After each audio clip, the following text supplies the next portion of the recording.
stolen while live streaming. MSNBC anchor chased off by gunfire. Fox reporter in Ferguson attacked, camera stolen. I mean, you got demonstrators being robbed by thugs. It's just a free-for-all of criminal scumdom meant to demonize the First Amendment. That's why they're being protected.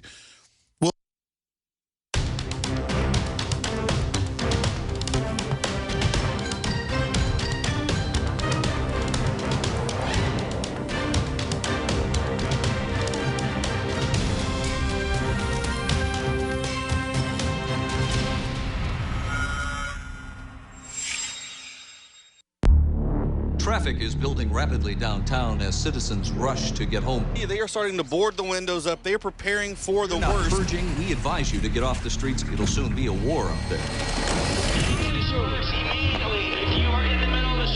is the commencement of the annual purge. Do it now. At the siren, all crime, including murder, will be legal. All emergency services will be suspended. You know how dangerous it is. This won't bring him back. It won't make you feel any better. Don't do this. It's late. It's late. Your government thanks you for your participation. We will continue to make sure this community is safe, the property is safe, and the rights and the freedoms that we have are maintained. But I can tell you the men and women of law enforcement did an outstanding job last night and showed a lot of courage. They're arguing they did as good a job as they possibly could last night. Well, clearly it was not a very good job based on the results. I think those people are in denial. It's just astonishing that the chief could sit there and say, I didn't think mistakes were made.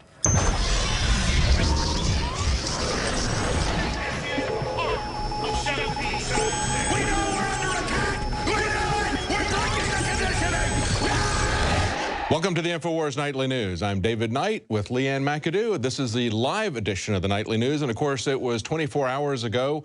We were awaiting the decision that was going to be released at 8 p.m. Central, right after dark, right as they typically had been having riots 3 months ago. Remember back in August, the riots began at dark. So when would you announce the decision? When it's made around noon or 1 o'clock, of course, you would want to do it as the riots are breaking out. And I guess as we saw that clip, Leanne, that was something Rob put together with the movie The Purge. That's what it reminded me of, was The Purge, where they essentially on one night they come back and everybody leaves and either barricades themselves in their houses or they are allowed to run riot in the street because that's a way to just let steam burn off. And we're told it's a good thing. Even the people who defend the looting say, yeah, they just have to burn off some steam because they're not being listened to. And yet in the movie, part of it was they knew this was going to happen in the minority communities, that it was going to be a way to cull the population. Well, what they called was a lot of minority businesses last night as they burned them down. Absolutely, and we know that there were 700, National Guard there kind of giving backup to the police, so that the police They were way back up. They were like out of the area back up. Protecting certain suburbs, neighborhoods that they decided would be, worth protecting. But they all just fell back, and like we saw, there weren't actually any police there protecting the firefighters.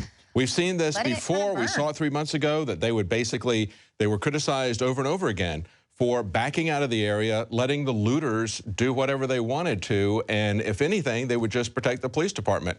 That's what they did again after 3 months to go back and analyze this.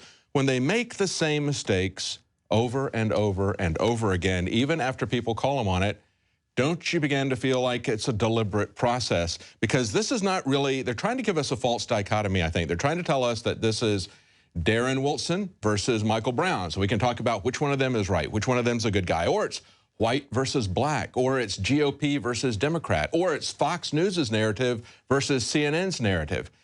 It's not really even about the cops versus the community, because the cops should be a part of the community.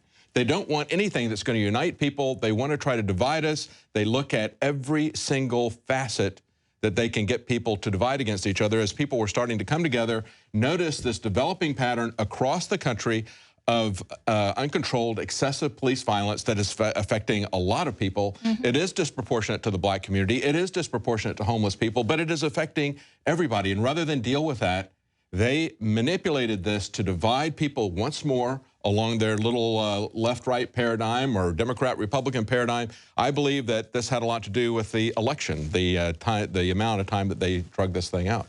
Well, absolutely, and of course the timing with the amnesty announcement. I mean, that's not front page news anymore. We don't hear any more about that. Talking about Yep, it, so it completely drove it off. That's right. All of it political. Well, let's go to a report now. This is a compilation of what our reporters captured last night. This is a higher quality version than we were able to get live streaming. This was actually something that Jakari put together last night. What he and Joe saw, and we're going to be talking about what's going on there tonight. We'll be joining Jakari Jackson and Joe Biggs, who are still live in Ferguson. They'll give us an update on the situation. But let's go to that report summarizing everything from last night by Jakari Jackson.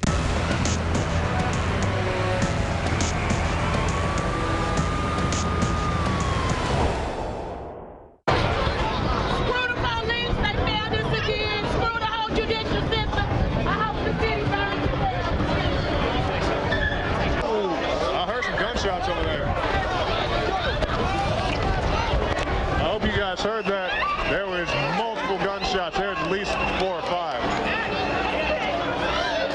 but it wasn't near us, so we're okay for the moment. You know what that means? Hit him some more. Hit him some more. Get out there now and report that home. You know what them thumpers mean, don't you? Y'all understand that? Yeah, it means we're about to get out here in the street. Run out there next. I bet you won't run out there next.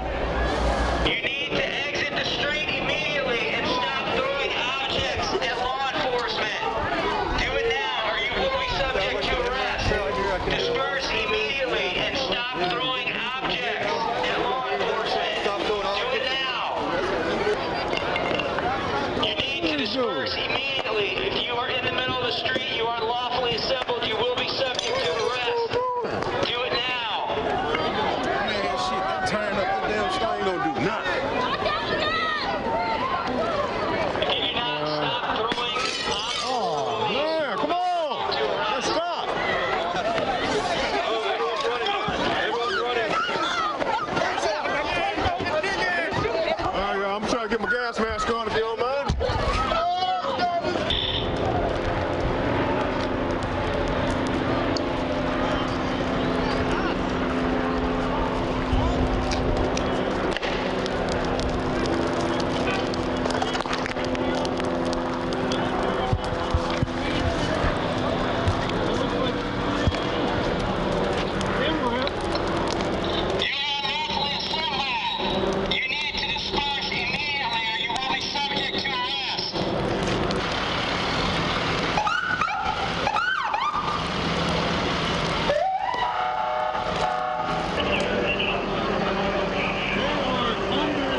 So I just heard my third string of gunfire for the night. Sounded like 4 or 5 shots. I heard about 5, 6 earlier, then a single shot. So that's the third round that I've heard.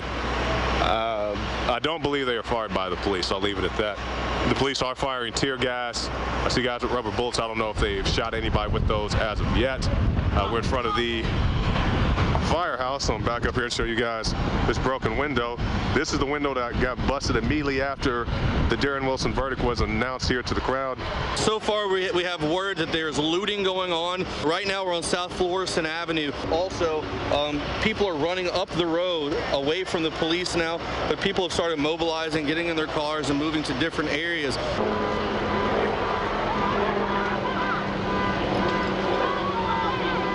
that's a car that's on fire.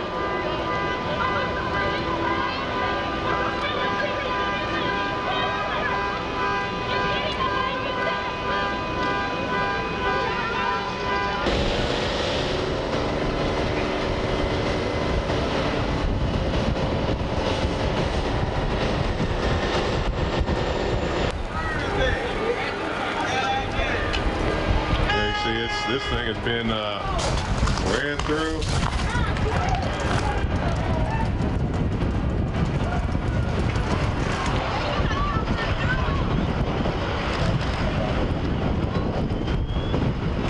It's like August all over again. So there's a huge boom of smoke. But once it's not tear gas, it's actually smoke.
Been looted. I personally have witnessed a McDonald's or seen the aftermath of a McDonald's and also a Boost Mobile store. I went in the Boost Mobile store a little bit earlier in the stream.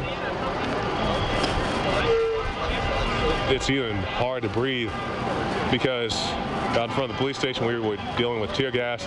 Now we're dealing with smoke. And all the stuff that goes along with that. There's the officers in the MRAP. You think I can cross the street? Biggs, you want to cross the street? Okay, yeah. Go ahead, man. Rocco, be safe.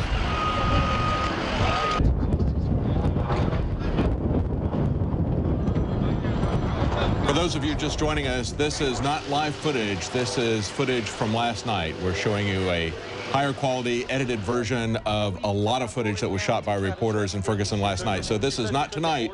This is what happened last night. Known with robber's store, and as you can see, the firefighters had to pull out of here because they were having people shooting at them. They even left the fire hoses. That's how quick they left.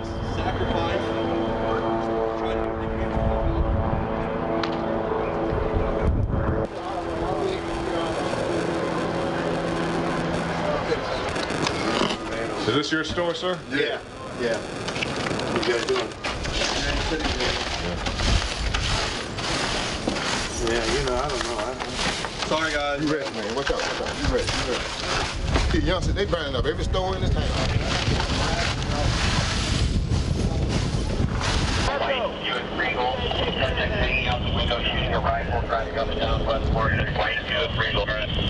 don't know if you guys just heard that. The radio dispatch said that somebody's riding up and down the street, shooting a rifle outside of a car. Wild stuff.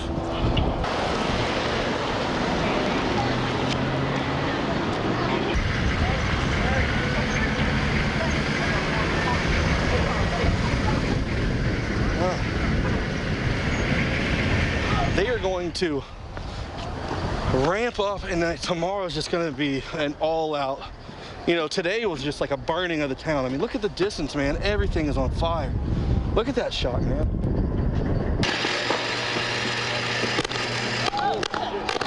I'm Joe Biggs with NoWorldOrder.com. This is the hours after the announcement that Darren Wilson was not going to be indicted. As you can see, buildings on West Florissant are just up in flames. There have been shots all night, just people shooting off guns from the crowd. I mean, from where I am right now, I can feel the heat coming from that building as it burns to the ground. This has been a crazy night. This far surpasses the chaos that happened in August. I mean, we've been hearing it in chants and stuff. We're going to burn this place down, but God almighty, I never thought it was going to happen. We're going to come back tomorrow and check it out so you can see the severity of the damage and what's been happening. You know, the National Guard is here. There's a bunch of Humvees over this way. I've seen almost 1,000 police officers on the ground. And we saw a large force in front of the police department earlier. But now, for some reason, in this area where, you know, it's hit the fan completely, the police force was much less in this area. And overall, this has just been a crazy experience, man. So continue watching our report. I'm Joe Biggs with NoWorldOrder.com.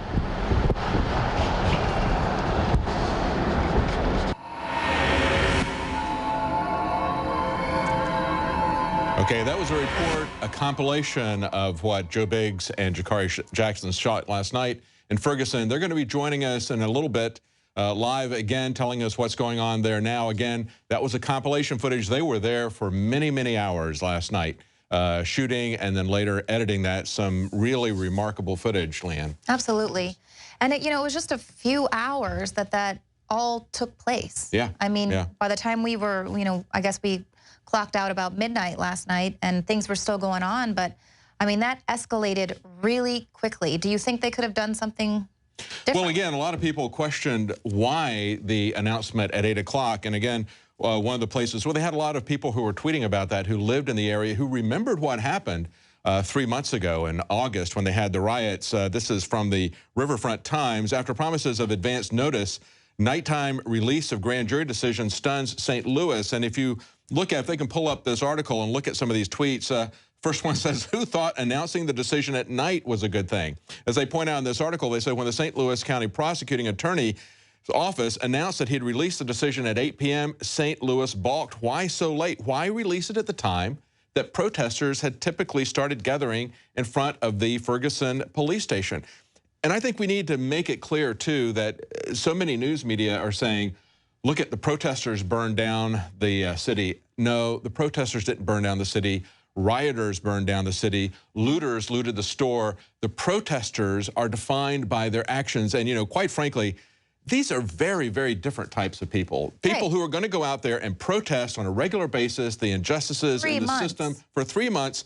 These are people who are very patient. They're very quiet. They are identified with the community. They're trying to do something. Whereas the looters are basically just opportunists who are going out there in kind of a snatch and grab thing. It is absolutely, totally different. It's a way of, again, moving people into these two different groups. One of the ways that they do this, of course, Leanne, is a technique they call kettling, where they control crowds, okay, by moving people into a particular area gradually, or as we saw with our crew in Dallas with the JFK Memorial, the 50th year memorial, they told everybody, come into this area, then they attacked everybody in that area. Or just a couple of days ago, as Joe Biggs told us, they told everybody, don't get into the street, you'll be arrested. Meanwhile, while they're staying on the sidewalk, they have a group of police go back behind them and start pushing them into the street. So they do things like that physically.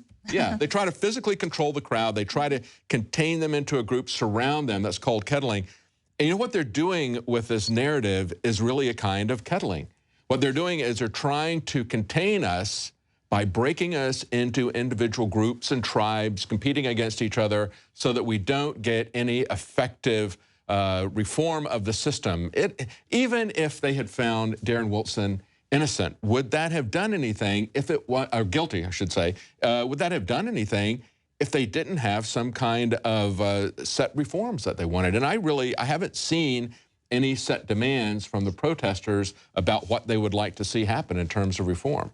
Exactly, and it's not really going to change anything there if you just take down this one man and say, okay, we're going to go ahead and indict him, and you know, that's not going to change the whole system, which, you know, people are. All right, now, what's up on here is this is a live shot right now from our reporters Joe Biggs and Jakari Jackson. This is what's going on in Ferguson right now. It seems to be kind of quiet. I want to go to a clip. We have a short clip from the mayor yesterday talking about how his request for National Guard assistance was ignored. Let's play that clip now. He, you know, declared a state of emergency almost a week ago and mobilized the National Guard. And then they were kept away at the crucial time while Ferguson burned. Why were they kept away? Now, my question is... Do you know that to be a fact?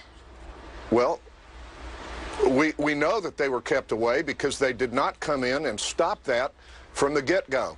They were deployed at other parts of the St. Louis region. In the city of St. Louis, Mayor Slay had them at a couple of different, a couple of dozen different locations, I'm told, maybe other parts of St. Louis County. Why were they not in there at the first sign of an overturned police car or a smashed police car window with a show of force that would have stopped this? And here's my question that the governor must answer. Is the reason that the National Guard was not in there because the Obama administration and the Holder Justice Department leaned on you to keep them out? I cannot imagine any other reason why the governor who mobilized the National Guard would not have them in there to stop this before it started. Good question. Did the Holder Department of Justice not want them in there? We've seen Eric Holder use Fast and Furious, for example. The New York Times broke that information, that they used Fast and Furious as a false flag to attack the Second Amendment. They have spoken often about how they want to create a crisis that they can then use. The response of many people, as we see now, as they break people into different groups, many people are now saying, well, we need more of this type of militarized equipment to deal with these kind of riots. So maybe all these MRAPs and the military training of the police is not a bad thing. That is the trap. That is the rope-a-dope trap. Yeah, that's what I think this whole thing is, like the Ferguson psyop, because obviously you have the National Guard. He says we've sent them out to specific areas that we determine were worth protecting, basically, and then you just allow this whole area to just descend into chaos. Yes. And not even the firefighters. Exactly. That's where they're going to purge, and not even the firefighters were worth coming out there and protecting. And then we have, you know, we saw 3 months ago what happened when the National Guard was deployed, and that made the whole world come together and say, what is happening in America? That is a police state. And everyone was like, we've got to do something about this. This is wrong. Everyone started looking into the 1033 program. States everywhere were like, whoa, we didn't know that was what was going to happen if we gave all of our police this militarized equipment. So this time around, they have the National Guard stand down, allow all of the chaos and the looting and the shooting and the burning and everything to take place. And then now tonight, they're going to have the National Guard come out and they'll be the heroes because they keep everything peaceful.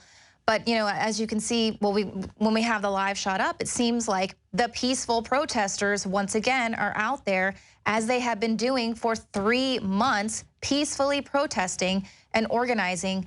And, you know, I've heard other people mention this. I don't think it's the people of Ferguson burning down their own city. They're burning down their own businesses. They've been out there peacefully protesting.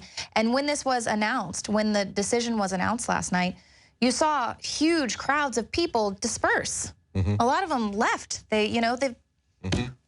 That's right. It took a while for the people to get in there and start burning things down. And yeah, to reinforce this, again, we just saw the mayor of Ferguson asking why was the National Guard told to stand down last night after they had picked 8 o'clock right as early as they could after it was dark to release that decision. Of course, the Missouri lieutenant governor is also asking the same thing. Let's play that clip here. Oh, okay, you played both of those. Okay, all right. It's Okay, let's go to the mayor. Sorry. Fortunately, I know I've been on the phone in contact with the county executive's office. I know he has requested. I am requesting. Have requested the National Guard troops to come out from the command post to help restore order along the business district. We have not seen that.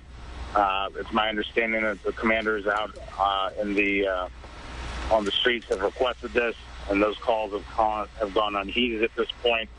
So at this point, unless we can get the current situation stabilized, right now it doesn't appear that there's any end in sight, and we need to have the governor step up, give us the resources that he's promised from the beginning. He stated that he would have a strong response, that the resources necessary would be provided. They have not been provided so far. We need that right now. There we go. They're talking about how they need the National Guard. And of course, Leanne, this all begs the question as to could this have been brought down earlier? Now, of course, here in Austin, we had a shooting that a lot of people questioned. Again, it was a bank robbery. They were investigating the bank robbery. The bank was shut down. A black man shows up at the bank, and the police officer, I guess, shows his badge or does something that panics this guy, and he runs. Nobody understands to this day why he ran. The cop starts to chase him. He's being outrun. He commandeers a car. Anyway, he catches up to the fleeing man at a bridge, and as they go under the bridge, a struggle ensues, and the fleeing black man is shot in the back of the head. Now, they could have let him go, but I think it was very wise that the grand jury here in Austin indicted him so that they can have an open process to evaluate whether this is an excessive use of force. This is something that needs to be done in front of the people. And I think, going back to this, the reason that we're here isn't because they use the National Guard or they didn't use the National Guard. Certainly they have multiple times. They have alternated back and forth between provoking people by getting in their face, essentially beating their chest or their shields to kind of threaten people, or just completely pulling back. There's never anything in between. There's never a happy medium there. But before they get to that point, it's the system that people are really more concerned about than anything else. I think this case was a visceral case for people because they saw the body laying there for hours in the street, just laying there like a dead dog. They didn't do anything. And that really set people off. There's a pattern of this behavior that is going on across the country. It is disproportionately towards certain groups like homeless people, black people. So this is something where the system itself was really on trial. The system needed to show that it was operating honestly, above board. They needed to put their cards on the table. But instead, they chose to have a secretive grand jury trial and then release the results at the time that the riots have historically started, when people got frustrated. And judging by the way that Brown's parents reacted and how the cameras were right there in their face catching their reaction, they weren't told ahead of time. I mean, how can you do that to a grieving family, to give them the news along with the rest of the world that this is what happened? I mean, and then the news cycle has been playing this on a loop, showing the stepfather's reaction, saying, burn it down, there while he's trying to console his wife who's passing out because she's so overcome. That's not fair. You can't judge how a person's emotions. They've been largely, constantly and consistently calling for peace. Let's do this the right way. And this is essentially the system investigating itself and doing it secretly. We have seen this in every aspect of government. Now, are these live shots that we're seeing right here, fellas? Okay. So this is live right now from Ferguson. Is Joe Biggs or Jakari Jackson ready to talk to us at this point, or are they just shooting a B-roll? You're Joe Biggs? Okay. All right. Biggs, I'm standing right outside of the police station in Ferguson, as well as the fire department. As you can see, they have a large National Guard presence. They are lined up with shields. There are a few police officers that have been out here coordinating with the National Guard. Most are inside. They just went through a change and rotated out new National Guard people to take spots, and I guess they're going to rotate every so often. A large crowd of people over here just went up to the barricades, and as you can see, they began to add these concrete barriers around the perimeter as well. So they've definitely taken a little bit more precaution. You know, like last night, you know, as the buildings were burning down, everyone's sitting there looking like, all right, where's the National Guard? We thought they were going to be here. There were nowhere to be seen except for on the very outskirt of the area where all the action was going, just like all the mainstream media, for the most part, all, you know, hunkered down, being surrounded by Humvees and their comfortable little RVs. You know, meanwhile, Jakari and I are out here getting shot at all night for 5-6 hours. I mean, it was intense. Yeah, that was intense video footage that you had too. I hear a lot of people screaming. Tell us, we just hear shouting in the background. I guess there's a lot of anger that's being shouted at City Hall. You're there at City Hall or the police department? We are at the police department and fire department here on South Florissant. And what are they calling for now? What are the... Still justice. Everyone's still screaming, you know, if we don't get justice, burn it down. If we don't get justice, shut it down. So that's going to continue. The road is now starting to get blocked. I'm going to flip the camera around so you guys can see what is going on right here. And I'm curious, have you spoken with any of the protesters that are there today to differentiate between the protesters and the looters? Well, this is the thing. If you remember watching the footage live last night, as soon as they announced there was no indictment, you saw people run from the scene. Those were the peaceful people who wanted nothing to do with what they had a feeling was going to happen afterwards. Right. Those took off. Anyone who stayed behind at that point was up to no good or just wanted to be part of something and, you know, take pictures and film. You know, now we have the people rushing up here to the barricade, screaming, saying they want Darren Wilson. People are standing up on the barricade now. You know, the scary thing is, though, is you got these National Guard guys who really don't have a lot of training, like your regular military or anything like that. And that for me is the scariest part, because I don't know how they're going to react. Yeah. When it hits the fan. You know, we've seen how these guys have been deployed to things like this as well in the past, and, you know, it ends up with a lot of shootings. Right, well, they're trained to kill now if they feel threatened, and I mean, this whole scenario could be called threatening to, you know, everyone could feel like their life could be threatened. Yeah. One of the horrible things I witnessed last night was when we pulled up to West Florissant Avenue. Jakari Jackson and I had some reporter that was about to get mugged. We threw him in our vehicle, and we were driving out there to see what was going on. And we could see all the buildings burning, and it was just, there's no words that can explain when you look out and you just see an entire town in flames. And then walking out there and watching these firefighters, you know, doing everything they can to save those businesses for those people who work hard every day to have those businesses, to be able to provide for the people in the community. And they started getting shot at, and they had to pull back. They were told to leave. I mean, and there was no police there in any mass number to help. There were a few officers at the very end of the street down that way. Joe, today there was a press conference with the Unified Command, and they asked, a reporter asked that question and said, why wasn't there police protection? They said, isn't it standard procedure for the police to go in and to secure an area for the fire department? Why didn't that happen here? And essentially what the chief of police said was, well, they just got there too quickly. And they said, and then we kind of assessed the situation and felt like we didn't want to go there. Next door. What's that? So they're in the building next door. Look, here's the fire department. Yeah.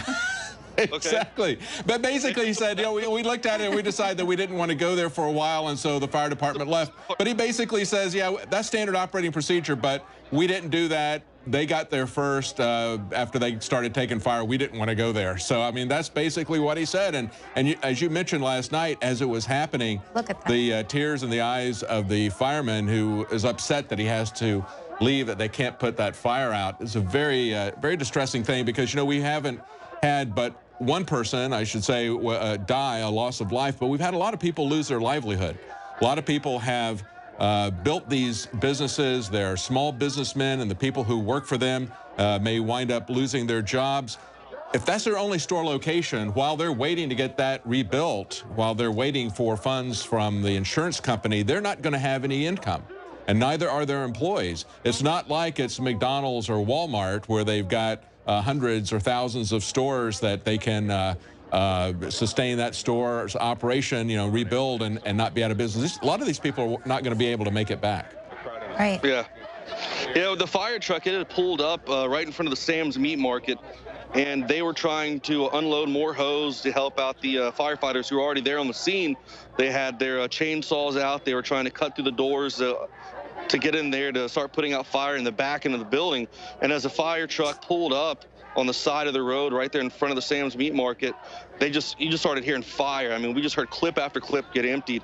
And, you know, they jumped out and they said, everyone pull out, everyone pull out. And I was standing there watching them. You could just see the looks on their faces. They were just so disappointed by just the reactions of the people that were there, and knowing that the community is going to suffer and nothing good's going to come from burning the place down. And you could just see that they really cared and they wanted to help out, and it didn't work out that way. They didn't have any protection whatsoever. We had an interesting call today on the Alex Jones show. We had a man call in. Guys, do we have that call that we can play, or do we have that in the hopper? We do have it. Okay.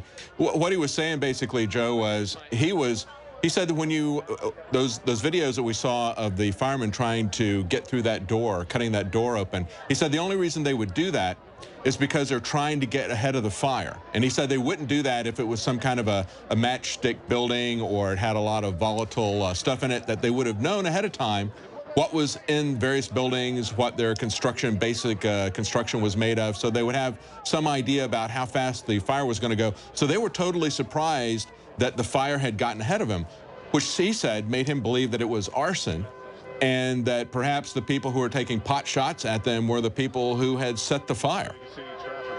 I mean, it's possible. I mean, like I said, by the time we got there, the fires were already ignited, and, you know, the fire, you could tell, was deep within the building, so it couldn't have happened from just simply a Molotov cocktail being thrown through a window or something like that. That was deep inside the building. All the fires, you could tell, because the smoke was billowing out, and that you could see the roofs were so hot in the middle of the building when you got to a vantage point, that the fires had to have been started in the middle of those buildings.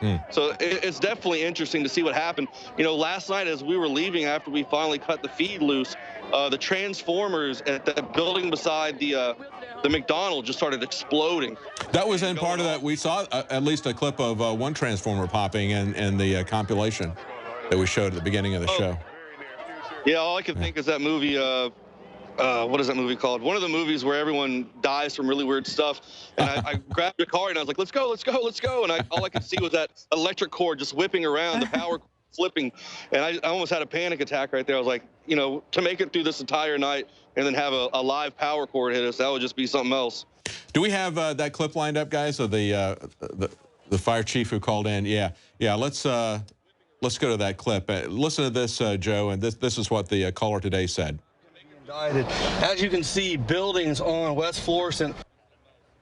Ken, tell me what you think of our coverage so far, then give us your perspectives on what you saw.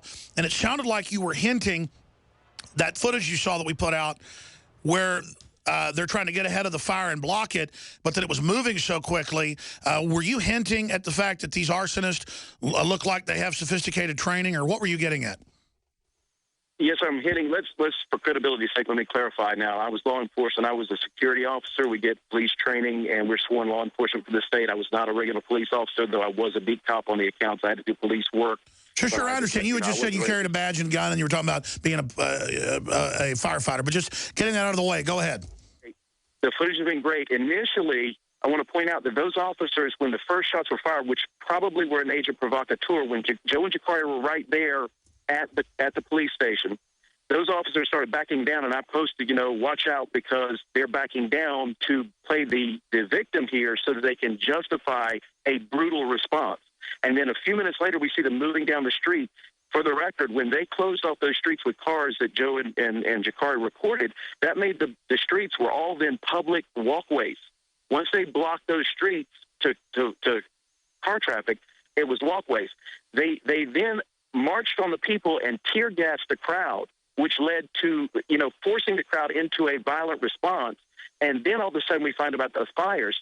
And that's the problem. A building that large down the street, that far away, it takes time to burn a building like that. Like the nail place has highly flammable chemicals in it. It could burn, but even that place, it takes a few minutes to get the fire going to a point that it roars like that. With the major building, you have to question the timing. I've responded to fires after a half hour when we get there in time to save a small building. I mean, I'm talking about a house, not even a major warehouse. So unless that insulation was in there, those guys pre-planned their buildings. So if there was something dangerous in there and they thought it was going to burn quickly and collapse, like the major fire that happened in Georgetown, South Carolina recently, where our firefighters didn't go in because they knew ahead of time, don't go in. If it catches fire, surround and drown. With this, they did a surround and drown on the front, but they began cutting in, breaching as though they could get ahead of the fire. So they were not anticipating that fire could sweep that entire building the way it did. So and the other thing is, Alex, we always teach, watch the crowd in a potential arson situation. Now, we know this is arson, whether or not it's an agent provocateur, whether it's not, whether it's outside, whether it's Delta Force, black helicopters, I don't care. Whoever burned it, it was arson. That meant that they would be watching, and the second thing is, if it was some sort of agent provocateur, they would then be the ones firing on the fire department. Immediately, the police should have gone ahead and circled and given them shielding, and then looked for where those shots are being fired, because that's your prime suspect in the arson case, because they don't want the fire to go out. The firefighters were concerned that if they didn't contain it in that building, it could spread to the surrounding community, literally burning down a city. And so they weren't going to give up.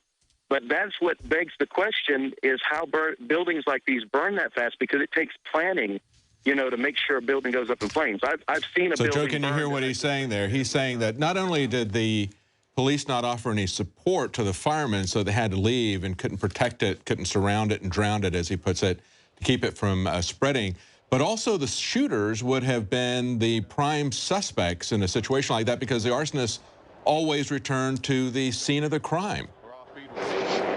So for yet another reason, it seems like the police department should have gone to the scene, yet they were AWOL.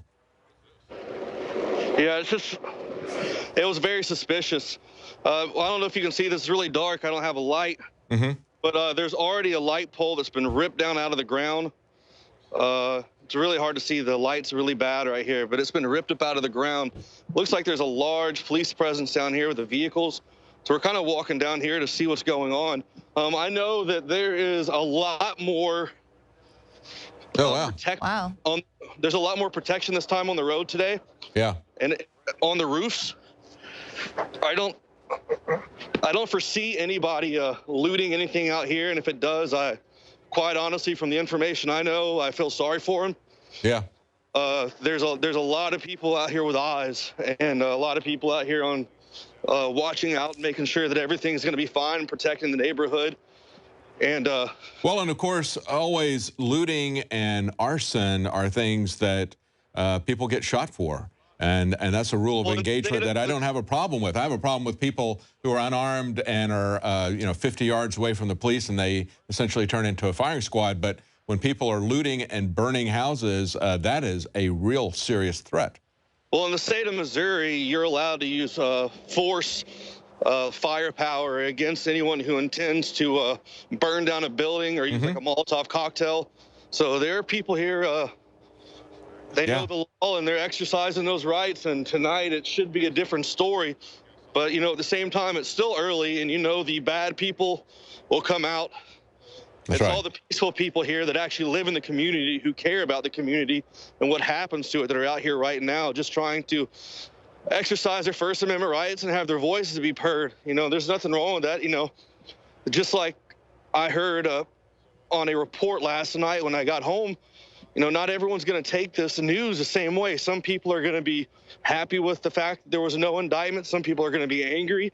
Everyone's going to take the news a different way. And you can tell that the people that really want to use this as a way to just take advantage of the situation, they come out here later on. And well, we're talking about the difference between protesters in terms of the character of the people, what motivates them, the way they react, what they identify with. The protesters are community-oriented, whereas these criminals who are out there looting and rioting, they're essentially just in it for themselves. They're taking advantage of other people. There's a time to use the First Amendment, and there's a time to use the Second Amendment. And unfortunately, some of the people who got so severely burned last night in terms of having their businesses destroyed, they did not stand by and protect their businesses last night. They believed that if they put signs up showing that they were in agreement with the community, that they agreed that there was excessive use of force, that they would be left alone, but they didn't count on the fact that these protesters are very different from these rioters that are out there. It was the rioters who burned down their houses, not the protesters. They didn't realize that. They weren't there to protect their property, unfortunately. Yes, that's exactly it. And one of the interesting things that we saw today as well, that a lot of the buildings that were broken into because they put their trust in the protesters in the neighborhood that nothing would happen. You know, they showed up today and we saw people sweeping up, and everyone was rushing to board up their businesses as quickly as possible, just because after last night's activities, I mean, you couldn't blame them. Everything that happened last night was just total, utter chaos. And I mean, it spiraled out of control, like Leanne said, so quickly that, I mean, I didn't even know how to react at first. I was like, wow, this really got out of hand quick. You know, I think we need to try to make sure that there's a discussion that doesn't get so tied up and focused on the details that we can't see the big picture. And I think part of the big picture is looking at how do we protect ourselves. You know, there's times when we need to take the initiative to protect ourselves, to stand by our homes, to stand by our business. A lot of people got that message. It was gun sales were up several hundred%. A large percentage of that was, the predominant percentage of that was first-time gun owners. But there were even some communities where they went out and hired private contractors to protect their neighborhoods, because and people need to understand there's a big difference between security guards and police, because the police are oriented towards enforcing government policy. They see themselves as working strictly for the government. And when they put "to serve and protect" on their cars, they mean to serve and protect the government, not the public. The police departments especially are not accountable to the community directly. Sheriff's departments, at least the sheriff has to stand for election, but they're not directly accountable to the people in the police department. The police commissioner serves at the pleasure of the mayor or the town council or however it's structured, but he is part of the city government. He is not directly accountable in any way, shape, or form to the people. Joe, I'm really curious, have you spoken with anyone there today? What's the overall mood of the community? Obviously, they had the grand jury decision, then they wake up today, and their community is burnt down. Then Darren Wilson speaks out for the first time on ABC News and gets to say, you know, his piece, and he basically says that he was just doing what he was trained to do. His official statement mentioned nothing about Michael Brown or his family. So just what's it like there? I mean, I know you've been kind of embedded with these protesters there. What are their reaction? Having some technical I think we've lost. There it goes. No, there it goes. Sorry, it cut out for a second. Oh, well, it was pretty crazy when we got out there this morning. You could just see everyone out there. Like I said, everyone drove out to West Florissant because, you know, most people stayed at home. All the peaceful people that really didn't want to be out in the chaos, they stayed at home and watched their town burn to the ground last night. And everyone came out to try to get a glimpse. And I would say for maybe 5-6 blocks of West Florissant, it was all blocked off. You could only get a couple sneak peeks. That's why we were only able to get a few shots today when we did the radio show earlier. They had that area completely backed off, roped off, and there was just smoke coming from all the buildings. And you could just see people coming out in just amazement at the fact that someone could do that someone would actually come out and destroy a town where there's thriving people just trying to live their lives and do the best they can to provide for their families. And there's a lot of people, like you said, that just aren't going to be able to do that anymore. And there's a lot of people who are angry about that. But, you know, Al Sharpton said some very interesting things today that I don't think helped out at all. The president said some stuff today that I don't think helped out the situation at all. You know, now we have the footage about Michael Brown's stepfather that came out. That definitely did not help the situation out at all. So there's a lot of mixed emotions. You know, a lot of people that live in the area. Hey, Chikari, watch out, car coming. Joe, tell us what Al Sharpton said today that you think was unhelpful. Oh, he said something about how it was going to, something about round 2. Oh, okay. He said something about, oh, they got us last night, but we're going to come out. We're going to come out for round 2. And he wasn't out there for round 1, or? Well, when we talk about agent provocateurs, we talk about counterintelligence operatives. We all need to remember that Al Sharpton was for many, many years an FBI informant while he was pretending to be otherwise. And quite frankly, I think, again, there's a lot of fingerprints on this that make this look like this was engineered for political purposes. I mean, look at the timing. You know, we got the heads up at 1 o'clock in the afternoon that, hey, the grand jury's come to the decision whether or not, I mean, on their decision if they're going to indict or not. Why couldn't they release that information like an hour later? I understand that someone's got to prepare a speech. Yeah, I got it. But still, just come out and rip the Band-Aid off quickly instead of sitting here and letting this fester up so much until the darkness of night when all the bad people are going to come out. Right. Here's some of the tweets that came out from a local St. Louis newspaper. They had people tweeting about the idiotic way that this was released. They said, here's one of the tweets. Please, this is the police in August. They say, please don't protest at night. Then you have the police in November. Let's announce the decision at 8 p.m. Then they have another one. After months to prepare, McCullough's decision to release the verdict at night without consulting law enforcement was beyond irresponsible, and so forth. I mean, this is, I think, deliberate. They wanted to have a crisis. They want to make the case for the further militarization of the police to get people to beg, and we're hearing a lot of people saying this. Oh, yeah, we need more police protection. And I think that's why we need to have a step back, and we need to say, are the police doing the job that we want them to do? What is their mission? Can we reassess what their mission is? Can we talk about what the rules of engagement are? Because a lot of the same people that are in the police now would be in a different kind of structure with different rules of engagement, with a different mission, perhaps. I don't think that we're talking about these people as being bad. They're in a system that is bad. They're in a system that is pushing them into a confrontation to view themselves as being in a wartime zone, talking about them, other people and the public, not as members of the same community that they're in, but the rest of the public is called civilians. They think of themselves as in a war zone, and the people that they're at war with are the people that supposedly they're supposed to protect. Everything has gotten so twisted out of shape, and we can't pull back and separate ourselves from these two individuals here, this Darren Wilson and Michael Brown. Right. Go ahead, Joe. I was just walking by the spot where the police car, you guys saw the footage where the police car was burnt to the ground, and I just took a couple pictures. The pavement is just melted. I mean, that's some intense heat. And here's the Quiznos were out last night. If you guys remember watching this live, that the windows were busted out. It looks like they've come in and boarded it up. Stuff up, boarded everything up. This Mexican restaurant is completely boarded everything up now. A lot of people coming out the second day and deciding to take some defensive measures and board things up. I just can't believe that with all this hype, like you heard on Twitter, on social media, that people were actually going to burn this place down. Yeah. I mean, if I owned a business out here, I would have not taken any chances. I would have boarded this place up. And you can tell all the ones who put trust really lost a lot. Only a few were spared. The Florissant, or what was it, the Ferguson burger joint, that place was left unarmed, but they also stayed in there all night and watched the crowd. So I think that kind of kept people from... All right, that's a CS canister right there that you're holding. Who's holding that, Jakari? Sorry? Yeah, that's probably Jakari. Yeah. Okay, that's one of the tear gas canisters. They were saying last night, of course, that they weren't shooting tear gas. They were shooting smoke, and then footage surfaced of CNN, I think it was, Cuomo getting run out, in tears from the tear gas. Here's some other tweets from last night questioning what the police were doing. Here's one that says, I think Ferguson... I'm curious. Yes, go ahead.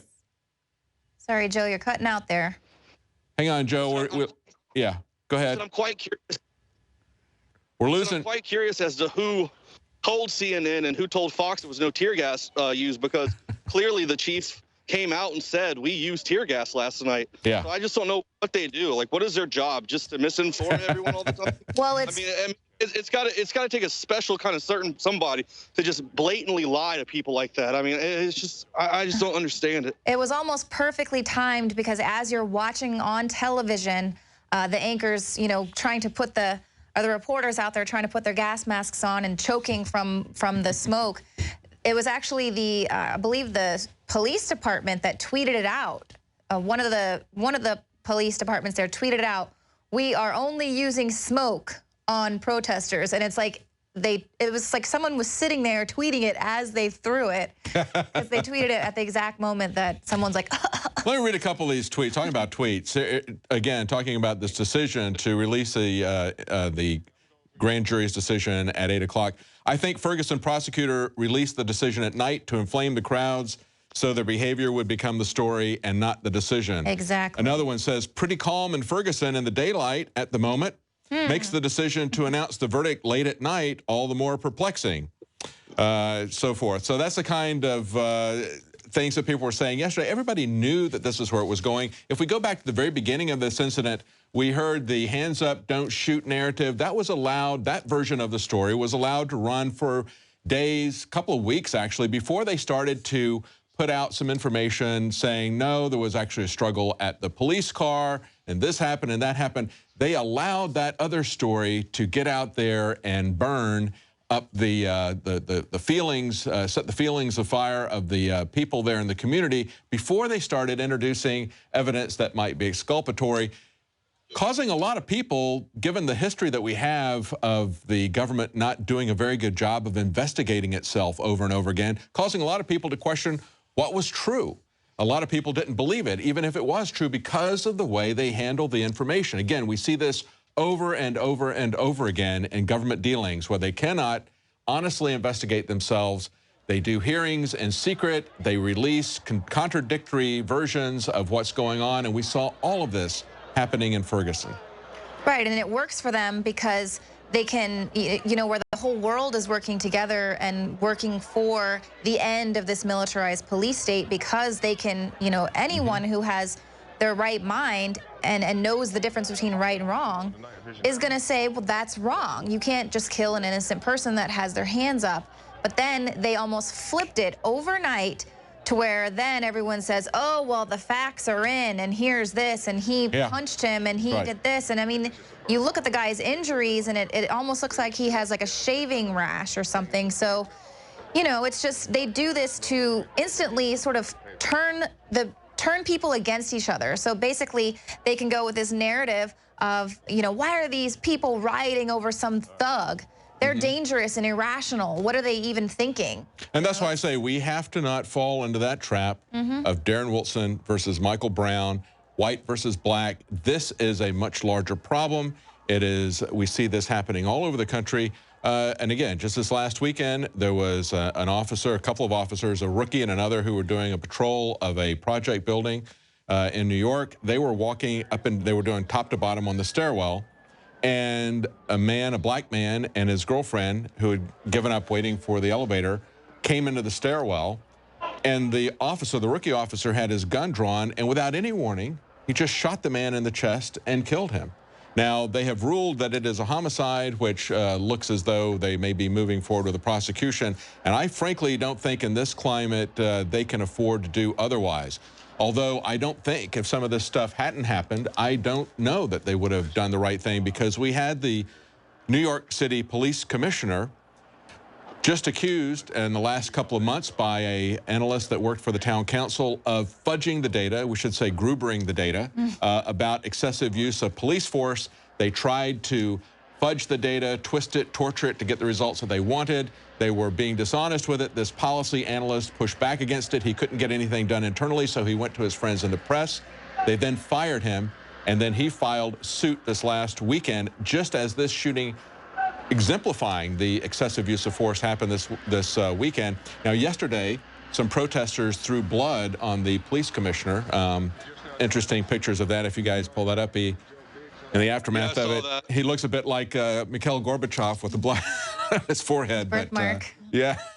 But anyway, that's a protest. That's a protest. So, yeah, let's go to, let's quickly, hang on there, Joe. We're going to go to Watson's report, because we played a couple reports of a lot of officials, the mayor, the lieutenant governor, questioning why the National Guard was pulled away. And now we have a report from Watson talking about how Obama ordered the stand down. Let's go to that.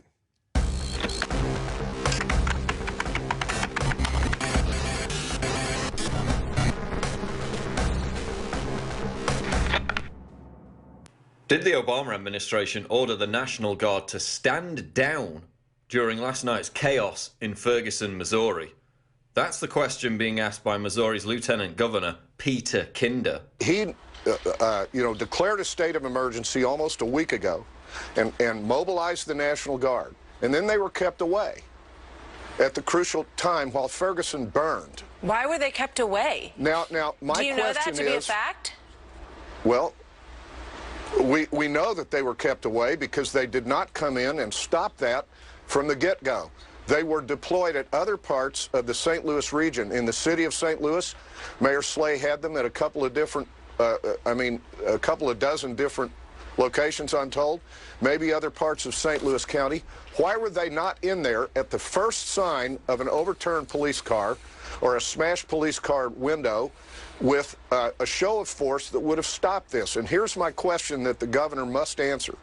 Is the reason that the National Guard was not in there because the Obama administration and the Holder Justice Department leaned on you to keep them out? I cannot imagine any other reason why the governor who mobilized the National Guard would not have them in there to stop this before it started. Ferguson Mayor James Knowles also told Fox 2 last night that his requests for National Guard assistance as stores were being looted and burned to the ground were ignored.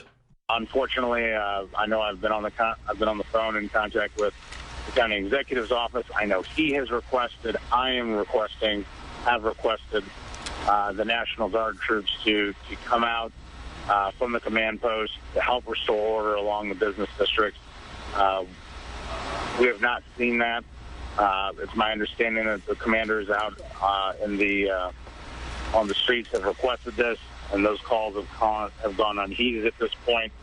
So at this point, unless we can get the current situation stabilized, right now it doesn't appear that there's any end in sight, and we need to have the governor step up, give us the resources that he's promised from the beginning. He stated that he would have a strong response, that the resources necessary would be provided. They have not been provided so far. We need that right now.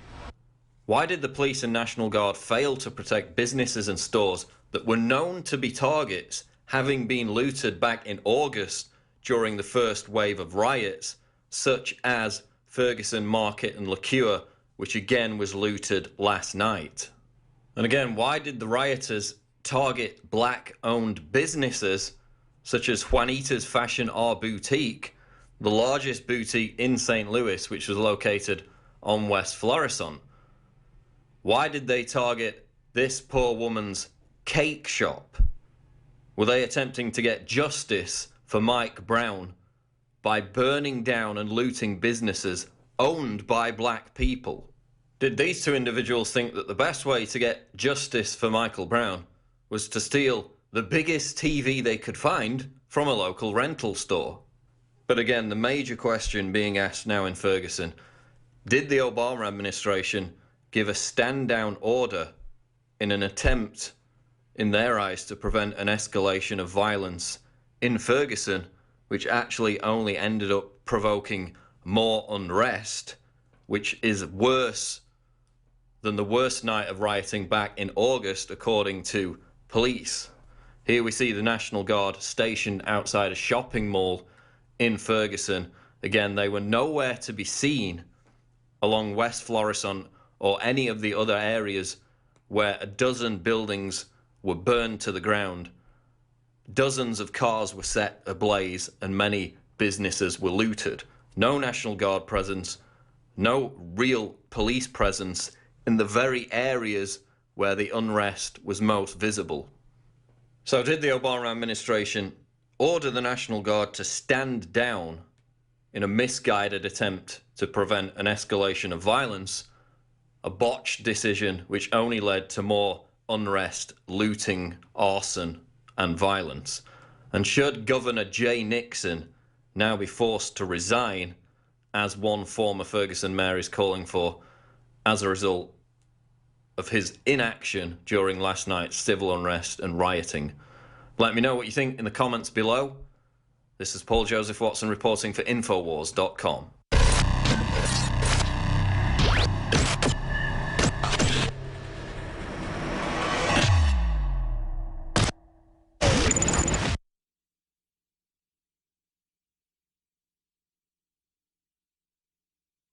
All right, welcome back. This is the live edition of the InfoWars Nightly News.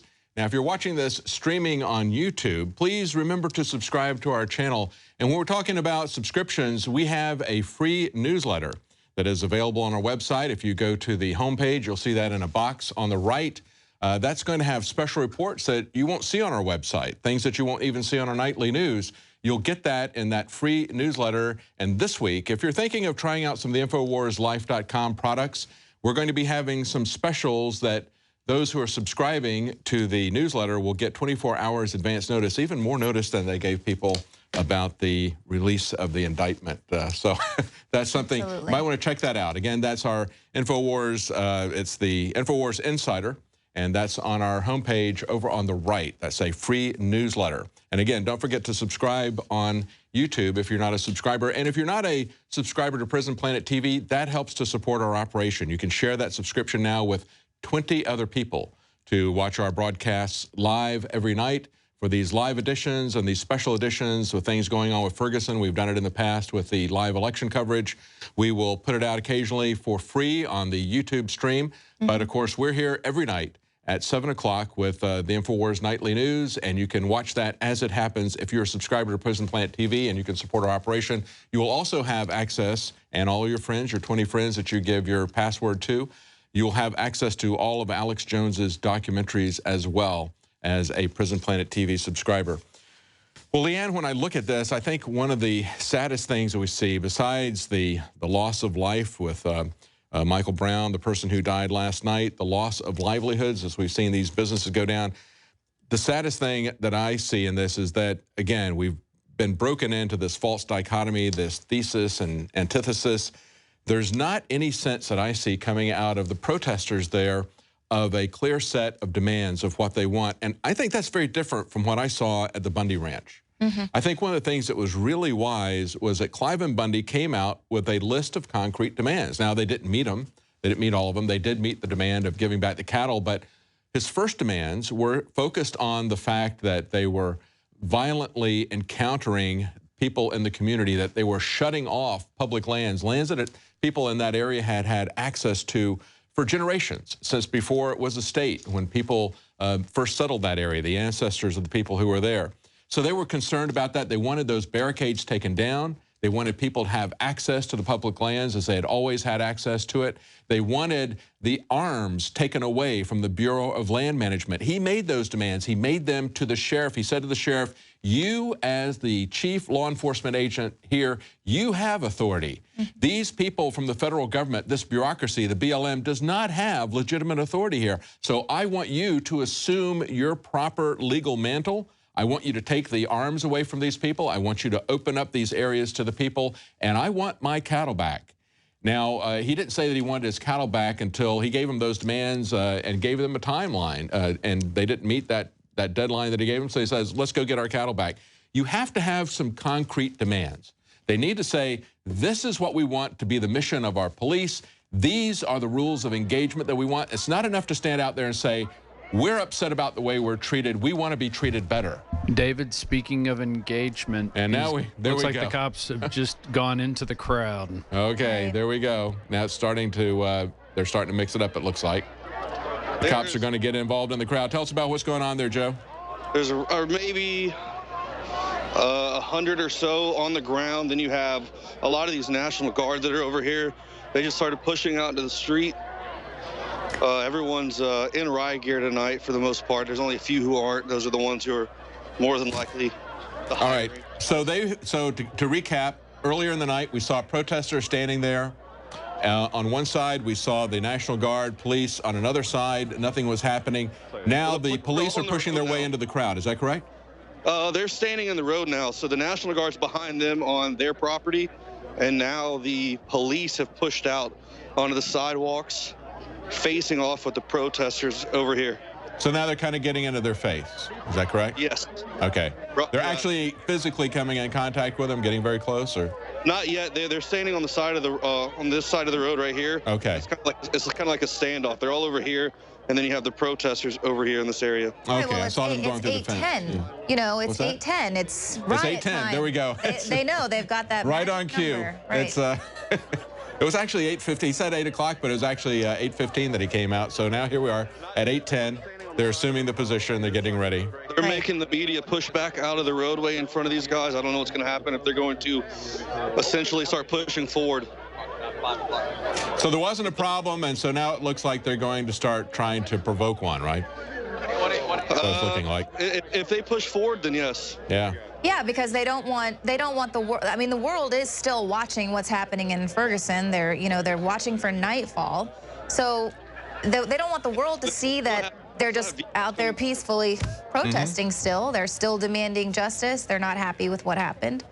Well, this is why we're going live tonight. We wanted to see what was going to happen. It looks like now as we're starting, things are starting to get nice and dark.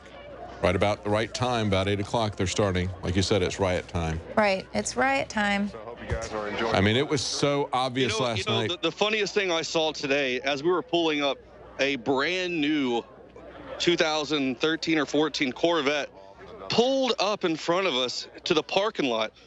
I'm sitting there thinking, who brings a Corvette to a riot?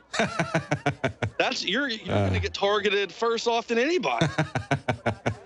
We're going to see a red Corvette with no windows. And they're all busted out, doing donuts in the road in a little bit. Yeah, hopefully not. Hopefully they can keep this contained. Now, I know some of the things that I don't think so. No, you feel it? You feel the energy? Yeah, I'm starting to get that vibe again, like last night. Yeah. Well, when they see, I mean, we watched this months ago when this happened, that the police move in and they escalate the situation, and then they feel threatened, so the protesters kind of get a little louder, and it is this face-off. Well, again, yesterday to say that they have a decision at noon, and then they're going to wait until 8 o'clock and just keep building it and building it and building it.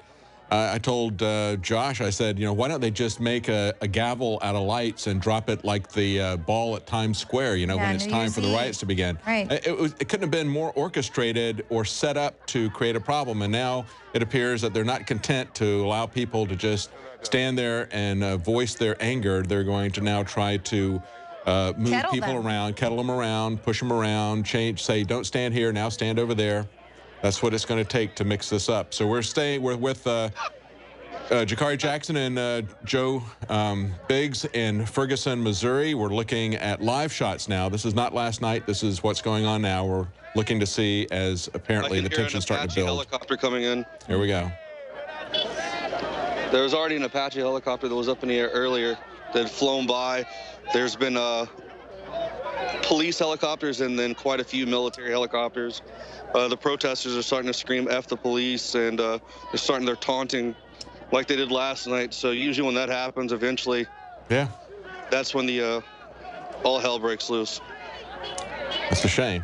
Now, I know that some of the things that I was hearing with the protesters were asking for the police to all have cameras, that was one of their demands. They want all the police there to have to wear cameras, as well as they want them to have tasers.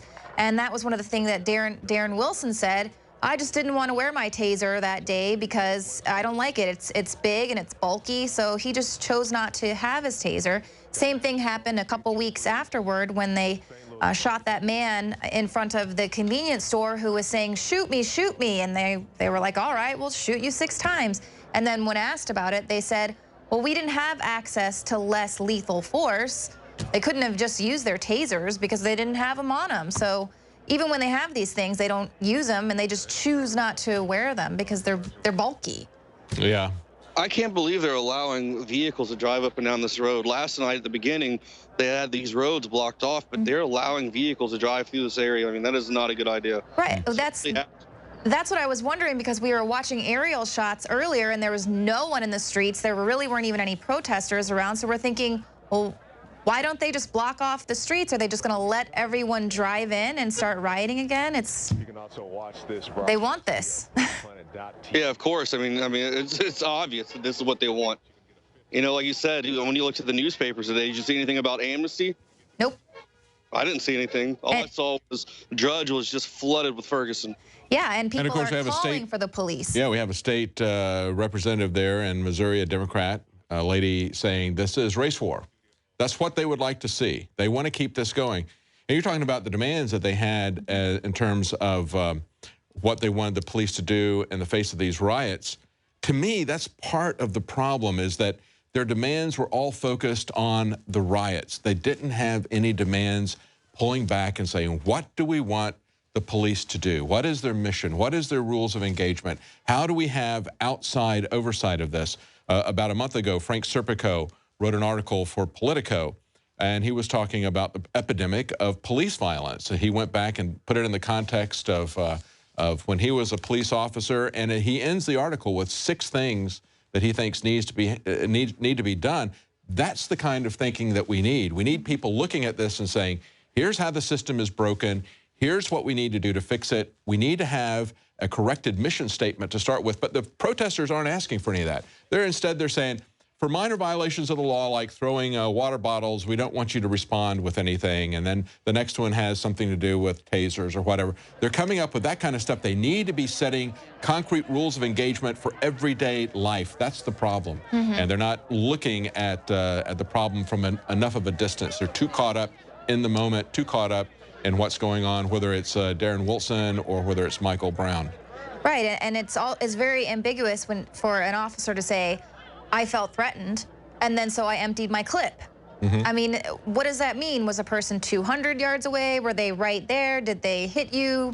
Or did they, turn around and then you felt like they looked at you and you got scared? While we're waiting for this to happen, I pulled out these 6 points, and they're very brief. Let me go down the 6 points that Frank Serpico said. Number 1, strengthen the selection process and psychological screening process for police recruits. Police departments, he says, are simply a microcosm of the greater society. If your screening standards encourage corrupt and forceful tendencies, you'll end up with a larger concentration of these types of individuals. He said, number 2, provide ongoing examples of training and simulation, not only telling people, but showing police officers how they're expected to behave and react critically. Here's a third one. I think this is key. Require community involvement from police officers so they know the districts and the individuals they're policing. I can't stress this enough. This is the key thing. We were just talking about how police have changed in our lifetime. I remember spending a good deal of time in London with my wife, and the police, I could not believe how nice the police were there. They would patrol, 2 of them together. They did not have weapons, and they would walk on foot. They knew the people in their area. They were actually walking a beat. They were part of a community. You didn't feel like you were going to get tasered if you walked up to them and asked them for directions somewhere. We frequently did. I would never have done that, even in 1980, to the police here in this country. They were part of the community. When we went back 20 years later, the police were predominantly not walking the beat. They were driving a car, and they were armed, and they looked and acted like the police in this country. They need to have community involvement. And so what Serpico is saying, require community involvement. Have them get involved in the community. Even if it's not practical in some places for them to walk a beat, have them get involved in the community. 4, enforce the laws against everyone, including police officers. He said when police officers do wrong, use those individuals as examples of what not to do. Because, if you don't do that, then basically everybody sees that it's okay for them to continue to do so. He says, so that others know that kind of behavior will not be tolerated. Tell the police unions, that's a big part of the problem, and detective endowment associations that they need to keep their noses out of the justice system. Number 5, support the good guys. Honest cops who tell the truth and behave in exemplary fashion should be honored, promoted, and held up as strong positive examples of what it means to be a cop. Remember when we had that cop up in Buffalo, I think it was, as part of the TSA opt-out and film protest about a year ago. I think his name was Officer Lennox or something like that. Anyway, when he stood up for those people against the airport manager who said, just get them out of here, we held him up as an example. A lot of people talked about him as an example of the way a cop should behave. And so we do need to support the good guys. And here's the last one. Last but not least, police cannot police themselves. Develop independent boards that are permanent to review incidents of police corruption and brutality. Fund them well, support them publicly. Only this can change a culture that has existed since the beginnings of the modern police force. That is the most important thing. These protesters need to be pushing for some kind of an independent board that is going to stand there, independent of the police, because as we saw with this prosecutor here, got lucky. He was not doing, in my opinion, an honest job. Nobody believed that this was an honest grand jury proceedings. This was really not a trial of Darren Wilson. This was a trial of Michael Brown. And I'll give you one example of why I say that. It's very rare for a lawyer to allow his client, who is possibly going to get an indictment, to testify before the grand jury. Why? Because only the prosecutor is allowed in front of the grand jury to talk to them, not a judge, and certainly not the defense lawyer. So if Darren Wilson's lawyer is going to allow Darren Wilson to go in and talk to the prosecutor and the grand jury for 4 hours, essentially giving up his Miranda rights, everything that he says is on the record, can be used against him.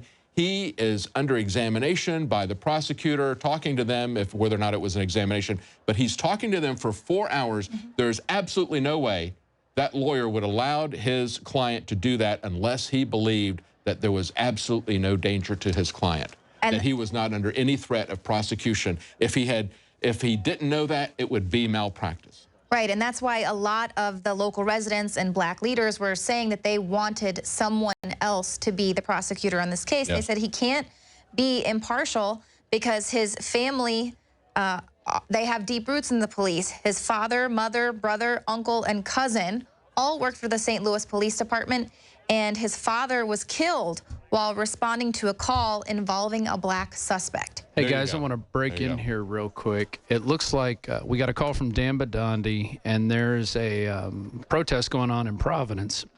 So he's got a live stream going on right now of that. There apparently protesters have blocked the road off, and so protests are cropping up everywhere. We saw last night in La Brea, California, they were blocking off areas. They blocked off some bridges in New York. Yes.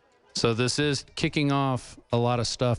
Right, and also... So this report that you're getting from Badandi, is that a peaceful protest? So far, it looks like it is pretty peaceful. I haven't seen anything yet. He was blowing my phone up trying to get a hold of me, but it looks like there they are in the middle of the road, and they're sitting down now. So this is Providence? This is Highway 95. Providence, Rhode Island. Right. Okay. And also, we do have the firefighter who called in today. We have him on Skype, Ken Moran. If you guys want to ask him some questions about arsonists or things to look for, he's good to go right now if you guys want to. Absolutely. Let's go to Ken right now. All right. Hello? Hi, David. Hi. Thank you for talking to us. I was very interested. I don't know if you saw the interview earlier, but we had a press conference with the Unified Command. They had the police commissioner and Ron Brown. I'm not sure what his exact title is there. Nevertheless, they were talking to them. One of the things that came up was that incident that you called in earlier today on the Alex Jones Show, and we're talking about what Joe Biggs and Jakari Jackson were filming last night, and that is the fact that this building, as it was burning, they were under fire.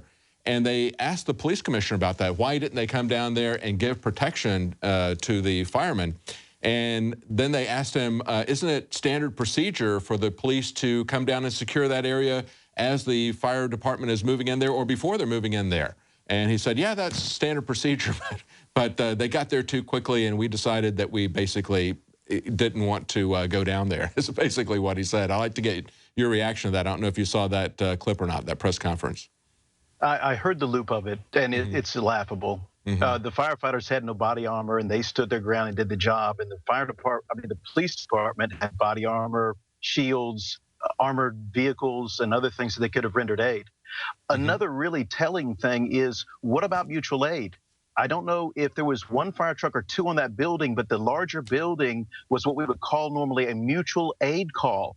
So, or a 3-station fire. In other words, we would tone out multiple stations to give us enough manpower and trucks to fight a fire of that size. There should have been at least one fire apparatus assigned to each side of the building at the minimum to keep enough 2.5-inch hose to fight that. And it seemed like this is something we do in pre-planning.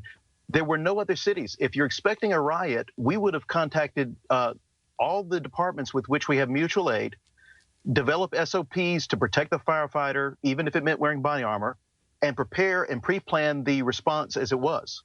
And to me, that's a very questionable. And they had 3 months. They had already had riots, several nights of riots back in August. They had nighttime curfews. They knew about all of this. They knew it was very likely to happen if they were going to have a non-indictment. And yet, as you said, there wasn't any pre-planning for any of this. There wasn't any coordination. They didn't bring people in from adjacent fire departments. They didn't send even enough fire trucks, let alone any protection. Well, I'll give you an example from my personal experience that there was a fire one time that we called in 4 departments. Now, I asked to take incident command, and it was refused to me for more than 20 minutes until the building got away. To this day, I question if the officer in charge had not been requested to let it burn. When you see chaos in the fire department and its responses, that's a very telling thing, because we don't go to the bathroom without a plan. Yeah. We have years to get everything right and get the training. The other thing, David, I'd like to question is the burn pattern. We once chased a fire starter in the woods based on his fire burn pattern. He was lighting fires in the woods on the highway, and we were 1 fire behind him and called law enforcement to head him off at the pass. Wow. With these buildings, the way they were burning was not only questionable about the timing and how fast they could get that hot, but the pattern. When the nonviolent protest was prevented and they were forced to be frustrated enough to go to violence, the expected burn pattern in a riot would be as one pops off in the next building, and as this group of burners move, they would start fires. It would be kind of a very, not random, but somewhat proximal pattern of burns, fire started. And with that, I didn't see that with the coverage from last night. You know, certainly if somebody, it's almost reminiscent of Building 7, you know, where the guy says, pull it. And of course, there were a lot of things involved with that. But if somebody wanted to get rid of a building, that would be the ideal time, the ideal way to do it, wouldn't it? To have arson set up with that, as the rest of the place, as there were legitimate destruction of businesses, as other things are being set on fire, to go ahead and torch that. So we've got somebody, hang on with us right now. We got somebody engaging Jakari. Stay right there with us. We'll get right back to you. You a guester. I'm being respectful to people. You freaking sellout. You don't love black people. You don't love black people. You don't love. You called us terrorists. You didn't think I found that, didn't you? Yeah, you scared now, ain't you? I ain't scared of you. There we go. So out here burning down the buildings, that ain't supposed to happen. We charged because Jakari's not burning down places, he's a sellout. There we go. All right, then. The white boy you with said we charged. I know. Bring him here. Bring him here and tell him to call us that in our face. He said the people burning down a building. You freaking sellout. Burning down the building. You freaking sellout. Burning down Go there with the enemies. You freaking sellout. Sellout. You get on my face. You came over here. Nobody knows who to blame here.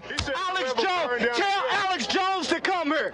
He said whoever. He's seeing his boy here, so you can mingle around the people.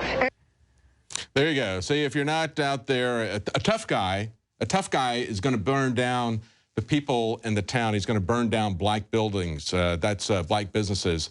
That's what a tough guy does, right? If you don't do that, you're a sellout. If you try to peacefully make change, if you try to report the news, you're a sellout, according to this guy. That's the kind of thug behavior. Let's go back to this. It's still going on here. Do you want to go back to that? Or? I mean, meanwhile, we're one of the only news organizations out there that is pointing out the difference between peaceful protesters who've been peacefully protesting, fighting for some equality, respect, some justice for the last 3 months, differentiating between them and the people that are burning down these buildings. You work for a racist Alex Jones. What this guy needs needs to look at that video from Rick Ross, where he's talking about how they use the media to keep the black community thinking that they're going to be successful if they act like thugs. Right. That's a great video that we played earlier today. I think we've got that queued up for later in the program. Let's go back to the firefighter that we have on the line. We'll keep monitoring that situation there with Jakari. Hopefully that doesn't that guy doesn't get violent. It looks like violence is the only thing that this guy is what they likes, wanted, though. They want them fighting amongst themselves. Even we're out there trying to bring some truthful news to this situation. This is what going back to the face of this guy angrily yelling at Jakari. This is what it looks like when you buy into this phony paradigm that we've been talking about, the black versus white. He can't see what's happening. He is so blinded by that narrative that they've fed him, the propaganda that they fed him, that he can't understand what they're doing to him. And he thinks it's a great thing to burn down his black neighbors' businesses, to put their life's work in ashes on the ground. That's what these people have essentially done. Let's go back to the firefighter. I'm sorry, we wanted to get that live. Are you there, Ken? Yes, sir. No problem, David. But I'd like to punctuate what you just said. Some people don't realize that your property insurance may not cover rioting. Yes. The insurance companies sometimes can write that off and not pay a thing. So these black business owners may lose everything. And you know, if even their policy if does not cover rioting. That's right, Ken. That they may have an exception for that. We see in a lot of these insurance policies you point out. I hadn't thought about that. War, they write that off, and so they kind of look at the rioting as, in many cases, as an extension of that.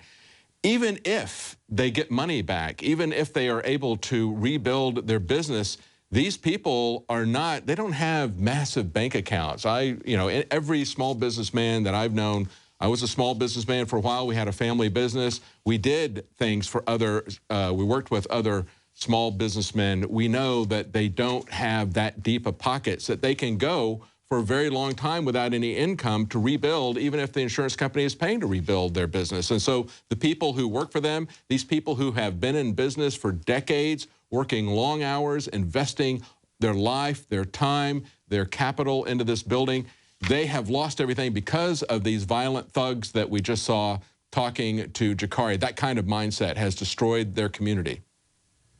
And that brings up another point that Leanne and David, you should understand that each one of these incidences of arson is a crime and must be investigated. You as reporters should go ahead and request from their PR office or whatever the arson reports from each address that was burned, including the cars. An arson investigator is supposed to investigate each one and find the source of the fire. You don't get on your incident report to write down cause of fire, rioting. Yeah, that's right. That's a very good point, especially with all the questions that have been raised about that particular warehouse and the shooting that was going there. Hang on, Ken. We're going to go right back to Jakari. As a black man, how do you feel about that? I don't like that, Wilson, but you ain't supposed to break it in the building. Hey, breaking into that Boots Mobile store is not going to bring back my crowd. But you come to me like I broke in the fucking military. I ain't saying that's what you're talking about. That's what you got to understand. This is a thug engaging Jakari Jackson in Ferguson, Missouri. This is live. That's how you fight aggression. You got to show people how to fight back. Jakari, come here, man. What's going on, guys? No, people are tired. That's how you respond to aggression. People are tired. What was that all about? You ain't tired of it. No, people terrorists, and I told them it didn't have nothing to do with it. I said whoever breaking in the building ain't supposed to break in the building. I'll tell you too, whoever you are. I'm not vouching for people breaking in the building. That's what I try to tell the guy. I said they want Alex to come to the hood. What's breaking in that Boost Mobile store going to do to help anything? He said, I didn't break in the Boost. Yeah, we got a little bit of a delay here. Out here justifying people breaking into the Boost Mobile store. I didn't say you did it. I didn't say you burned down whatever building, but people aren't supposed to be out here burning down buildings. That's not going to bring back my ground. It's not going to do anything to Darren Wilson. All it's doing is tearing down his community. That's all I said. This dude, whoever he is, just rocked the floor, tried to tear me down. He thought I was about to run from him. I ain't run from him. I said, he said, send your boy down here, and I'll tell him to talk to you. Rip off your mask. I'll tell him to come find you. I'll go find him. So that's what happened. You guys worry about becoming a part of this? Anyway, the difference I said whoever breaking in the building ain't supposed to be breaking. Just wanted to do a little piece of you guys, doing alternative news here. Yeah. I mean. All right, so with this technology, we've got a delay going with Jakari's feed. Who knows? Maybe it's wrapping around the earth a couple times before it comes in to us, and then so it looks like he's okay now, but it did get pretty tense there. Yeah. For a bit. Yeah. Emotions are running high, and I guess if you're not for looting and burning down businesses in the area, especially the small businesses, that's it. Hey, why don't we talk to Biggs real quick and see what's going on? Okay. Joe, can you hear us? Yes, I can. Okay, so Jakari's okay now, right? Talk to Ken. Yeah, well, this is what happened. I found Jakari, and there was a guy yelling at him and said that... Hey, I just want to let you know the Delta Force guys are watching. Okay. So what happened was Jakari was sitting over there talking to a guy, and they were mad at him because earlier today on the radio show, I said it's a terrorist act if you're out here burning down buildings and demolishing stuff like that. And then this guy's taking it that I said that everybody out here is a terrorist. So he attacked Jakari And then I walked over there, and then they all flipped out when I walked over there and said, oh, there he is, there he is. So that's what's going on right now. Well, yeah, it is a terrorist act, and I think it's kind of interesting this guy's getting in Jakari's face. And what is he trying to do? Is he saying that it's not a terrorist act, that it's justified to burn down his black neighbors' businesses? Is that the point he was trying to make as he stood there in a mask? Was that his point? Yeah, it's like I said, the people who are doing that are the ones who are obviously here trying to cause trouble. Yeah. Because the ones who watch us all the time and the ones that know what we're out here about, against the militarization of police, against people impeding on your rights and things like that. So this is obviously somebody who just wants to come out and be one of the people who's going to be an agitator. Well, burning down your black neighbor's business because you're mad because you think black people are being oppressed, it seems to me like that would be kind of a no-brainer, that's not going to accomplish anything. They need to have concrete goals and objectives that they can express, like I was pointing out earlier. At the Bundy Ranch, he had very concrete goals and objectives. He didn't achieve all of those, but they need to think about what they want to do. Just going out and mindlessly striking out at people isn't going to accomplish anything. It's just it's idiotic. It's just making the world look at you like you're being irrational. Oh, it does. That's not how you get things done. It's counterproductive because it just feeds the other side what they're being told, that these people are animals that they can't be dealt with. And so we just need to have a massive police buildup, a militarized police force. That gets fed when people act that way. But I don't know if they understand that that's how this whole story is now being spun. They're inside the spin. Yeah. So I can understand how they might be a little upset with media, but yeah, I mean, that's what's going to happen if they escalate it to rioting and looting. And maybe this person here doesn't even understand to differentiate himself between a protester and a rioter and looter. Anything else you want to level? Yeah, true. Anything else you want to add, Joe, before we go back to Ken? I wanted to talk to the firefighter a little bit longer, and then Rob, what do you think? I think this would be a good time to let Ricky Ross kind of chime in on, and let him explain it to this guy.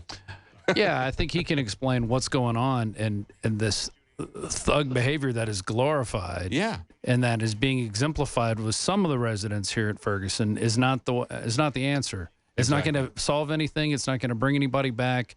All it's going to do is lower the standards for everybody living in that area. And so, yeah, I agree. Why don't you finish up with Ken if is he still there? Or do we hang up? Okay. Yeah, we're going to bring Ken back, and then you can finish up with him, and then we'll go to that. And if anything breaks while we're in the middle of this report, we'll go right back to the action. Sure. For those of you watching in YouTube land on youtube.com/The Alex Jones channel. I don't know. I think they do that so they can clear off that area and not have to worry about anything, and then they can just keep everybody in one centralized location. Okay, yeah, let's go back to Ken. I know, Leanne, you had a question that you wanted to ask Ken, and then we'll give him a chance for final comments, and then we'll go to the Ricky Ross report and stand by in case something happens live. Right. Well, Ken, now you mentioned that there's going to be a lot of prep work, and so the fire department would have known. Now, we've been hearing, obviously, we've had months to prepare, and in the weeks building up to where they were saying they were going to announce a grand jury decision, they knew that it was happening. We were getting word that hospitals were preparing. They were setting aside certain 3 levels of the hospital. Schools were all prepared to cancel certain classes, rearrange their schedules. People in office buildings were telling their employees to prepare and to be able to hunker down with food just in case they aren't able to get in and out of their buildings. So everyone was saying, we're preparing for the worst. Does the fire department not prepare for arson? We prepare for everything. I got in trouble in my department for preparing for aircraft mass casualties incidents. And they said, well, the airport's 45 miles away. And I said, well, that's the point. An airplane with 200 or more souls could crash land in our district anytime, and we're not prepared. So if there was a question of rioting, the fire department could have procured ballistic vests for the firefighters and would have had a contingency plan for the police department to come in. What infuriated me was the number of law enforcement personnel, and I use that term loosely, that were congregated there in a show of force while they would not deploy with the fire department. Right, and to actually say it's their fault because they just responded too quickly.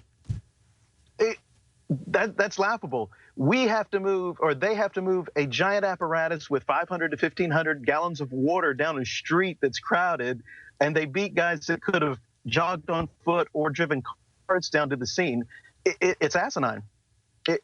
Well, I think that's part of what you were seeing everywhere, is that the police were basically, as we saw 3 months ago on the riots in August, we saw that they had removed themselves and they were not protecting any property. They weren't protecting the property. They weren't protecting the firefighters either. So was there anything else that you wanted to say, Ken Moran, before we go to this report from Ricky Ross?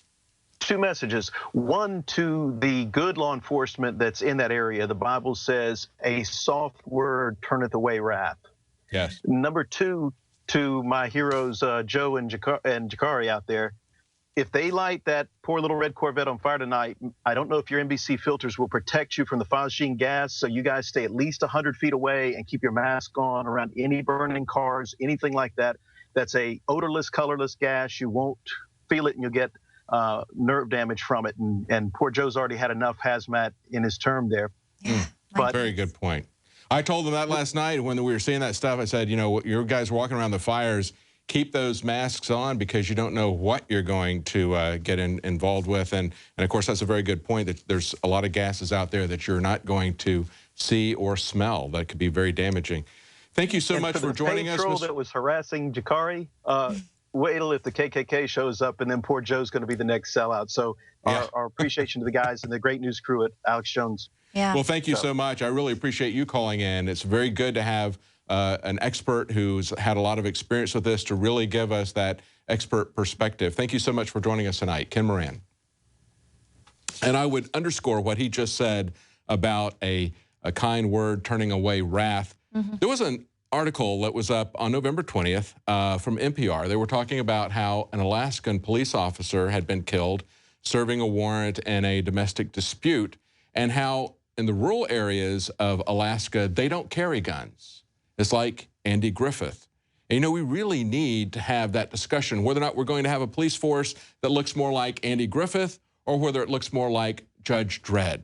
And, of course, we're probably not going to reach either of those exact extremes. I don't know, maybe we will get to Judge Dredd, but where do we want to fall in that spectrum? And when he said that, it reminded me of this report. And listen to what this police officer who works there now, even after the other police officer was shot and killed, this is what he says about his police work when he works without a gun. He says he's come to realize that his most important law enforcement tool is his mouth. And this is what he says: how well can you speak to an individual? How can you talk them down? Can you make them understand common sense? If you can get somebody to understand common sense, they're going to follow along with you. See, that's the kind of person, that's the kind of mission, that's the kind of understanding and that we need to have in all of our police departments, not just in rural areas in Alaska. And I think one of the ways that that's going to be achieved is with one of those points from former police officer Frank Serpico saying it has got to be mandatory for police officers to be involved with the community. They need to understand the community. They need to be able to talk to the people, not see them as criminals, as perpetrators, as opponents in a war zone. And unless and until that happens, we are going to continue to see escalated violence, random, senseless killings by the police because of the way that they're trained, because of their mission. It's very important what Ken said. You stop the wrath by checking your mouth. And that's what these police officers who had to work without using a firearm understand. And for the most part, they will be safer themselves in that kind of an environment, because if they escalate the violence, they will also be subject to that violence.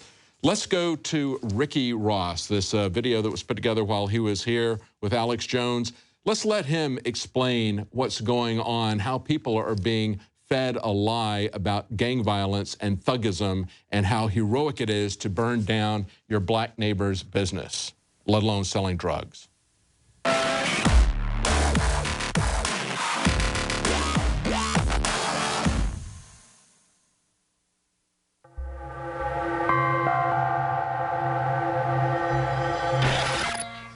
I'm the real Rick Ross.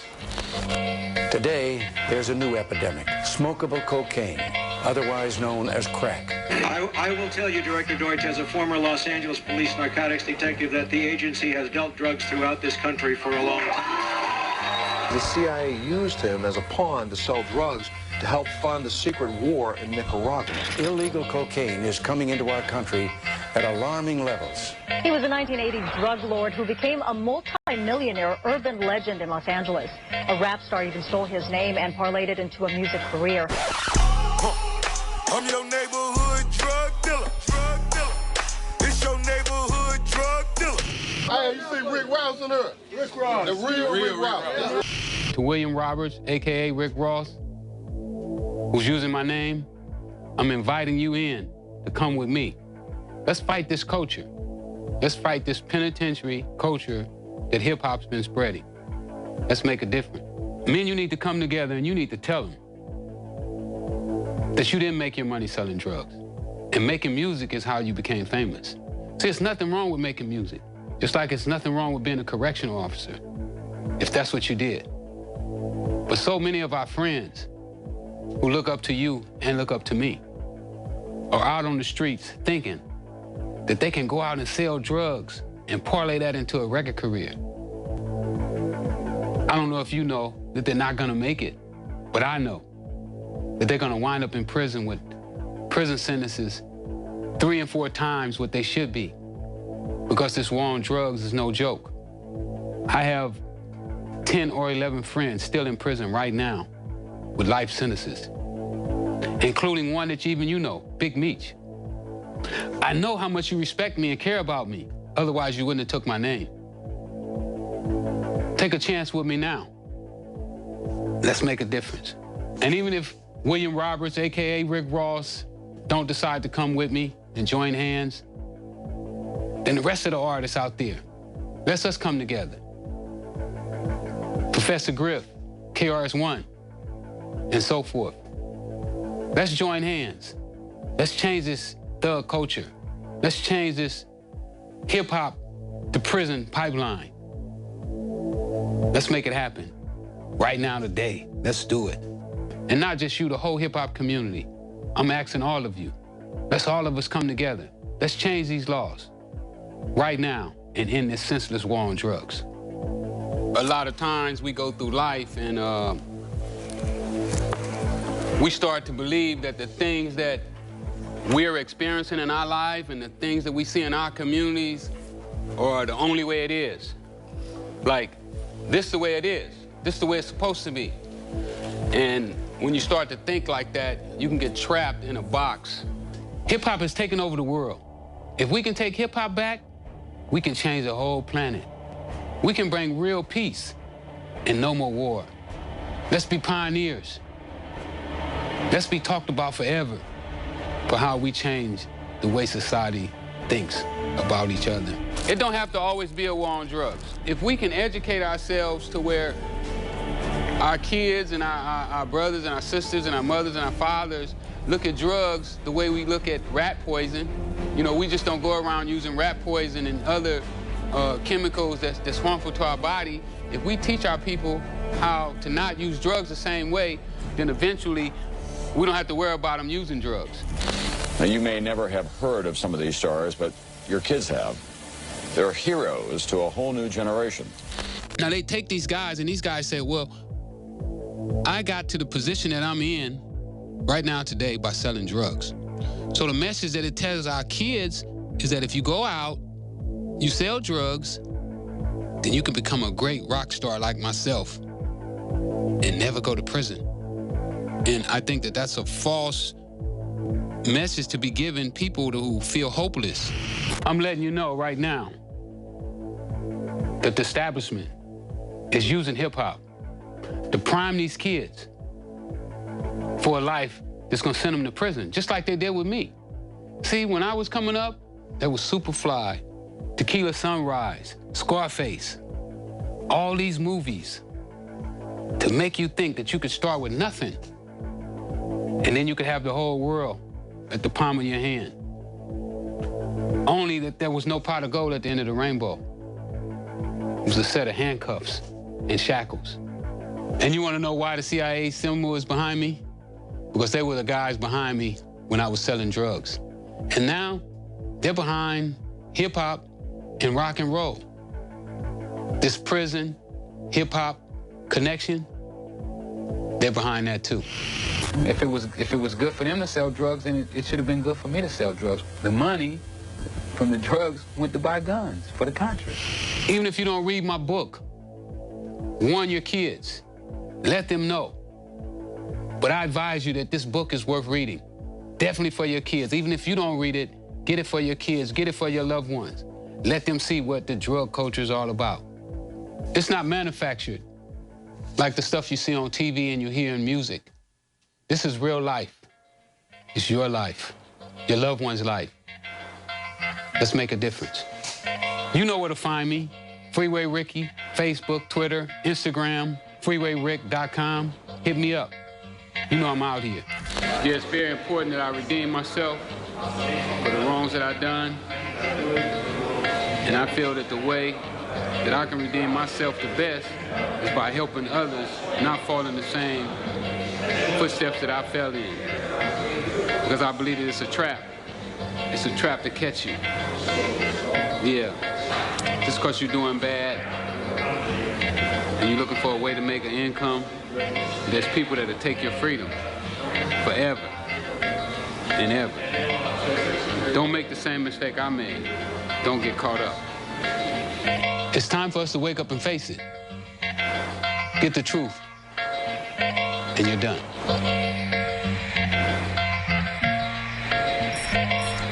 All right, so that was Freeway Ricky Ross, who woke up to what was being done to him, woke up about the fact that he was part of a CIA-run drug operation, woke up to the paradigm, the false paradigm. But we've got some people who are engaging our reporters, Joe Biggs and Jakari Jackson in Ferguson right now.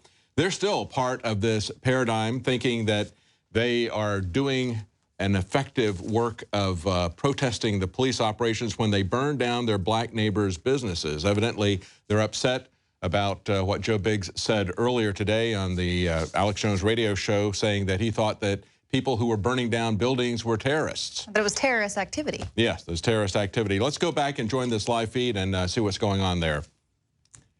Hey, Joe. We're calling him back via Skype. We lost his Skype connection. This is our Ustream. What is going on? Ustream/Alex Jones live. All right. But you can see this build up there with them really feeling like everyone is against them. Yeah. You know, even our guys who've been out there months now. But all right, we've got Biggs back. Let's go back and talk to Biggs. Go ahead. Biggs, can you hear me? Yes, I can, David. I'm out here still in between the police department and the fire department, standing on the sidewalk. There's more police that have pushed out in the road. A lot of the protesters are now pushing more into the road in one of the lanes. They've got one of the whole lanes essentially blocked off, and there's still cars driving by. I can't believe that they don't have traffic blocked off like they did at other times. This is just mind-blowing. Someone's going to drive by and hit a protester, that's going to start an all-out riot, or someone's going to drive by with a gun and then just, you know, shoot. So these are things that people you would think police would train for, and it's something that they would take precaution. You know, they're putting up barricades all around the police station, but they're not doing anything to essentially protect these protesters. I mean, they need to block this road off. You know, nothing has happened in 20 years. That's exactly what we saw in the LA riots. Daryl Gates, who had essentially created SWAT teams. I think the very first SWAT teams were there in L.A., and they were the first ones to militarize their police departments. Of course, he had experience with the CIA as well. When they had the L.A. riots, they only protected the government buildings, the police department, the city hall, that sort of thing. That's exactly what we're seeing here now. Go ahead, Leanne. What did you want to say? Well, I was just going to point out that they already had another person was run over at a protest in another city. One of these Ferguson protests, they had a protester was run over. So, I mean, Joe, you're absolutely right. They should have this blocked off. What's to say that they don't just start attacking cars going by, or if they're just in the line of fire? I mean, this is dangerous precedent. I mean, we already saw a car run into a pole the other day, and well, I got word a minute ago that a journalist was out here going back to their car. I think they were by themselves, and someone came at them at gunpoint and took everything from them. So that just happened about a block away. Yeah. Yeah. So, I mean, there's a lot more anger out here tonight. And speaking of anger, before we went to the break and we played Freeway Ricky Ross's report, because we thought it was very important for people to hear yet again what he had to say. We played that earlier today on the radio show, what he had to say about people getting caught up in this government false paradigm.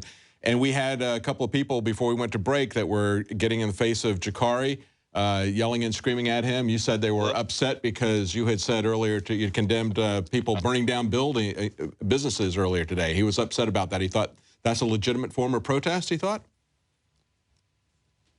Yeah, I mean, I don't know what's wrong with disagreeing with the fact that someone's going to come out and burn down buildings and destroy a neighborhood when that neighborhood needs those businesses. I mean, there's grocery stores, there's food places. I mean, you know, the gas station's gone. I mean, why do you have to completely destroy everything?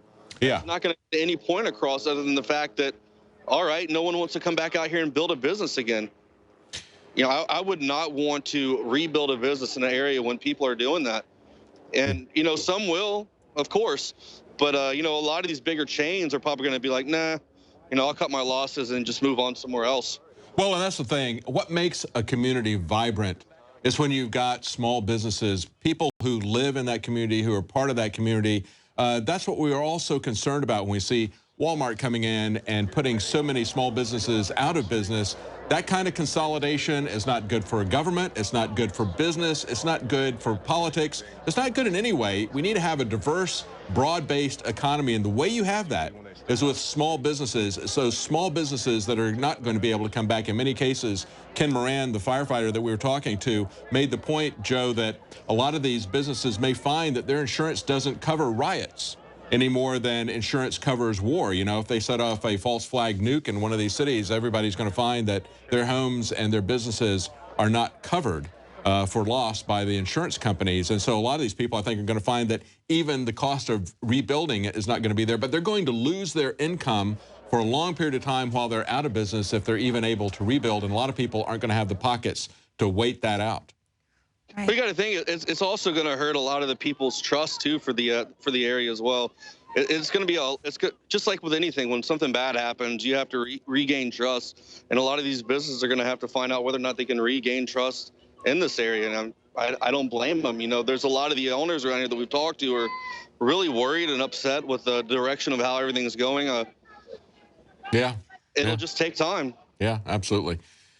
That was one of the things we talked about earlier, how sad it is that there is such a poverty of ideas, that they don't have a strategy for what they want to accomplish. The most they seem to be able to come up with is, we don't want the police to do this in response to what protesters are doing.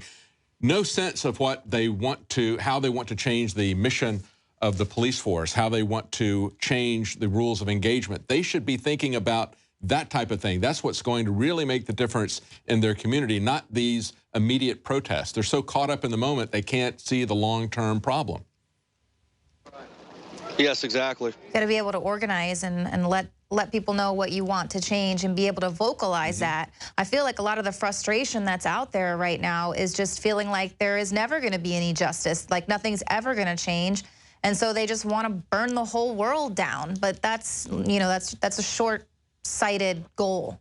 Yeah. If it's Biggs. You know, what's interesting right now is the police are standing on the sidewalk, and now civilians are directing traffic essentially, and directing the flow of traffic, stopping people from coming in, because there's only one lane in the road open right now because everyone's moved into one side of the road. So now there's civilians out here, regular citizens out here. Yeah, regular citizens, blocking the road off and allowing, wow, everyone's running right now. Something's on fire. Oh, goodness. Something is on fire close to where you are right there? I can't tell. I just see a lot of smoke, and now people are running around. I don't know if you heard Ken Moran say to stay away from any burning cars. What is that aerial feed? What is that aerial feed that we're looking at there? That's local Fox, okay. That's an aerial feed. They're up on a helicopter or up in a building somewhere looking down. Stuff's getting thrown. It's about to get nasty. All right, so it's building up. Oh, hey, Biggs. someone just threw, look, the lawn's on fire now. Hey, Biggs, this is Darren. Yes. If things get too heated, you guys don't hesitate. get the hell out of there. Yeah, we will. Someone just threw something to put a fire, like, right at the police officer saying, hey, just went out. Last night, there was a CNN reporter. She got hit in the head with a rock during a live broadcast. And I know some of the guys, they went after some of the Fox News guys. In school. Yeah. Well, because they don't like the coverage that Fox and CNN give them. Now it's starting to get pretty violent. You see a lot of people running around. And once again, Jakari ran off.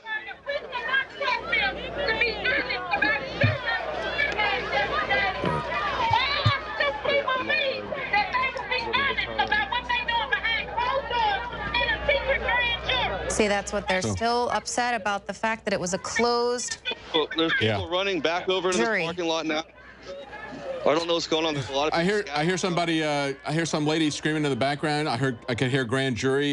Did you hear what she had to say, or can you get any closer to that, Joe? She said that no good can come from a secret grand jury meeting. Right. That's what we've been saying. She says this evidence needs to be brought forth and let everyone look at it and make a sound decision.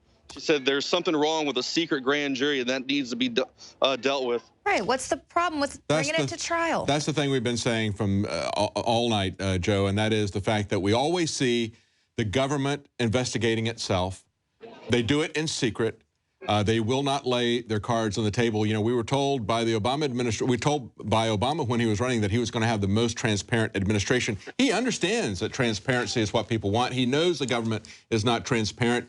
And yet I think he needs to pick up a Webster's dictionary and look up the word transparent, because he obviously got it confused with another word in the dictionary. Well, it's another one of his lies. And the only thing that's transparent about the Obama administration is their lies. And their tyranny. Yeah, that lady is exactly right. If they wanted to de-escalate this, that's the way they would have done it. But everything that they have done, including the timing of the release of the information last night, everything they have done is calculated to increase tensions and to build this white against black, the community against the police and everything, divide and conquer. Yeah, exactly. Yeah. Okay, so you're into the crowd now, is that? I'm on the side. I'm looking at your feed over here. Jakari is. Yeah, we see that it looks like the police there have pushed into the crowd. I can't see. They're starting to push people back now. I was turned around looking at now they're on the other side of the road. It looks like they're going to be making some arrests.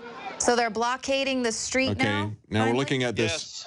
We're looking at an aerial feed from the local Fox, and you can see the crowd movements there if you're watching this broadcast. And again, if you're watching this on YouTube, please don't forget to subscribe to the Alex Jones channel if you're not a subscriber. If you're not a subscriber to Prison Planet TV, please consider subscribing and supporting our operation. You'll be able to see our nightly news broadcasts every night of the week at 7 p.m. Monday through Friday. You'll also have access to all of Alex Jones's documentaries, and you can share that live with up to 20 family or friends. Okay, so what's going on now, Joe? They are pushing. There's a lot of police are pushing into the crowd across the street. And now there's still police in the middle of the road blocking both sides of the road. Were they do what now? Were they headed for whomever threw something into the grass there that caught on fire? I'm assuming. Rob, I'm assuming because I saw something fly through the air, and then that's when I looked over in the grass area on the police department side and saw a little fire lit, and that was right where there was a large wall. A police officer standing anyways.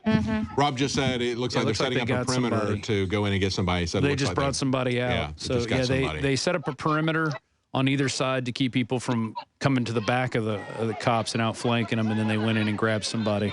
Rob, whether or not this person did anything or not, we don't know, but he could be one of the ones. You can see somebody. They've got somebody down. Yeah, there's big. Can you see what I'm pointing at? Yeah. Yeah, we're going to it right now. Yeah.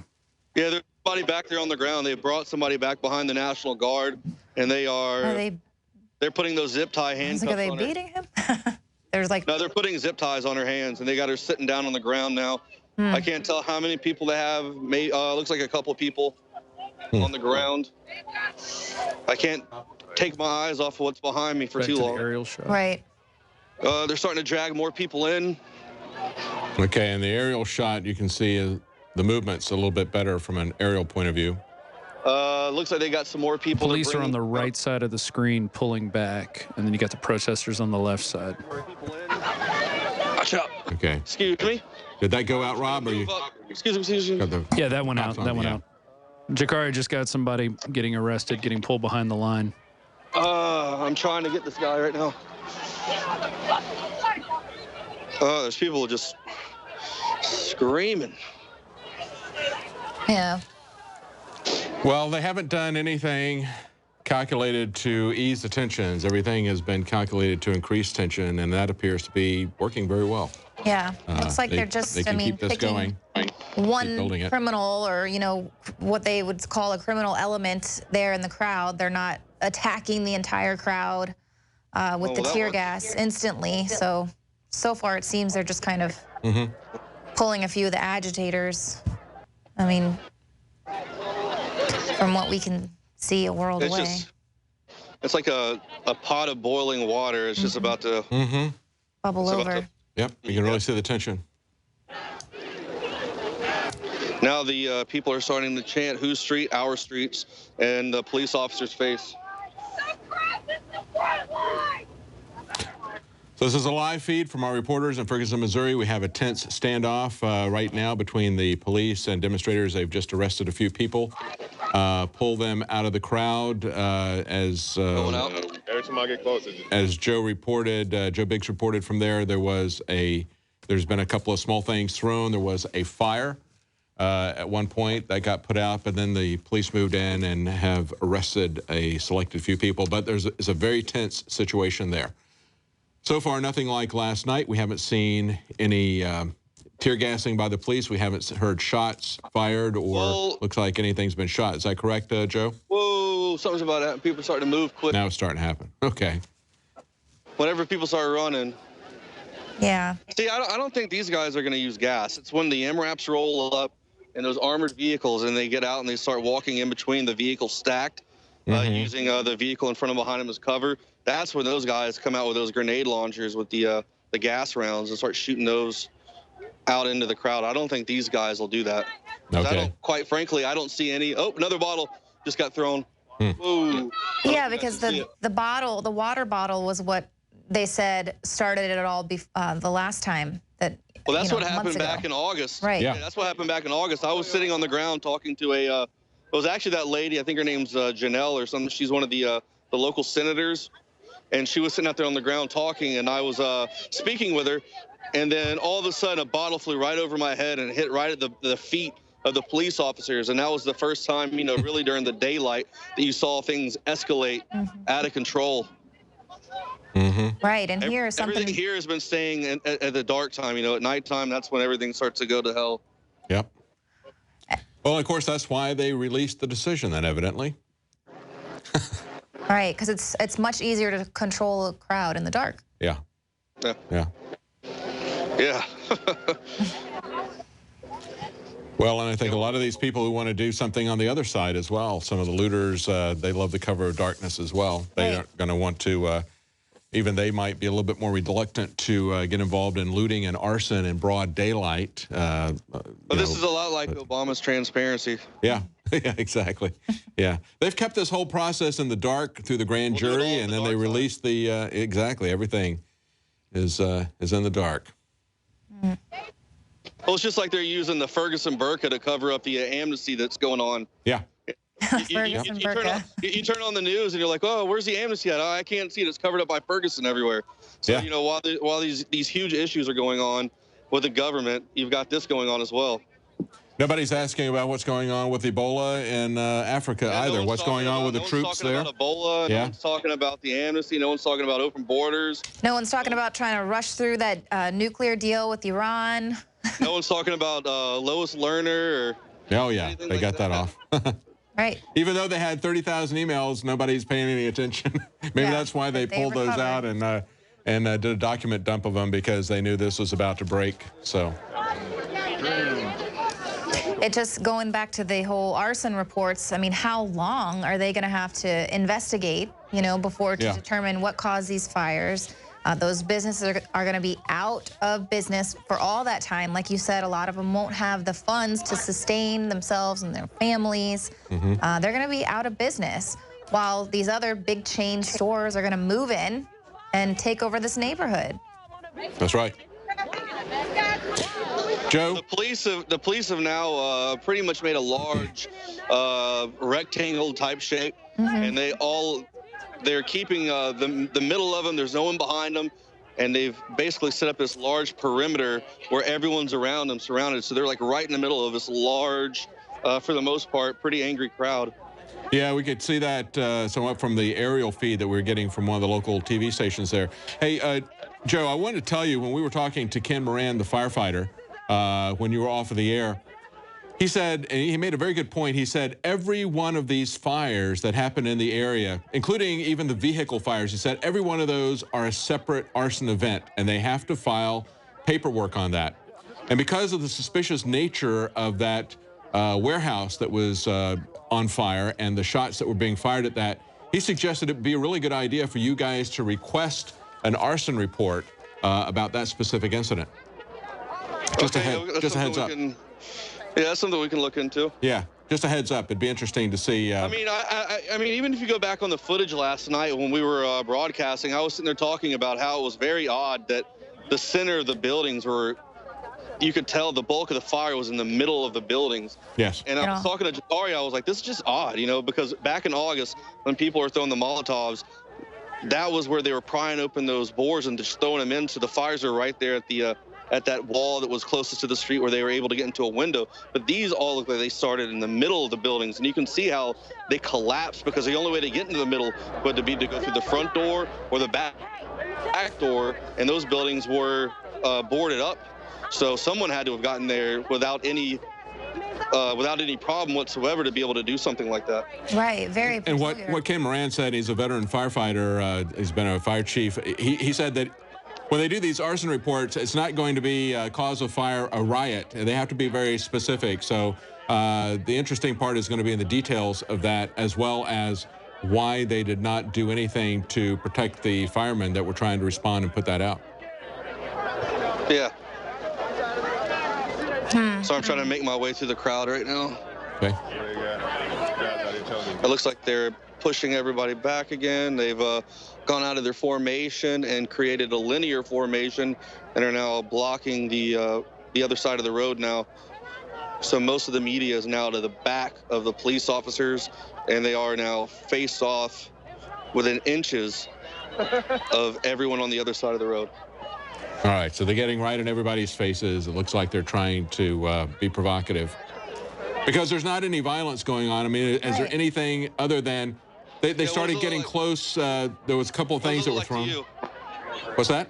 I'm talking to one of the gentlemen out here, and he says, you know, by the way they're lined up, he says it looks like they're trying to purposely tick them off to get them to provoke a reaction from the crowd, so they can bring the MRAPs in, so they can use the tear gas, so they can shoot the rubber bullets, so they can, you know, take people away and, you know, make them disperse. And then eventually, because they're cold, they're tired, they want to go home. They don't want to sit out here because they think that the reason they're out here is, you know, pointless.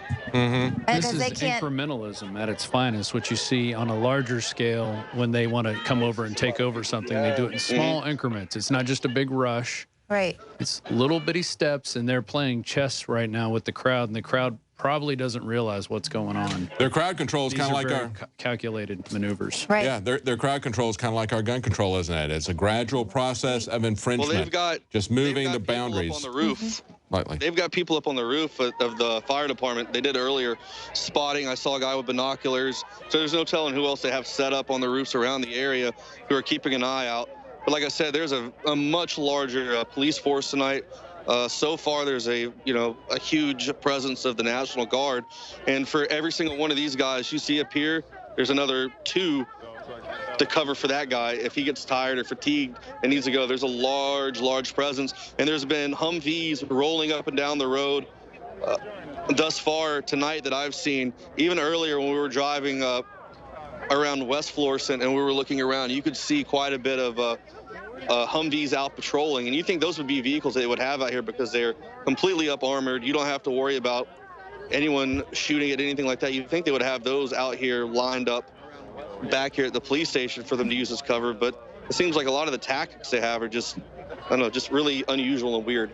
Well, there's no reason for them to utilize those vehicles until this crowd gets unruly, until they're violent. And it's been largely, there's no reason for them to justify rolling out the big guns, you know, and the big MRAP vehicles. They can't justify that maneuver right now, especially when it's peaceful protesting and the world is watching and they're saying, well, you know, they're not rioting, but there's a lot of people there still 3 months later protesting the fact that they don't feel like their community has been delivered any justice with this decision.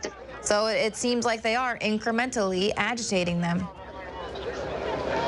Yeah, I mean, that's what it's appeared to be so far since we've been out here. Even and earlier last week when there was really no problems going on, once the police came out and showed up in full riot gear and then started basically interacting with the crowds, that's when stuff happened. That's when the arrests were made and, you know, tensions would rise. But when you see them hold back and hold restraint, the crowd protests and then eventually they get tired and they go home. It's just when someone throws that first bottle or the police push the wrong person and it's some guy's girlfriend and it pops off and then, you know, it's held from there. Wow. But they want someone to jump. Someone wants someone to jump and do something. Right. It's pretty scary. I remember being there when we were covering JFK, and that's exactly what was happening to us, just incrementally being pushed and corralled and kenneled. Have you got, is Jakari within sight of you there, or are you guys together, or you know where there he is? Okay. You got on my feed, he's right here. Yeah, there he is. Okay. Just want to make sure he's okay. We're just concerned about you guys. Yeah, we're using this a giant tear deck thing that makes our camera look like a transformer. It got some excellent footage, though. You guys got some really good stuff. You guys only saw a smidgen. Oh, yeah, I bet. There's so much golden footage that from last night, it'll take a long time to get all that out. How late did you guys go last night before you shut it down? Right around midnight. I mean, at that point, we knew, I mean, we're not going to see anything else, anything any different that had already happened at that point. And we found some interesting feed on YouTube. He's got 4 feeds going at once, a Twitter feed and then 3 cameras, one of which is ours. Looks like he has one of ours. At one point, he had Jakari's stream. So it's pretty interesting. All the media out there, everybody's out doing something right now. So yeah, there was a foreign media, Dutch media, that came up and spoke to me earlier, and they were out here doing reports about the rise in alternative media, you know, using cell phones to cover stuff live, and you know, not having that huge mainstream media backing that they have. You know, they're able to pay for all the high-speed equipment, and they have all that government money to really boost their production value up. And you know, their amazement is the fact that, you know, we don't have that kind of money and we're able to push out essentially the same quality reporting, same reports, you know, with great or better graphics and things like that. So well, we also don't have somebody above us shutting it down if we get into some area that they're not comfortable with. That's the key thing too.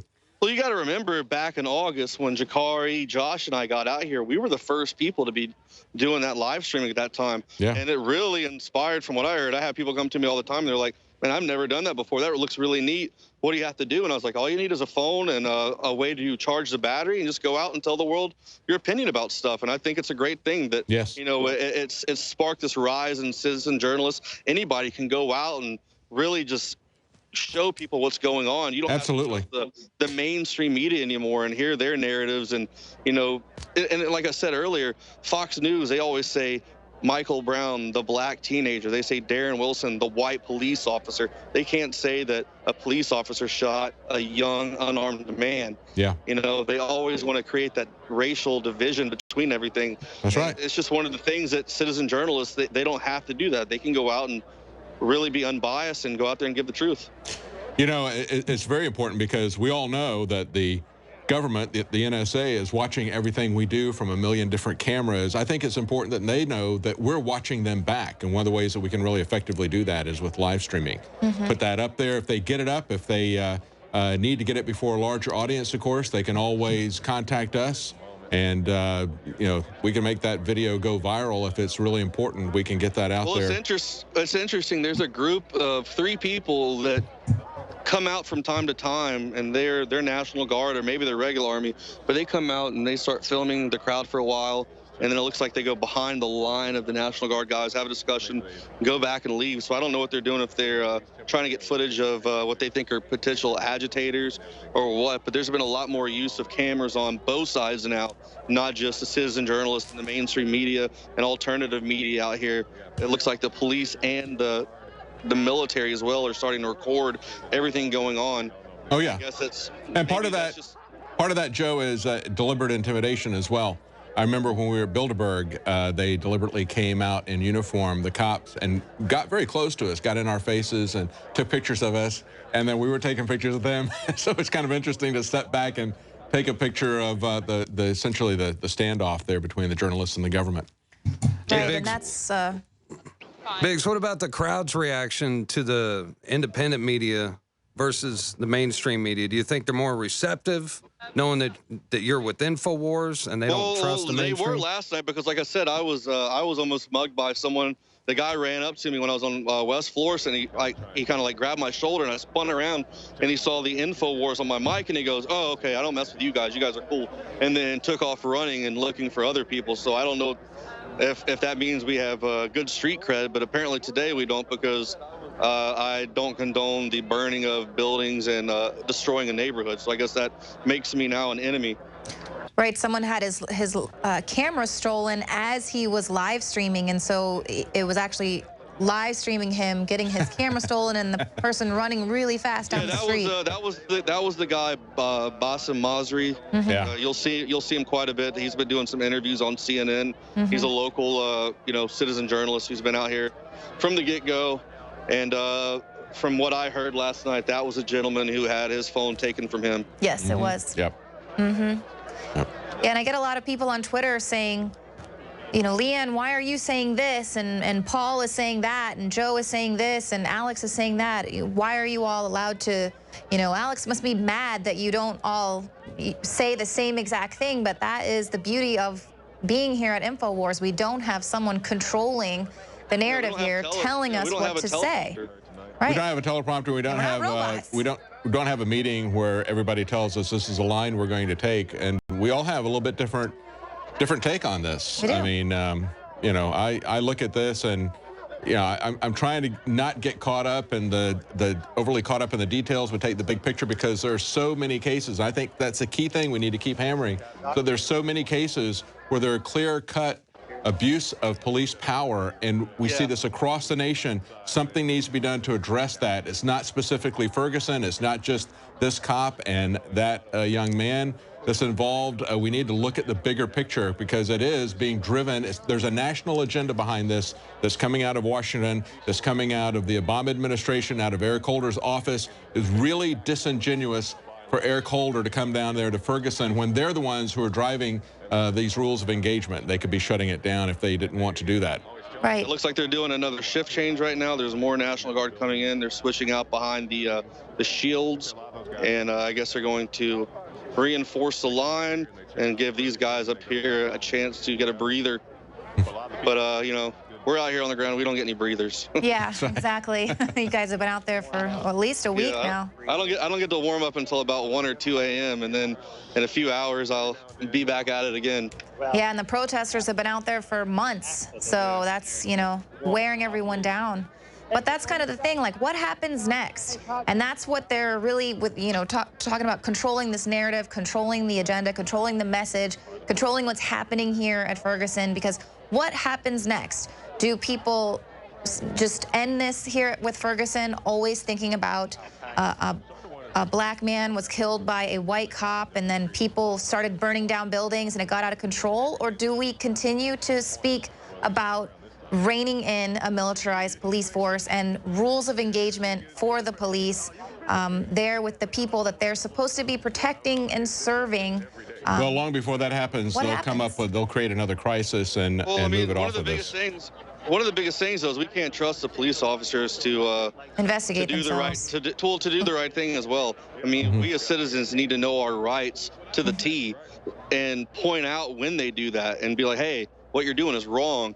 You know, and like I always tell people, if I get pulled over, if I stop, I start recording everything, just for my safety and for their safety as well. But you don't know if this guy, was allowed to cheat on some of his tests. You don't know if he knows everything. You don't know what his beliefs or backgrounds are. So as a citizen, you have to be armed with the Constitution. You need to know your rights, and that's the only way to make it out here without getting screwed over.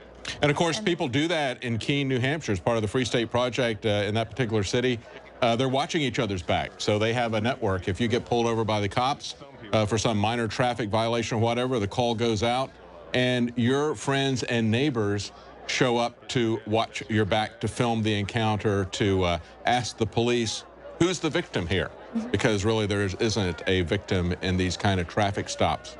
So it's very important for us to stand together, to know our rights. And as I pointed out before, one of the main goals that we need to see in every one of these communities is we need to talk about what the mission of the police is going to be, and we need to set up permanent independent commissions like Frank Serpico pointed out. He's somebody who has been a part of this. He has seen the system from inside out. He's seen the system turn against him. He knows as well as we do, because we've seen this over and over again. The system, the government will not investigate itself honestly. It will always exonerate itself, no matter what. And that's what we saw here again. We saw this done, the government investigating itself, doing it in secret, and then releasing the information in a way that was calculated to create division. Right. And that's really the character. Yeah, that's really the story here at Ferguson.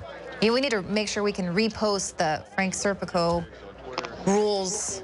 Well, we need to get Frank Serpico on. He's been on the Alex Jones show many times, and we're trying to get him on, but he's a difficult guy to reach. I think he makes it a little bit difficult to reach him for good reasons. So we'll see. Some pretty good answers. Let's go back to the feed there and see what's going on there, guys. What's happening?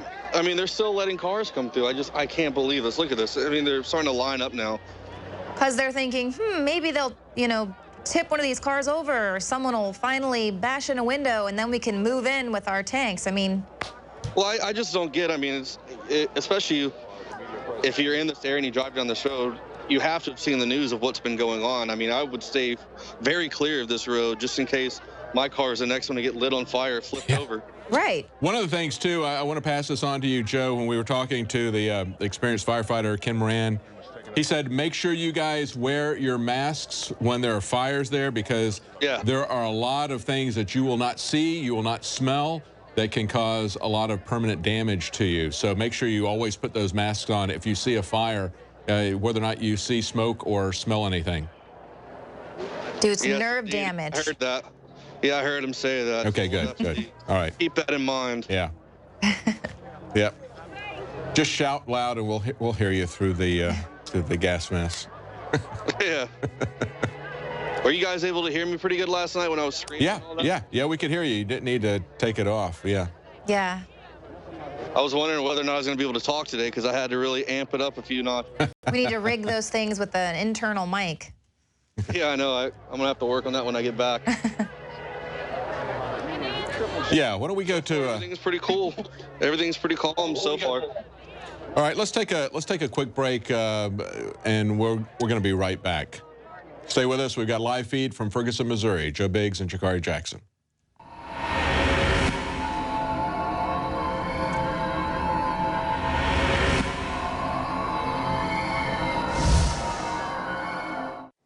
The facts are in.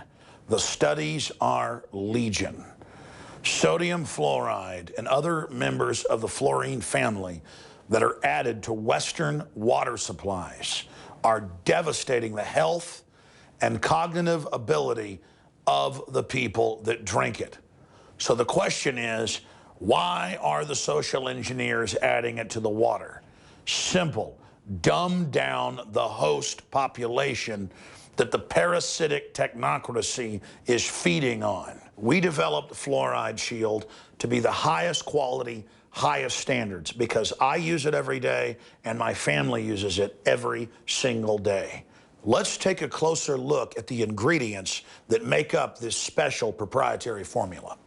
Tamarind has been celebrated for its ability to immobilize toxic fluoride residues, while zeolites have a long history of attracting and holding toxic compounds. Enter fulvic acid, an excellent cleansing agent. Then we added the highest quality shilajit, a rare compound that is collected from the high mountains of the Himalayas. We topped it all off with the powerhouse herb cilantro that is intended to mobilize fluoride and other dangerous compounds for removal from the body.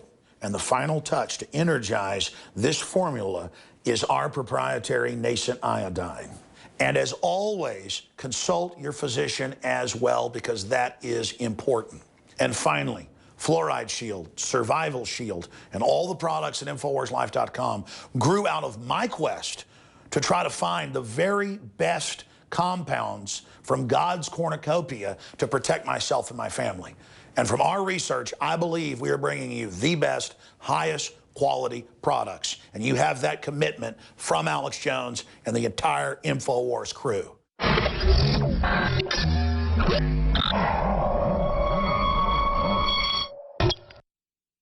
Another major health threat, this one in Toledo, Ohio, where everybody in the entire city has been told not to drink the water. Ohio's governor declaring a state of emergency. Did you know that the average person uses about 80 to 100 gallons of water at home every single day? If there's a water emergency, will you be prepared? Panicked residents forming long lines throughout the day. We're here at a supermarket in Toledo. You can see the shelves empty where water once was. To stay safe and healthy during a crisis, you must have access to safe, clean water. Water which will not be available at your local grocery store. There's a mad dash on right now to stock up on supplies. The ProPure Pro 1 G2.0 water filtration system is a must-have for every modern, independently minded household. Protect your family's safety during an emergency. Go to InfoWarsStore.com today to purchase your ProPure Pro 1 G2.0 water filtration system, or call 1-888-253-3139.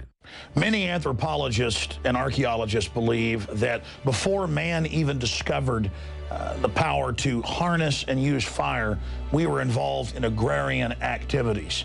That is, taking the seeds of plants and then replanting them to produce more. The very foundation of our modern civilization and human culture is centered around the planting and cultivation of edible plants. Here are some of the amazing deals at InfoWars Seed Center at InfoWarsShop.com. The Survival Seed Vault by My Patriot Supply features only the finest survival heirloom seeds for a robust and hardy garden, even in the toughest times. We also have starter varieties of the deluxe seed packages for fruit, salad, salsa, peppers, medical herbs, and more. Go to the InfoWars Seed Center at InfoWarsShop.com. And remember, the revolution against tyranny is growing.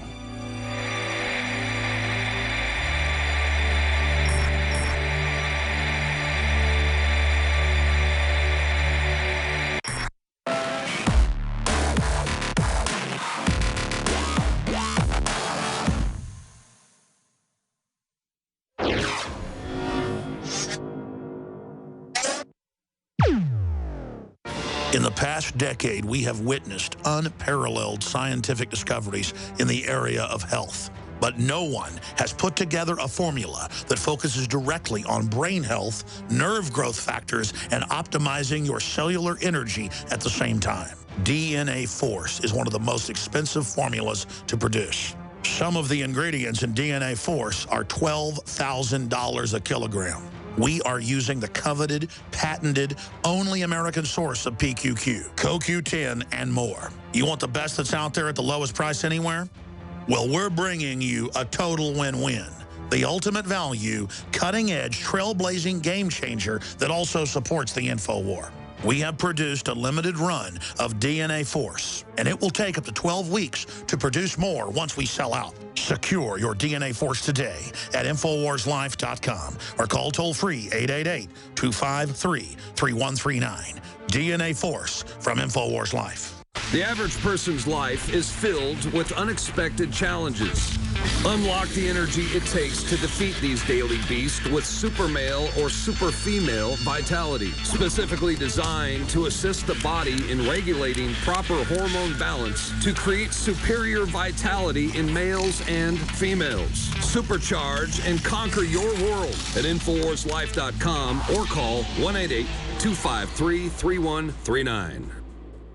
For all of recorded history, civilizations around the world praised the health benefits of silver. At InfoWars Life, our mission is to bring you the highest quality, purest, cleanest, effective colloidal silver on the market today for the lowest price available. You don't have to be a doctor to know. The fall and winter months are the most dangerous time of year in North America when it comes to you and your family's health. InfoWarsLife.com is very excited to announce our biggest run yet of Silver Bullet colloidal silver, exclusively available at InfoWarsLife.com. Now, InfoWarsLife.com has taken colloidal silver to the next level using a cutting-edge technique that is free of toxic artificial additives. Now more than ever, it's important to stock up on high-quality Silver Bullet from InfoWarsLife.com and to help others during Christmas by teaching them about the powerful benefits of silver. Secure your Silver Bullet today at InfoWarsLife.com or by calling toll-free 888-253-3139.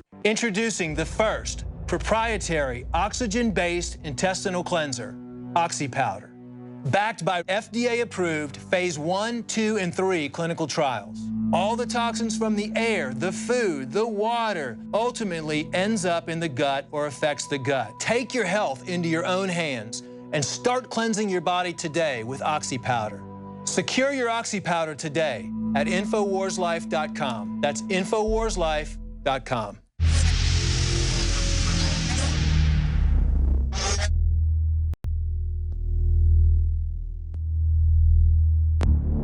Traffic is building rapidly downtown as citizens rush to get home. They are starting to board the windows up. They are preparing for the worst. Purging, we advise you to get off the streets. It'll soon be a war up there.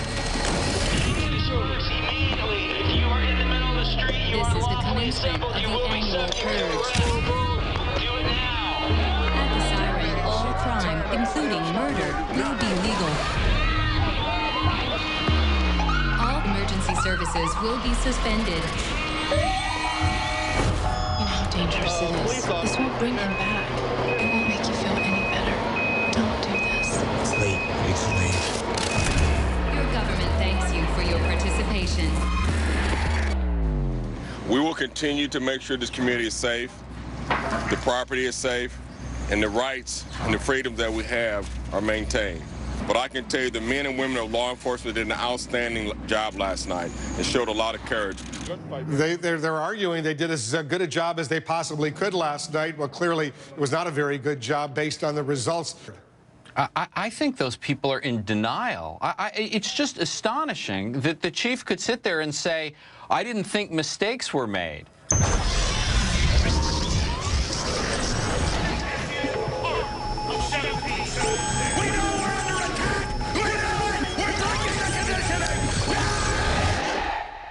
Welcome back to this live edition of the InfoWars Nightly News. I'm David Knight here with Leanne McAdoo. We've been talking to our reporters in Ferguson, Missouri, Jakari Jackson and Joe Biggs, who are reporting live from the streets of Ferguson tonight, assessing the situation, live streaming on Ustream. And of course, maybe you're watching us on our YouTube feed. If you're watching us there, please remember to subscribe if you're not a subscriber to our YouTube channel. We also have a paid subscription service, Prison Planet TV. If you're not a subscriber to that, your subscription helps to support our operation. It also gives you access to our nightly news every night, not just on special events. We were here live last night. We're here live again tonight. We had live coverage that was streaming for the election that we made available to everyone. But if you are a Prison Planet subscriber, you will get that live feed every weeknight at 7 Central, 8 p.m. Eastern. And of course, it helps to support our operation. You can share that with 20 other people, and you can also give the documentaries of Alex Jones, and that is one of the best ways for people to wake up. Also, we have a free newsletter that you can get at our website. It's right there on the right-hand side. There's a box. You can subscribe to that. You will see exclusive special content there that you don't see anywhere else. You don't see that on our live on our website or on our InfoWars Nightly News. And you're also going to see some specials for the people who are following us on a regular basis, people who subscribe to our newsletters, this week we're going to have some specials from InfoWarsLife.com. Those will be announced 24 hours early to the people who are newsletter subscribers. So there's a real benefit there. If you want to try some of our InfoWars Life products, we try to make the very best, purest products that are going to help to build your immune system, help protect you from infection, help to shield you from the many things that you cannot avoid in this modern world with all the contaminants and toxins that are put into our food and water supplies. We're going to go back to our reporters in Ferguson, Missouri, and catch up with them and see what's going on. There's been a gradual building of tension tonight. Started out very low-key. Then the police have started building up their presence, have gotten closer in a more confrontational posture to the people that are there. And as we left for break, they were getting quite close. They had already arrested a few people who had thrown a few things at the police. However, at this point, there hasn't been, as far as we know, last we talked to our reporters there on the ground, there haven't been any shootings like we saw last night, any massive arson or anything like that. But as you can see from this aerial shot, they're already kind of drawing up battle lines. Joe, are you there? Can you hear us? Yes, I am now on West Florissant. We are on the street that used to be a very busy road with businesses everywhere, and now you can see there's a National Guard standing on the corners of the road with their M4 assault rifles. The police they've had this whole area blocked off, and you're not allowed to really go anywhere. All the businesses are either boarded up or burnt down. It's just a sad sight to see. I mean, it's just like a ghost town. This is what a police state looks like. Yeah, exactly. We can't go down this way? That's what it looks like. And that's a sad thing. They're not even allowing any of us to walk down this way. This is as far as we can go at the corner where the Ferguson Market and Liquor is, the McDonald's right here, and then across the street, the Family Dollar. They're not allowing anybody else to go down that way. This whole place is now just in ruins. Yeah. It's a bit too late for them to be protecting it now, isn't it? Yeah, I mean, they could have done it last night, and of course, this is what they were doing 3 months ago in August. They, when you guys were there, they had people looting the stores. You're talking about how the police just drove right past it. Well, now the big story is going to be, oh, well, there was no rioting or looting because we had 2,200 National Guardsmen there. So. Yeah. Well, and of course, earlier tonight, we had a guy in the crowd come over with a face mask on and get confrontational to Jakari Jackson, who's concerned about your comments earlier today on the radio show saying that you didn't think that burning down black businesses was a form of protest. You thought it was more of a terrorist act. I would agree with you. Yeah, I just don't get why that's going to, I mean, how that could even be taken out of context, to be quite honest. I mean, the act of burning down, I mean, look at this place. This is a dead zone. I mean, this is like a black hole. I mean, there's nothing here now. Yeah. I mean, it's just police on the streets and military. Yeah. And I mean, what was the purpose of this? I mean, no point was made. There was no justice out of this. Nothing happened. And now you don't have places to go to anymore. There's people out here that can't go to work. Yes. It's ridiculous. Yes. Not to be able to feed their family. And let's make it clear, you know, the act of arson, the act of looting, those have always been considered things that people could be shot on sight for doing because of the risk that presents to life, the immediate risk that it presents to life. But it's also most definitely destroyed the livelihood of these small businessmen. And that's what I've said many times. I have so much sympathy for the people who have invested years, decades into their businesses in terms of time and capital for the people who work for them. And it's quite likely that a lot of these businesses will not be able to come back even if they wanted to give it another try. Exactly. I mean, like I said earlier, I mean, really, I mean, you're going to put trust back into this. Are you really going to invest more money and try to come out here? Yeah. It's just so sad because this place was flourished. I mean, so many people out here every day busy. You know, last week when we were out here, it was just a normal, regular town where everyone was going to the store, walking to the store, going to different places, enjoying their week like they would any other time. And now they're unable to do that. Now everything is shut down, and you have military walking up and down the roads with M4 rifles and police shooting up and down the roads. And as you can see, I mean, this is all that's out here.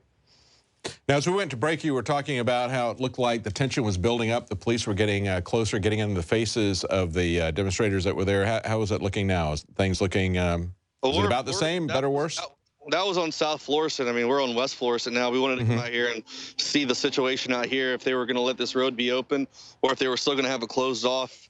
And you can see almost a half a mile down, there's just nothing but police lights everywhere. I mean, this was, like I said, a very busy neighborhood just down a few hundred yards, and now there's nothing but squad cars on every corner and Humvees and armed soldiers. Right, so they're letting all the traffic funnel through where the protesters are and where all the police are lined up, and the National Guard. Yeah, where there's no one out, it's being guarded, and where there's everyone, there's potential for, you know, loss of life and a lot of damage.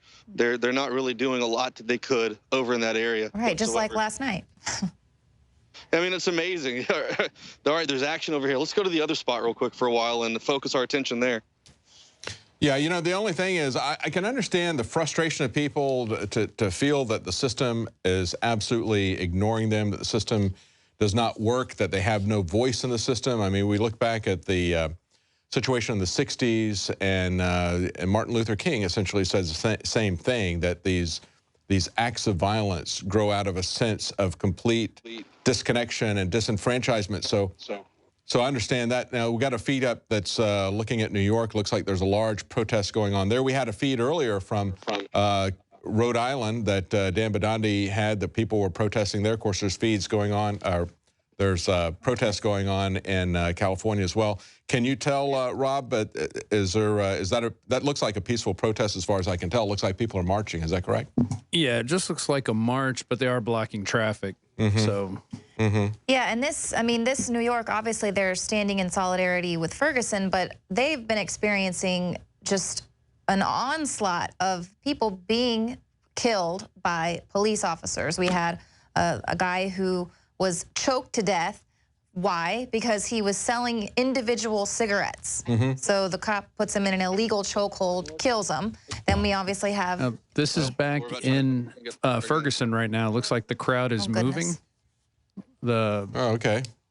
I can't tell if those are cops in the front, but it looks like they do have face shields. We got a. No, it looks like protesters. Yeah, those are protesters. Yeah, we're heading back over now. Yeah, we got an aerial shot. Looks like people are moving down the street. And Rob said it looks like protesters. Yeah, and it's weird because that's exactly what's happening in New York right now as well. They're marching city blocks. I've seen some people trying to make a case for violence, that, like we saw last night, saying that was a legitimate form of protest. They even made an example of the Tea Party. They said all these Tea Partiers are complaining, and yet look at the very incident that they take their name from. You know, property was destroyed. But that was a very different type of thing. And let me tell you why it was different. Because it was a measured, focused response directed towards a specific thing, their tax on tea. And they had a very specific thing that they wanted, and that was exactly what I was saying, the difference about the Bundy Ranch protest versus just mindlessly burning down the neighborhood. When you look at the Boston Tea Party, yes, they destroyed some private property, but it was there to make the point about this tax on tea. They wanted to get, they had a specific thing that they were looking for. They need to have something that is going to make their community better, that's going to stop these rules of engagement with the police. They need to put that forward as a very specific objective of their civil disobedience, instead of just saying we need respect or we're not happy with the way we're being treated. I mean, that's just not well thought out. I mean, too many times in relationships, you hear the lady say, I just don't feel like I'm respected, or what? And it's like, well, what do you want me to do? I mean, that's a typical male reaction. It's like, they're not going to read the minds of protesters. They're not going to come up and present the protesters with a list and say, you know, I understand that you're not happy with the way that you're being treated right now, so let me propose some changes in our relationship here. Right. They're going to have to come to the police. They're going to have a concrete set of relationship changes that they want to have there. That's what's going to happen if they're going to see anything change. These people are really moving very quickly. I'm curious what's we're heading back over been there given. right now. There's been some sort of a plan that's being implemented now, or they're all sort of marching in one direction. Yeah. There's a car. Looks like it's leading them. We don't know, is the entire crowd of protesters leaving? Is it just some, and then there's still people there by the police station? We can't tell with that aerial footage, but definitely on the move. All right, so we've got a helicopter shining the light down now at the crowd from where we're at. We're driving down a road back that way. We just wanted everyone to see just how empty that area is now and how there's just nothing there anymore, and just what the destruction caused last night and how it's really going to affect this neighborhood for a very long time. Looks like a police helicopter is lighting up that situation. Yeah, we can see it from where we're at. We're about a mile back, and I can see that helicopter shooting a light down at the crowd from here in the sky. And a car was just driving down the street, but it made a U-turn. It's booking it the other way, so the traffic that had been just allowed to move right down that street is now they're redirecting themselves because they're realizing that there's a huge crowd of protesters headed their way. That's why it's not. So it looks like the protesters are going to do a march now, I guess, right? Yeah. So they're turning it into a march. Oh, some of them are doing the hands up, don't shoot, move.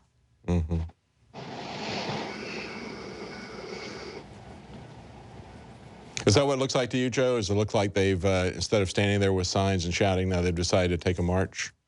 I'm almost a mile away. I'm driving back right now, but all I can see is a helicopter flying up in the air. When I look over to my right out of the windshield, and I see him shooting that light down at the crowd. It looks like it's moving. It looks like it's moving in the opposite direction of where that season's greetings sign is.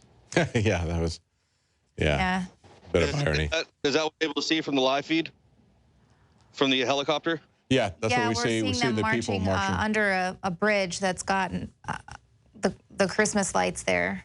I wish I could tell which direction that is, but oh, that's probably the opposite direction of last night then. So that is that's an area where there's quite a few people protecting businesses. Right, and that's what I'm wondering. Are they marching somewhere else where they haven't done anything yet, or I mean, where are they taking this confrontation? After what happened last night, there are a lot of people out here protecting businesses and exercising that Second Amendment. And that's what I'm worried about. I mean, that was, you know, one of the only things I could think of justifying not having the huge police presence there last night is that we did get these reports that people were arming themselves. Obviously, we had a lot of shots fired last night. So, I mean, it could have been a lot worse. Just with exchanging fire there. What is happening? What's going on with those cars there? Are they just stopping because it's a crowd of people, or I'm not is that sure. police? Yeah, those cars look like they met the protesters on the road, and then they turned around. It looks like they're waiting for them to pass so they can go. Okay. But it is, there's another car that was in the street. I don't think they're cop cars. Yeah, no, they don't look like it. But, I mean, if that was me, I'd be gone. Different town, yeah. Whoa. Okay, they're mixing it up now. Yeah. No, a car just came speeding at us. Are they? Wait, that is they're on a cop car. They're on a cop car. They're climbing. They've got demonstrators attacking a police car now. Now, why would a police car be left right out there? That seems like bait. People attacking another police car right now. Yeah, it looks like an empty police car. Yeah. Wait, we're just gonna leave a cop car here for no And did reason. the whole entire crowd say, "Oh, there's a cop car over there. Let's go get that cop car"? Someone probably was there provocateuring in the crowd. Joe, where'd you park the car? All right, so they're not gonna... you left it over there. It's like... We're about to be on the ground right now. Oh, this is just... Somebody instigated this.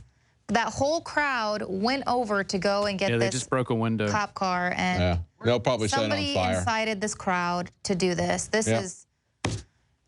This now was they in can turn it Canada. on. They did this during, it was a, I don't know if it was a G20 meeting or it was one of those meetings up in Canada. I think it was in Banff, Canada. And what happened was they left the cars, let the people come destroy them, and then that gave the cops pretext to go in and after people. McBreen just brought that up. Yep. And all the cameras are rolling. And notice how there's cameras all there in the front. Probably have to follow the helicopter. There it goes. They're They're rocking gonna tip it. They're gonna, See, and you can see how, because all of these people were all the way down. You must tip Is it. the helicopter? Is the helicopter shining the light on it right now? Yes. Yeah. Okay, so that's way off. Let's come We're back walking down. up there right now. Coming back down. See, someone said, let's go tip this cop car over.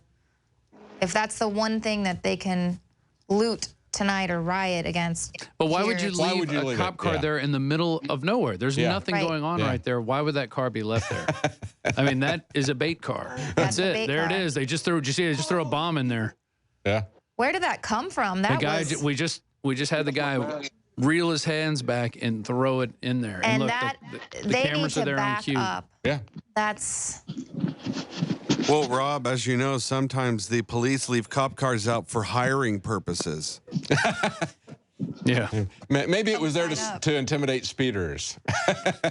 Yeah.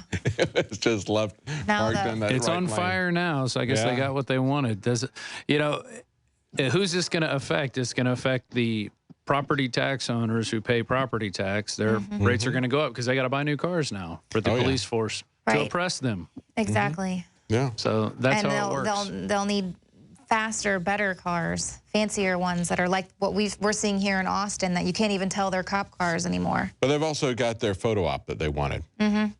That's the key thing. Justifying as Darren and bigger, Rob better pointed police out. state.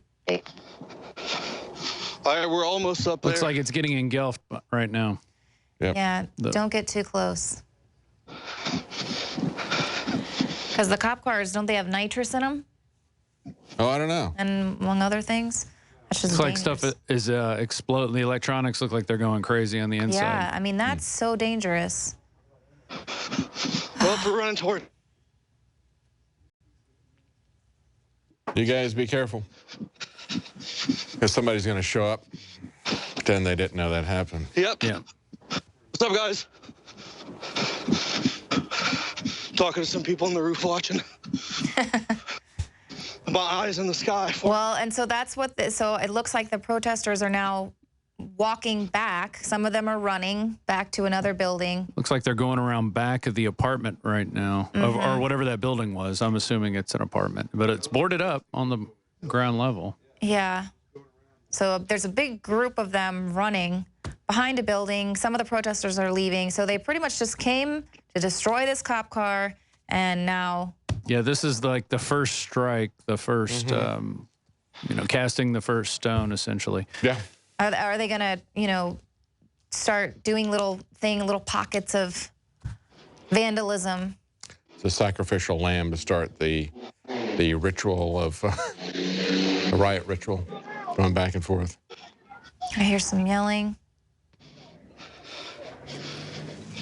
Somebody just sped by where Biggs is at really quickly. I hear yelling and... Yeah, and a Mustang. Know that... I'm just glad. You guys got your mask with you? Yeah. Yeah, because that thing's burning. Under the bridge now.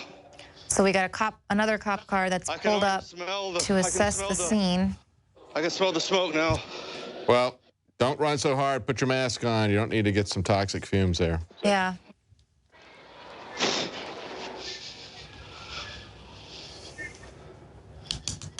Oh, there's tons of police shooting up here now. Yeah. Running.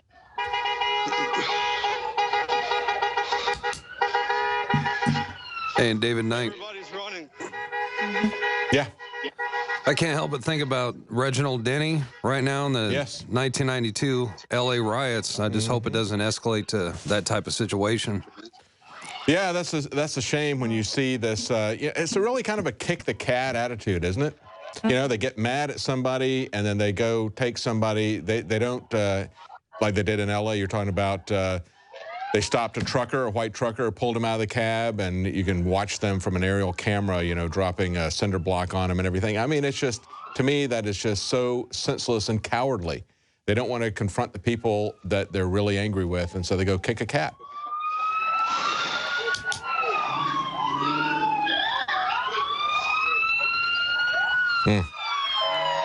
That cop car is really... Those people are breathing in the... Yeah, they left that one behind. They forgot where it was. Yeah. Oops. Now they remembered. Oh, yeah, they took the bait. Yeah, that's it, exactly. Took the bait. Make sure you got your mask on. Yeah, don't breathe in that smoke. Police smoke. Police car smoke. Smoke screen. A lot of burning electronics and everything else in there.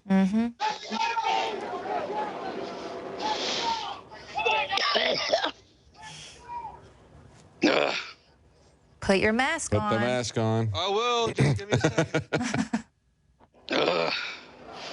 Goodness. Yeah, that sounds like it's You're wearing this, Joe. Feel like your mommy and daddy here. I know. Now lay low, guys. As you can see, they got it out.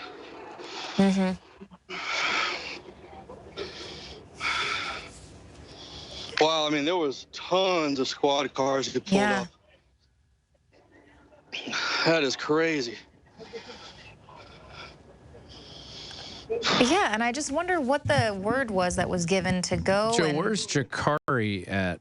What's that on our feet? Oh, we got Okay, he's with you. Yeah, he's standing to my left, a couple arms lengths away.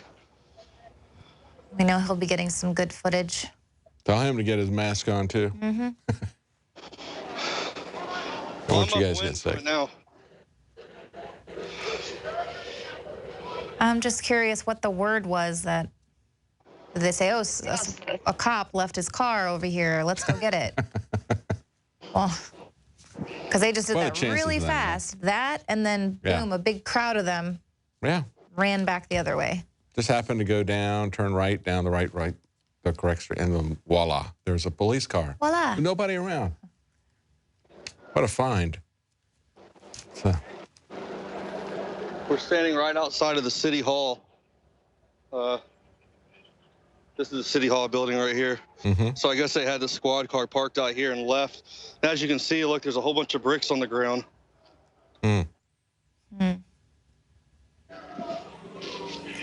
Well, I mean, at least they've maybe gotten the message that they don't want to tear down their buildings. That's the wrong person, you know, the wrong message to send. You're tearing down your own community.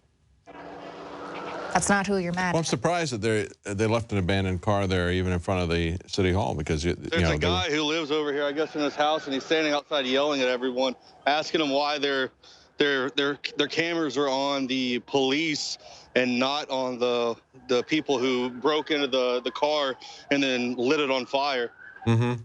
He's waving sticks around, so I would go talk to him, but I really don't feel like getting knocked over the head right now. Right. So here he's someone who's in his home, in his neighborhood, and he doesn't want to be a victim of this looting or rioting or, you know. The cop just pushed the lady out. I guess she was hiding over here.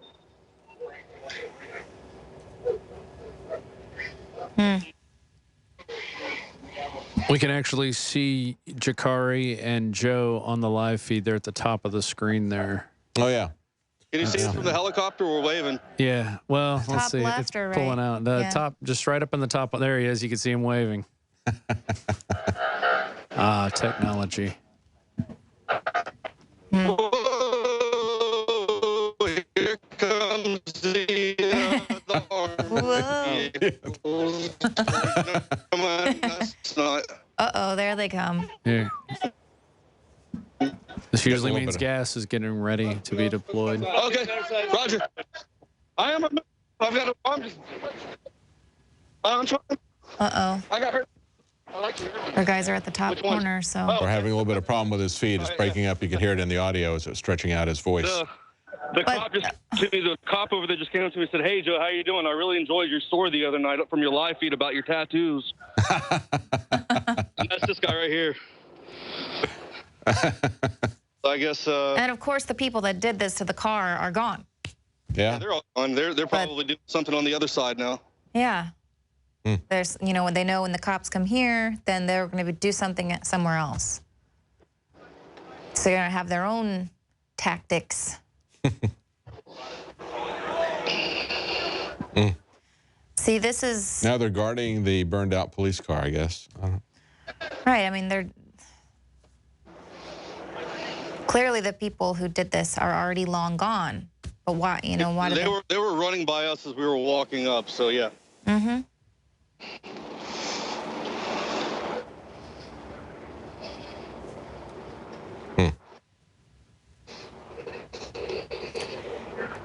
And so I guess most of the National Guard is out throughout St. Louis and other neighborhoods, just making sure that this is all sort of contained within this one small I guess area. This is the purge neighborhood where they can go in and vent and, you know, cull the population, at least cull the businesses that had built up. Right. They're saying get out of the streets. That must be so frightening to be the people that are there in their homes, sheltering in place, and then this just comes down your street. You have no control over what is about to happen outside. I can hear glass or something. Maybe someone's kicking glass. I can't tell.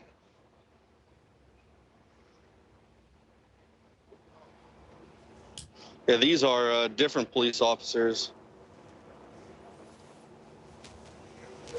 Hey, Joe, can you please have Dakari restart his Pterodactyl? Yeah, they want you to restart it again. So I wonder now they're looking in the car. What are they looking for in there? I don't know. We can't get close. Wow, there's even more officers. Where these guys come from? Oh, they must have been walking from the station over. I guess they're just making sure that the police car doesn't get destroyed even further. Well, I think they're letting the fire department investigate it, so maybe what would be the cause of. I mean, obviously they threw a brick through there, but maybe that's what they're doing. I don't know. Well, I mean, it is smart to make sure that the fire is all the way out and isn't going to blow up. But here we have the police are right there in the danger zone if it does. Oh, put on your gas mask. Oh boy. Oh, they're getting ready to shoot canisters. Oh, yep. Wow, they're lining up now. There they go. Oh, shit. Hold on, give me a second, guys. I got to put this on. Go, yeah. Just, they're starting from really far back with the canisters.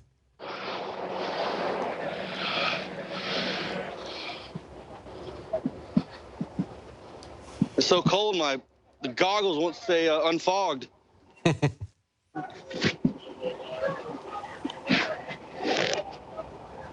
So I don't even know where they're throwing these projectiles. There really wasn't a crowd or just kind of putting up a smoke screen over this area. I think this is something the police state does when they arrive at an area. They like to shoot gas off to show everybody how impressive they are. Here we are. Yeah, here we are. It's a party. Breathe the tyranny. This is like a... Have you got your mask on, Joe? This cop is assaulting. Yeah, but this cop's assaulting Jakari. Whoa. He started pushing us. I know about you jokers. And now he's running around just like swatting his baton at people. Get the camera on him. Yeah, get the camera on him. Get the camera on this guy. Now here he comes again. They're getting ready to start swatting the stick at us. Make sure you film Try to keep your camera on him as you back away. I'm trying to do what I can without me getting shot. Don't get shot. Biggs, you've already taken a bullet.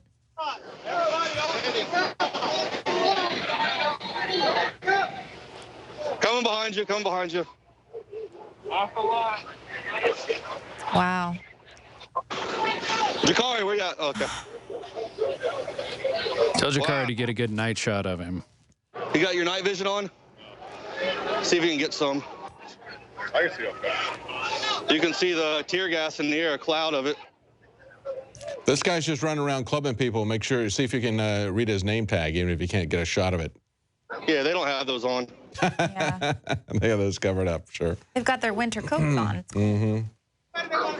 I think he's Officer Grumpy. I think that's what he's mad about when I made the tweet, hashtag Officer Grumpy. I think that's what he's a little upset about. I mean, all he has to do is learn to smile every now and then, maybe reach out, hug somebody, be friendly.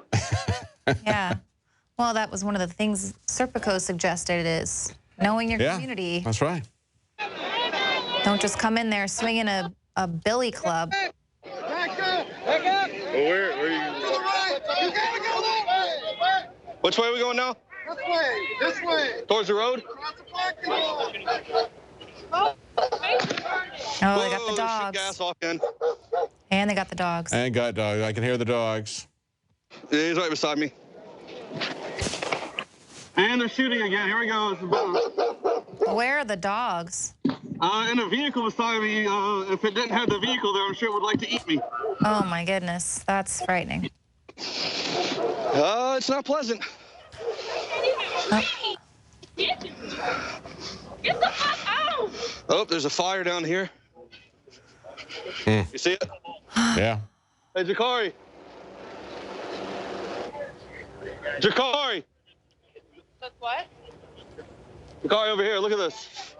And this is where it makes it really, you know, you have to play devil's advocate because you have people burning, you know, burning buildings down and breaking windows and tearing businesses down. And well, yeah, exactly. I mean, you know, what are the police supposed to do? There are legitimate. No, but the helicopter needs to go check the other side of the area where everyone's been and make sure that they're not doing the same thing on the other side now. Yeah, that's what we're saying is they're dividing and conquering.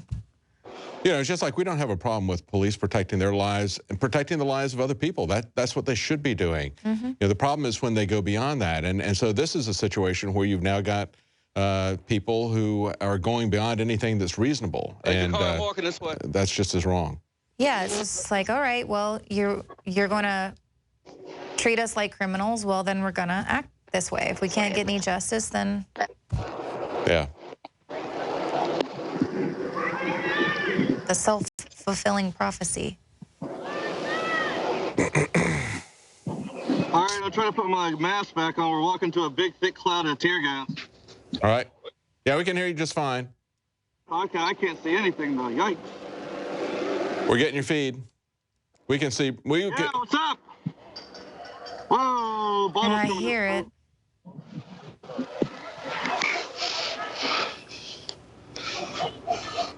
We can hear you fine, Joe, and we can probably see better than you can. Yeah. So don't worry. Everything's good. Don't take your mask off. I had to for a second. I can't see anything. No. So it's tear gas or smoke? It's definitely not fresh, clean air. Yeah. Keep the mask on.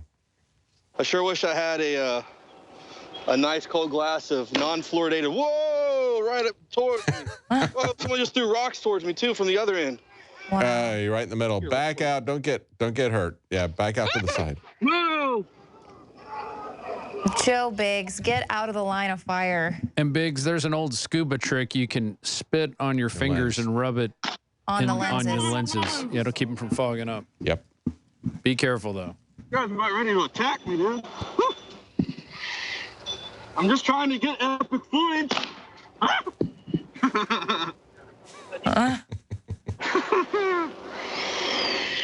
Wow. I think he kind of likes it. Yeah, he does.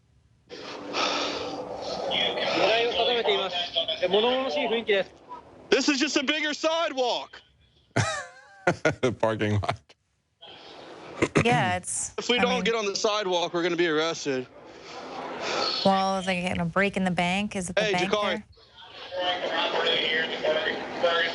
I guess Private people are property. showing property around here somewhere. I'm going to try to see what's going on. You can hear a loudspeaker. Oh, that's an MRAP. Yeah, I mean, that's private property, so... That's why they're saying the National Guard was brought in to protect private property. Have you seen any National Guard tonight? We got. I mean, besides at the very beginning, they were standing there By the police station. The police station, but did they disappear? I don't think they're going to use them from this. I think the National Guard is supposed to protect places, so these guys can come out and do this. Right. So the police can prove that they're not. All right. Well, I gotta put this down for a second so I can unfog my glasses. Yeah, use the spit on the lens trick. That always used to work for scuba diving. Yeah. Spit on your lenses, rub it around. They're all running in the road now, and they're all telling them not to. So now that's exactly the opposite of what's going on. Everybody decided to run into the road. They're just be disobedient. So I guess getting out of the street means getting into it. Yeah, they're.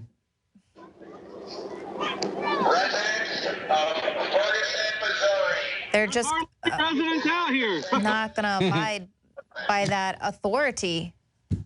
Now they've lost all respect for whatever their words are. I mean, they don't even care about their life at this point, and that's, I mean, that's a whole other form of civil disobedience, you know? It's just not civil.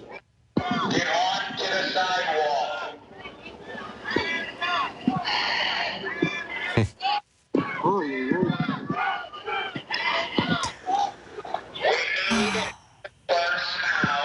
Well, I'm dispersed. You what? Get back onto the sidewalks. You are allowed to protest from there. How long do you give a Jakari until they start shooting? So it looks like the police just established a free speech zone. It's free speech area. That's right. They're telling them they're allowed to protest in this certain area. You can exercise your free speech in the sidewalk, just like they had the little cordoned area there at the Bundy Ranch. This is a free First Amendment area. There's like a giant cloud of tear gas blowing by now. Stings the nostrils. But there's others that are just blockading the street, basically saying if you're going to bring the vehicles through here, you're going to have to go through us.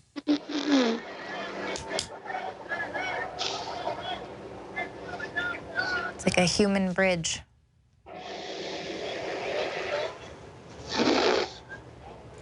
I know. It's sad because I understand the frustration, and it's just such a futile way to express it. Right, they're just frustrated. I mean, this is rising out of frustration and feeling like your voices are not heard, like Black lives don't matter. This is what we're hearing over and over again, and they're not large, you know, they're not really getting out of hand. It's still essentially, for the most part, a peaceful protest, but obviously you always are going to have a few people that are a little more hot-headed and are apt to get violent and commit crime. But for the majority, these people are fed up. This is frustration. Ooh.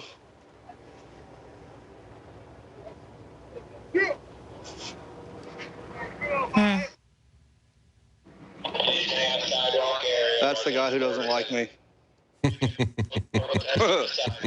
Well, that's his problem.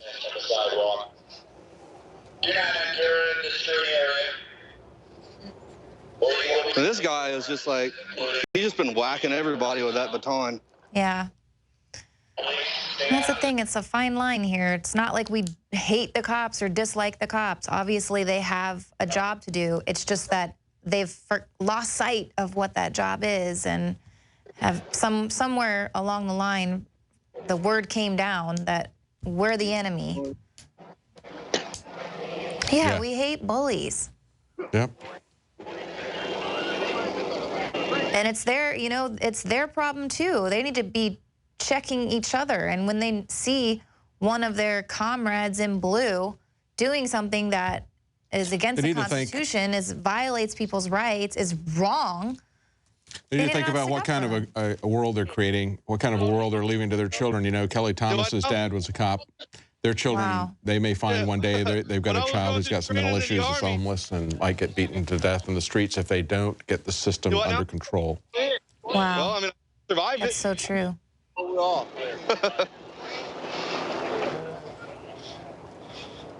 Another fan. Another fan waiting to crack my head open with a baton. Ferguson, this is an unlawful assembly.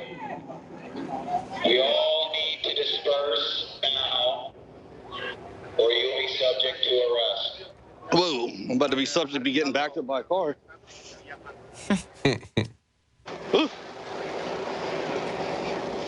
I can, the MRAPs are coming up.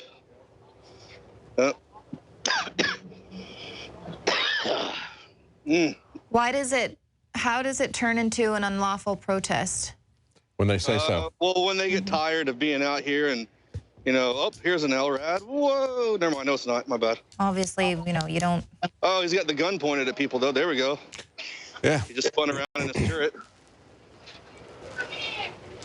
Getting into Judge Dredd territory here.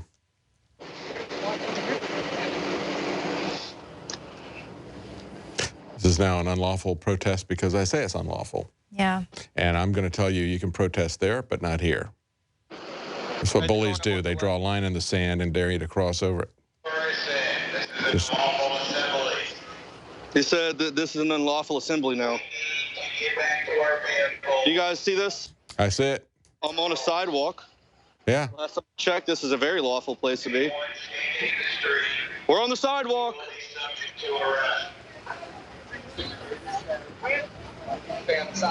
But now you can't. You can't. It's once they get tired and fed up, and that's when it's unlawful. Yeah. There's just people walking by just kind of laughing at the fact that, you know, they just said, get off the road, you can be on the sidewalk. Now they're saying that everyone needs to go back to their car, that everything, just being out here in general is now unlawful. Mm-hmm. So the cops are now justified this. They said they've now justified this. Now it's all, no matter what, it is an unlawful assembly, and everyone has to go back to their cars, or they will be subject to arrest. Yeah, quite frankly, what he's giving you is an unconstitutional order because the First Amendment specifically protects people's right to peacefully assemble and redress their grievances. So if you're standing there peacefully complaining about their unlawful actions, that is specifically protected by the highest law in the land. So, and the majority of the people are standing on the sidewalk and they're listening to the orders of getting out of the street. And you have some people crossing the street, but I mean, you could see the majority of the people are obeying orders. They're just assembling. People are coming down from this hilltop. People coming down from what? The hilltop. People coming down this from where this building is. It looks like someone found a trash can and decided to throw it and toss it. Oh.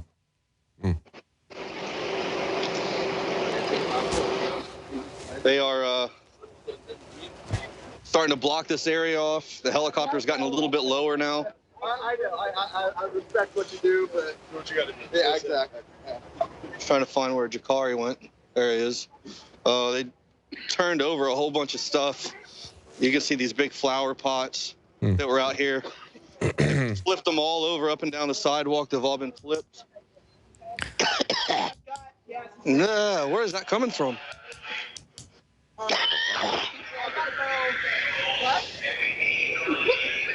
The gas is just lingering around here.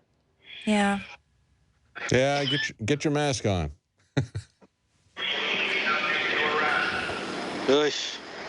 Can't see.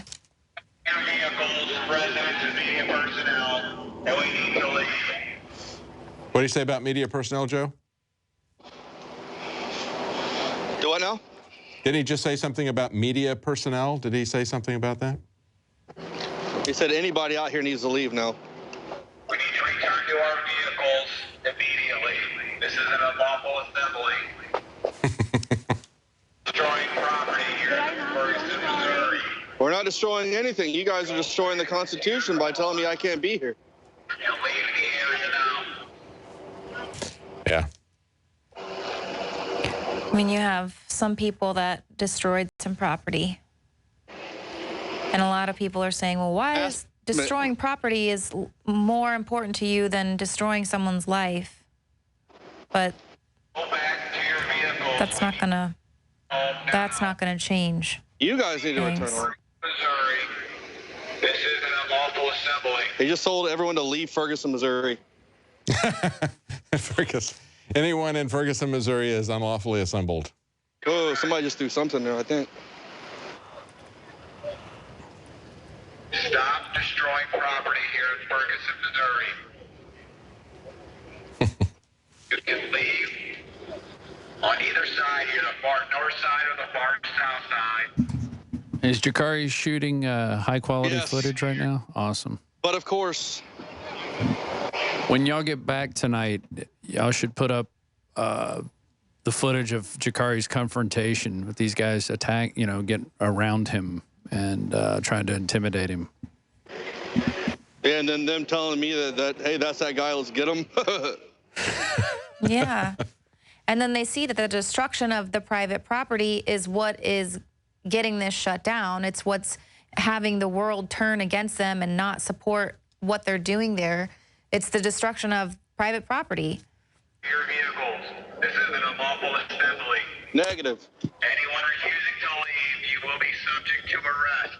Anyone refusing to go along with the Constitution and deny our First Amendment rights will be arrested. Well, we want them to be subject to arrest, but they investigate themselves. And Joe, when you talked to those journalists, where was it from? Holland? Did they tell you what was their take on this whole thing? To say that again, you were coming in broken up. When you were talking to those journalists from another country, was it Holland that they were from, Netherlands? Yes. What was their take on this situation? They were just kind of like, is this something normal? The guy said, is this something that normally happens? I was like, not to my knowledge. I mean, I've only seen it, here. Yeah. I'm still pretty young, so I wasn't around for the a lot of the riots like McBreen was. Mm-hmm. I was there too. I wasn't there, but I saw them, yeah. Happen to know of them. What's the one? Because you guys mentioned last. The 1898 Wilmington race riot.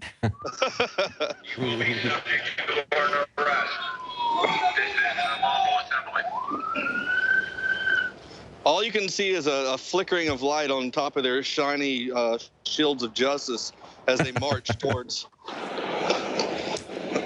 You know what? I think the reason why we haven't seen much of that. Edgar Allan Poe really missed out on an opportunity. He could have written a lot of good poems and stuff right here. The sadness. Hey, maybe we're not seeing the National Guard because they're not armed and equipped like the militarized police. Yeah. They're like, we can do this. We can handle this. I mean, so far they're not being as aggressive as the world was expecting them to be. I mean, they threw bricks, destroyed a police car, and will be subject to arrest. I've seen them throw 2 canisters, so. The night is young. Yeah. Yeah. Yeah, it's going to keep getting worse, probably. Confrontational.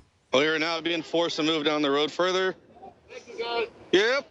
I think on both sides, people are trying to stay calm. Oh, let's go, media. We all gonna get locked up. Y'all know, officer, a lot of media people got locked up last time. Mm-hmm. Yeah. What did you just say? A lot of the media got locked up last time. Yeah.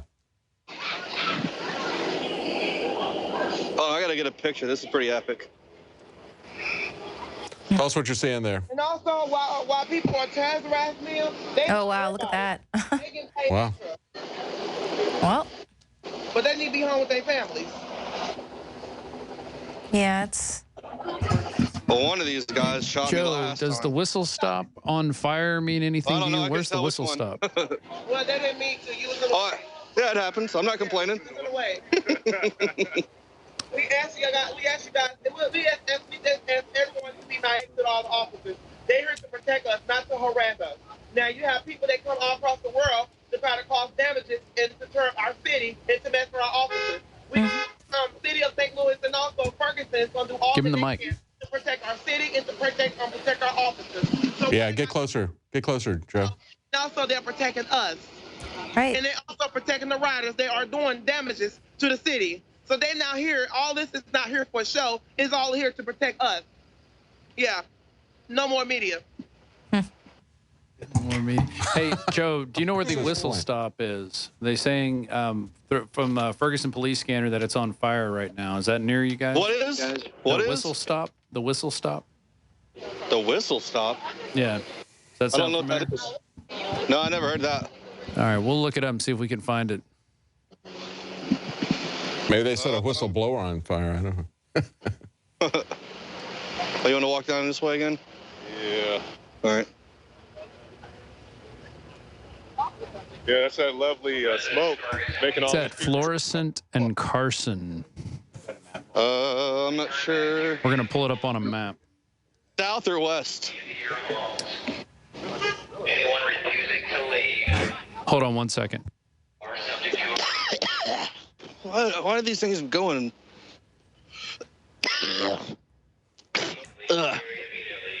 It's South Florissant. South Florissant and Carson. Why did you bring me over here, Jakari? It's way worse. There's like a pocket of tyranny smoke. Tyranny gas. And what's up, dudes? Bringing tear gas, huh? So we're bringing up on a map of where the whistle stop is. It's a frozen custard place, and it's on Carson and South Florissant. I'm not wearing what's going on there? They're saying it's on fire right now. See, that's what's happening here. The residents of Ferguson do not want their businesses to be burnt down and looted and vandalized again. That's what the person was yelling about, is that all these people are coming in from other places and burning down their town. Yeah. And that's why these police are there, protecting them. That's what this person was saying, that they're even protecting the protesters, and they're there to protect those private businesses. And, here we're talking about how lives are being destroyed. People are being put out of business because they're going to have to wait for insurance or wait to rebuild. And God willing, they have some funds to help feed their families. So I'm kind of, torn right here. Whoa. Oh, that person must have seen the get out of there fast. I can't say that. It's foggy. Wow. There's a gas so bad.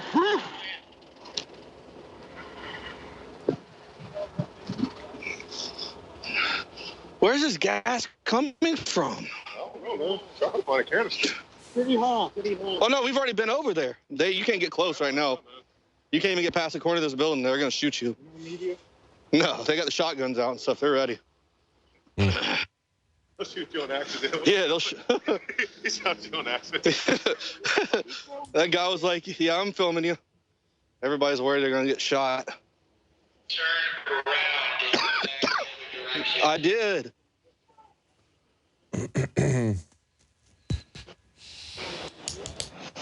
Man. You got shot on accident. Nah, even if they did shoot him on accident, you're fine. You're okay. You okay? Yeah. Everybody out here is bumping into each other because anyone who's got a gas mask on can't see anything. It just looks like a bunch of zombies like walking into walls. So are you in an area now where the police are not harassing you, telling you need to get out? And is this a... It's a shot of City Hall right here. The glass has been broken. Okay. Yeah, he got down there. Yeah, neighbors plead. This is a residential neighborhood. And that's it. I mean, obviously those people, they know their neighbors. So that's what they're saying. This is not the residents of Ferguson for the majority. That's reality TV. Yeah, so far it's everything's remaining very cool, calm, and collective thus far, other than the large pockets of tear gas that keep floating up and down the road somehow. So where are you in relation to the police now, Joe? I don't see or hear the police right now. Do you see them? Oh, okay, there they are. Okay, but they're not harassing you, telling you got to get out of town, right? No, the Officer Grumpy, he's already walked off. Okay. Well, that's what I'm saying. He's down there fee-fi-fo-fumming somewhere else on somebody else's head with that baton. But just to my immediate right down here, that's where the City Hall is. That was the road. And then this is there's more vehicles. I don't know if they're trying to get out of the area. They're driving by now. With no luck at all, they're not to drive into the parking lot, and eventually someone's going to cause a wreck because they're all just turning at the same time. Yeah, that's a little bottleneck there. So they can't go any farther. They've got to turn around. Guys, this is from earlier tonight with that car. We're about to watch it firebombed again. Yeah, we're going to play they cut to it. Can you guys send me a feed to my high-speed contacts with the HD screen?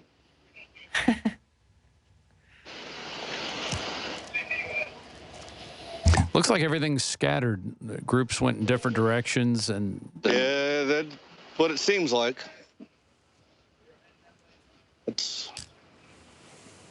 Hey, you wanna stay here, Jakar? You wanna walk down further?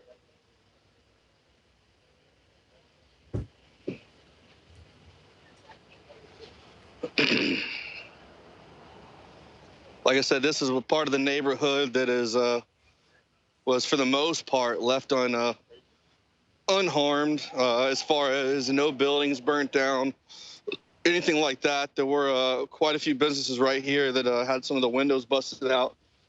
Just up the road to where there's a red light up here, a little bit further down, maybe about a half a mile, there was like an auto zone that was burnt down to the ground, but nothing in this little area where we've been. If you keep going down this road where I'm at right now, I'm the point, that's where the fire department police station is. So all they've suffered really there is broken glass and things like that. You know, it'd be interesting to see who owns which buildings that have been destroyed and if we see a pattern, because obviously it looks like it's somewhat calculated of what buildings are being targeted and destroyed. So I wonder if it's... See if we run into the same... not necessarily the business owners. I'm not casting anything on the business owners, but the owners of the buildings that most likely these people are leasing an area where they're doing their business. So it'd be interesting to see if those property owners because they're not all line up. They're not all contiguous geographically there. Right. You know, there's one here and then there's another one somewhere. In pockets. Yeah, exactly. So is it random?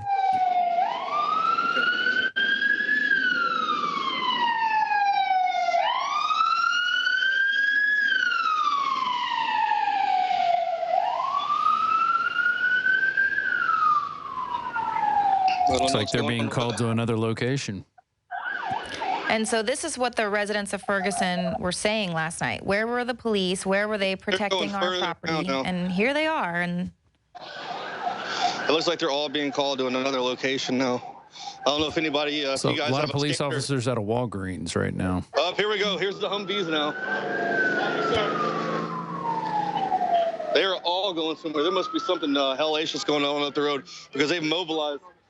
About a Walgreens. Walgreens or something. You guys hear anything on the police scanner at all? We got it on the overhead. Go to that shot. Everybody, look at all this. All these military. Yeah, there's something going on in a Walgreens that doesn't look like they've entered. Keep it on that shot. Do you think we should walk up that way? Or do you think how far is the Walgreens from your location? I think the Walgreens... Looks like they're about to all storm it. Remember where the red light is? Yeah, where that Aaron's is? The Aaron's is on the other side. The Walgreens on our side at that intersection. I don't know. Yeah, but it doesn't seem like there's anyone in there. They're not just walking in through a broken doorway. So... Mickey and Mallory. I'm just going to where all the stuff. Yeah, you're good up there. Okay, come on, man. Be careful. Thank you very much. Maybe they got some false intel? Yeah, looks like they're about to enter and then stop. We're trying to listen. Looks like the building's intact, though. I mean, it doesn't look like Leanne said, doesn't look like they have broken glass. Doesn't look like it's on fire. It's curious that they've got so many people there. We're going to follow the action right now. Apparently, we're going to go to Walgreens. I mean, they could just be making calls and saying anything is... Yeah, the helicopter's coming back. I can hear it now. I don't know. I think that was some bad intel. No, they're all going there. We can hear it on the police radios when we're close to them. But we can't tell why. There's no... I mean, the police cars are all surrounding the building. Some of them are backing out now, but... Well, they must be going to another area in that direction. I know... There are no protesters there. Well, there's nobody here, period, now. It's a ghost town. Yeah, I mean, there's nobody looting the Walgreens. There's no protesters around anywhere here, so I don't know. Yeah, we're looking at an aerial feed, and they are all converged on that one store, and there's other store on the corner. Looks like it's lit up well. Yeah, I mean, there are no marching protesters anywhere around here. So maybe they followed the pack of people that vandalized that police car in the first place and then ran off and then left the protesters there to take the heat. You could have had somebody break in, just like a lone robber, set off an alarm or something, could have caused them all to run down there. It doesn't look like it was a crowd. I'm putting my camera down for a second so we can get to our vehicle without giving away a position. And then they are surrounding that building. All right, we're looking at the aerial feed right now, Joe. See if we can figure out what's going on. Are they around that Walgreens? Yeah, there's a massive police presence surrounding that building. Like I said, it doesn't look like the building's been broached by it. There's not a large crowd there. Is there an Aaron store beside it? It's with some blue letters. If there's an Aaron store beside that, then I know the exact location of that Walgreens. Well, right now the camera is focused just on the Walgreens, so we can't really see. Yeah, we just got an aerial feed. That whole place is lit up like a Christmas tree all through the parking lot, and everybody surrounded it. I would guess, based on, I mean, we've only looking at this aerial feed, but... We're looking at a map. It said there's a shop and save next to this Walgreens. Did you hear that, Joe? Yeah, okay, I'll have to look it up. But it's not far from where you were because the MRAPs got there pretty quick. If it's not far, then there's only one right up the street, and I know where it is. Yeah. That's right across the road is where the AutoZone was. It got burnt down last night. Mm-hmm. I mean, it's not on fire. The shots we saw, it didn't look like it had been breached. Maybe they caught somebody who went inside and tried to start a fire from the inside. Yeah. Like I said yesterday, the fires I saw, they had been started from the center of the buildings. Yeah, I wouldn't be surprised if somebody broke into it and set off an alarm, and then everybody just ran down there to see what was going on. Because they were up at the front door, and then they didn't go in, which would indicate to me that they hadn't broken a door. Joe, there's a sign across the road, like the season's greeting sign, but it says Northern Lights. That's where it's also near that. Okay. So, kind of, I guess while we're waiting to get to you, if people are watching this out on YouTube, subscribe to the channel. And it's easy. We put out a ton of videos every day. We break up the Alex Jones show, put it on. We put special reports on. We try to get 2 or 3 out a day on varying topics. It's not just political. Some of it's entertainment. Some of it's health. Got a lot of information out there. We also, on the website, let me bring up the, let's see, I'll bring up the, there's the Alex Jones. Okay, well, we're on the website now. If you scroll down there, we have a newsletter you can sign up for, and we're going to have some really good deals this week on some deals you're never going to see again on some of our health products. We heard your call that people you wanted are asking some good deals for the true InfoWarriors. InfoWars Life products are very popular. And I take the iodine and every once in a while the Super Male Vitality if I'm going to go work out, which I don't do that much. And the silver, I actually mix the silver bullet with the colloidal silver I make. I make it about 10 parts per million.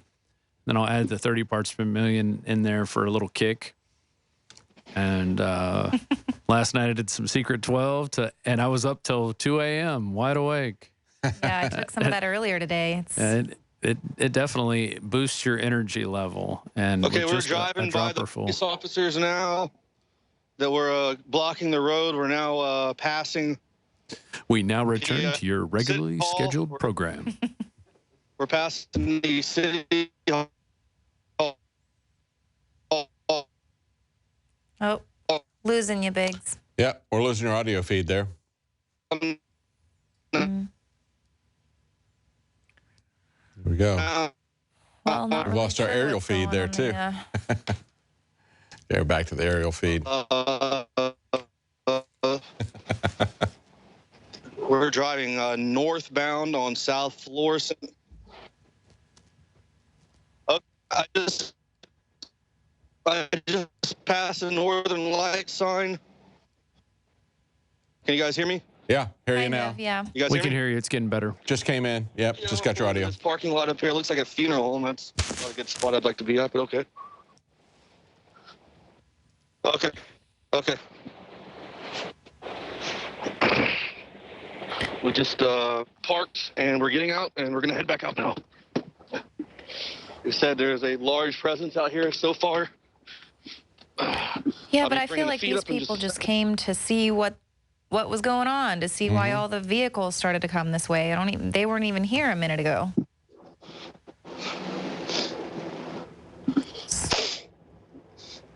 There's officers out now.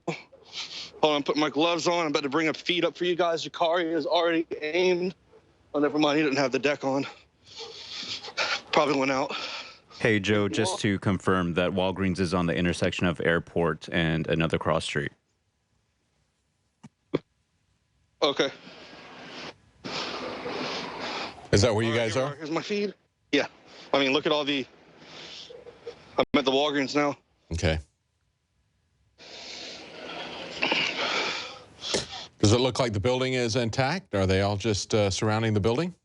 I don't see anything now that could possibly suggest any kind of activity inside this building. Maybe they just...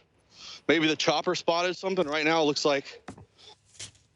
When we first went to the feed, they were all up at the front door, and they were kind of looking in it, but they didn't go in. So obviously the front door was not breached. It wasn't, you know, it was still locked and everything. So I'm guessing with them surrounding it, it's probably some kind of an alarm went off.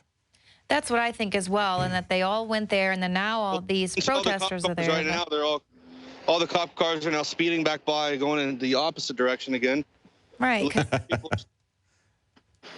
This is going to be a interesting game. That's what it's like false alarm. They're playing shell game. We're going to go here, then we're going to go there, and then here, and there's no organization, and that's going to create chaos on its own. Mm-hmm. It's pretty easy to get a false alarm in a store's alarm system. There's so many different things that can move. Yeah. So, and, you know, the cops aren't able to corral the crowd the way they would like to control them. They're kind of just going all over the place now. So that's obviously throwing a wrench in the plans. Looks like they're all loading back up in the vehicles. I don't know where they're going to go. Yeah, it must have just been a false alarm or something. Yeah. But everyone mobilized and came up here quick. Yeah, well, that's, you know. Their reaction times today were a lot better. And you got to think where we're at right now. You have to protect the corporate flu shot depot. That's right, flu shot depot. They had to make sure nobody was breaking in there to get their flu shots. Yeah, they don't want anybody going in and destroying the flu shots. They want to make sure those flu shots go in someone's healthy shoulder so they can make them sick. Yeah. Get your flu shot. That's someone. Are you channeling Krakow the clown? Prozac the clown. The killer clown.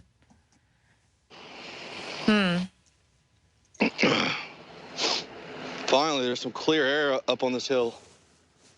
I just wonder how long the protests will go on. I mean, they've been protesting every day for 3 months, you know. I don't think it's going to stop for a while. So far, it's been pretty well contained to just a few streets within that area, hasn't it? It hasn't spread out to any other areas in St. Louis, right? Well, earlier today, I saw some pictures. There was some standoff with protesters and riot police outside of the Rams Stadium, the St. Louis Rams Stadium, and then also on a off-ramp coming off of a main highway onto a smaller road near the stadium as well. And I saw a quick Vine video where the riot police had blocked off that ramp, that off-ramp, and they were marching down the road that curved to the left, and then the protesters were being backed up. Sounds like someone's got a flat tire right there, yep. But yeah, I mean, there's been demonstrations all over. A buddy of mine, I have a lot of family at Clemson University in South Carolina, and a good friend of mine sent me a picture, and people were protesting today for Mike Brown and, you know, raising awareness for, you know, what a lot of people are doing now nationwide. They were out there at a huge park area right down the downtown area where all the bars are. It's called Tillman Hall, and they were out in that parking or in that grassy area with signs up in the air with their hands up, chanting, doing the same chants that we hear here. So it's definitely it's spreading throughout the nation, everywhere. I mean, if you guys got any word, are there any more protests going on in New York or LA or anything like that as well tonight? Well, right now it looks like another crowd is massed out at the police station again. Bring that shot back up. Nobody needs to see me. Oh, there it goes. It's coming in and out. So that's the chopper feed is going in and out. And yeah, people are, it looks like they're getting amped up. I see people. To answer your question, Joe, yeah, we had reports from California as well as from from New York. They were doing it again in New York today, and we had a feed come in from Dan Badandi showing that people were doing a protest in Rhode Island. But those were protests, not riots. That's right. They were doing protests, yeah. And that's the thing. They are protests. That's a big difference. Have there been any riots in any other areas, or has it just been mainly focused here in the Ferguson area? I mean, really, the worst people have been doing is stopping traffic, which to me is, I think, a form of civil disobedience. Yes. That's what you have to go out and do to sometimes get your point across is block the steady flow of whatever's going on. Yeah. Sorry, we're making you miss Dancing with the Stars. Well, and, you know, it's an interesting thing. You have these people. Yesterday, somebody carried a sign across right after they read the indictment, and it said it boycott everything. And, I remember you know, people are talking about having boycotts during Black Friday, this upcoming kickoff to the Christmas and holiday shopping season. You're going to have consumerism. But we'll see if that really happens. We'll see if that. It looks like the cops are moving into the crowd on that overhead shot. We're heading back over that way right now. And of course, one protester threw fake blood on the police commissioner in New York because of the man, Mr. Gurley, who was shot in the fatally shot in a stairwell at a project building there in New York. Yeah, that was just so wrong on so many levels. See, that's it. I wish they would make. I wish they would do it in the name of Gurley, in the name of John Crawford, the man who was shot in that Walmart just outside of Dayton, when he had a BB gun that he was going to buy there from Walmart in one hand and a phone in the other, talking to his wife, and you can see that he was shot down without any warning. Why don't they make an issue of those? I mean, that's the thing that really concerns me. Right, something that especially in that, yes, especially in that condition, because they let the officer off. They failed to return an indictment there in Dayton about that Walmart shooting, saying that the officer came in expecting that he was coming into an active shooter situation because of the 911 call. The 911 call did not say it was an active shooter. They said a guy was waving a gun around. But nevertheless, if that's going to be the alibi for the police officer, then you need to come after the man who made the 911 call that was false. He continued with that narrative, talking to the media, until he was confronted with the surveillance cameras in Walmart, at which point he changed his story because he had been lying. If you cry fire in a crowded theater and there is no fire, that's a crime. So if they don't go after the police officer and they don't go after the man who made the 911 call that says alibi, what's going on? I don't understand. Well, why doesn't somebody do something? They're not letting us get back down here. Oh, here we have some National Guard now on the side of the road. It looks like if you go to my feed while I'm driving, they have blocked this whole area. There's a large, there's a bunch of Army still National Guards. So I know someone's going to say something. I got to find an area to go park. I can't go there. Yeah, they blocked off they've actually finally blocked off the area, so I don't know if I'm going to be able to get back out there again. I guess we're going to have to find an area to park and then walk quite a distance. I want to talk about this article we had up on NoWorldOrder.com. The title of it was Ferguson Race Baiting for Political Power and Profit. And if you go to that article and you look at it, I mean, it really just breaks it down exactly what is happening here, regardless of how you feel about Mike Brown or Darren Wilson, or, you know, what would you have done if you were the cop and this was going on? I mean, it's step 1 through 16 of what is happening here. The blacks in Ferguson have a very real concern about policing in their community. Takes you through all the steps of what's happening here. You got your typical race hustlers moving in because this is the perfect thing for them to latch onto, because the specifics of the case can divide people. Once they sort of leak out that Mike Brown isn't 100% innocent, well, then they're going to have people start fighting amongst themselves, whereas if he were 100% innocent, anybody, regardless of color, could have said, this is wrong, let's all protest this, let's fight against this. You know, and then just going on to just basically explaining it, spelling it out. And this, I would love everyone who's divided on this, who's arguing back and forth on Twitter and leaving all the comments in the articles and just fighting amongst each other.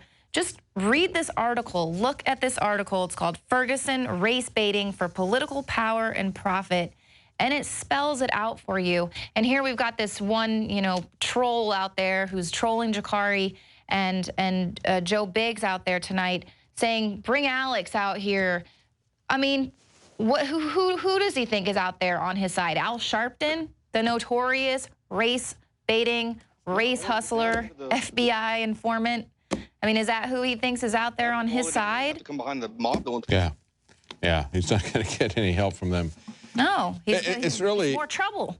Yeah, it's really a shame. And we're going back again to this Walmart shooting because that is a clear-cut case. The grand jury failed to indict the officer, and that happened in the middle of this long, drawn-out narrative, and it was completely ignored by the press, the mainstream media. It was completely ignored by Eric Holder and these guys. I mean, they are going to say that they're going to have a federal investigation of that that finding, but still, it was ignored. Yeah, there's so many Go ahead, stories Rob, that are being you ignored. had Yeah, David, we've got John Bound did a report concerning what was going on with these reparations, with the Democratic Party wanting to pay reparations back. And what was interesting is that the riot was originally caused by the Democratic Party back in 1898, as Paul maybe the points Democrat out. Party should pay the reparations. Right, exactly. Since they want to do it now. And what's their white guilt? Let's give Joe a chance to set up and see if anything else happens. We can play. We have this report. We have a report that we played part of it last night from Leanne, her Rick Ross report, which we're trying to get a trend going with the fake Rick Ross to kind of step out into the shadows and kind of make amends for what he's been promoting. Right. The gangster thug life. But anyway, let's go to those. We'll take a break. We're going to go like 12 minutes or so. If stuff kicks back up, we'll come back on. We'll come back regardless anyway and close out the show if nothing else is going on tonight. But we've been going about 4 hours now. So if you're not a member of PrisonPlanet.tv, this is the time to do it. You can become a member and you can share your username and password with up to 20 people. You can also visit the InfoWars store. It's a great way to support what we're doing here at the InfoWar, and we do appreciate everybody's support throughout this. We've had a good 6,000 people watching the live feed per hour, which is pretty good. There hasn't been it's certainly not as chaotic as was going on last night, which I think is a good thing. I actually predicted it would be worse, but it's not looking too bad. There's a few arrests going on. We're showing one right now. But let's go to these reports, and then we'll come back and kind of wrap it up and see where the rest of the night takes us. You guys agree with that? Sounds good. All right. Sweetly. So here we go.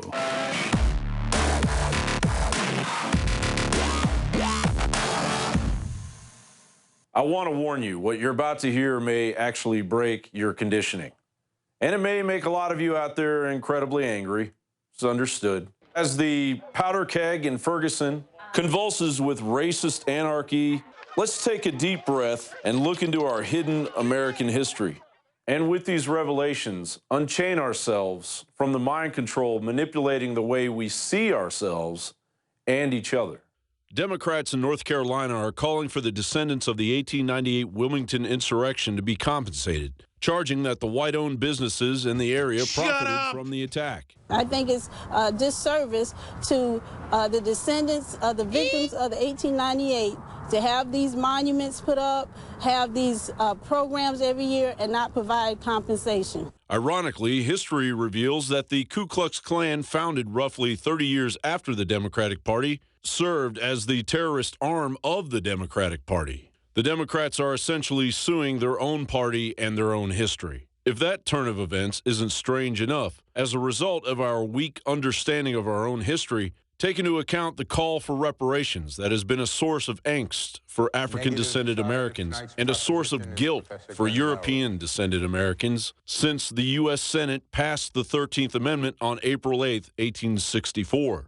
Michigan Representative John Conyers Jr. has reintroduced Bill H.R. 40, the Commission to Study Reparation Proposals for African Americans Act, since 1989. This bill calls for the study of slavery and its impact on African Americans.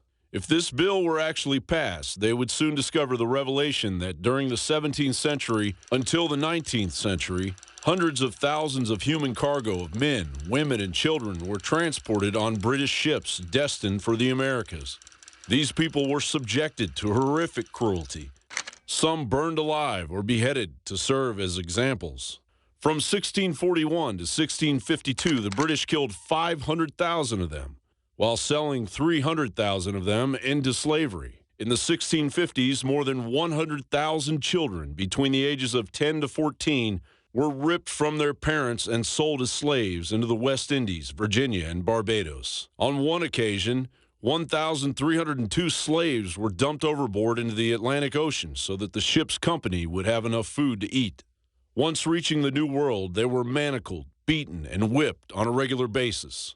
But these slaves weren't from Africa. These forgotten souls were from Ireland. In the wake of Oliver Cromwell's vicious occupation of Ireland that decimated the Irish population from 1.5 million to 600,000, nearly 1 million Irish natives and their descendants existed as slaves. Irish slaves were cheap at 5 sterling, while African slaves were regarded as expensive at 50 sterling. Killing an Irish slave was of little concern compared to killing an expensive African slave. The interbreeding of Irish slave women with African slave men became so common that legislation was passed to halt it because the slave trade was suffering due to the slave master's ability now to create his own slaves. U.S. history books promote the notion that the Irish were merely indentured servants. But recent research has uncovered the real conditions endured by the Irish-American ancestors of 11.9% of the U.S. population. Add that to the 14.1% of the U.S. population with African-American ancestors, and now at least a quarter of the U.S. population deserves reparations. Or we could just let go of the illusion that we are a nation separated by race and realize we're a nation of mutts and immigrants. Focus our energy and address the current fact that 21 million adults and children are bought and sold worldwide and thrown into commercial sexual servitude, forced and bonded labor. John Bound for Infowars.com.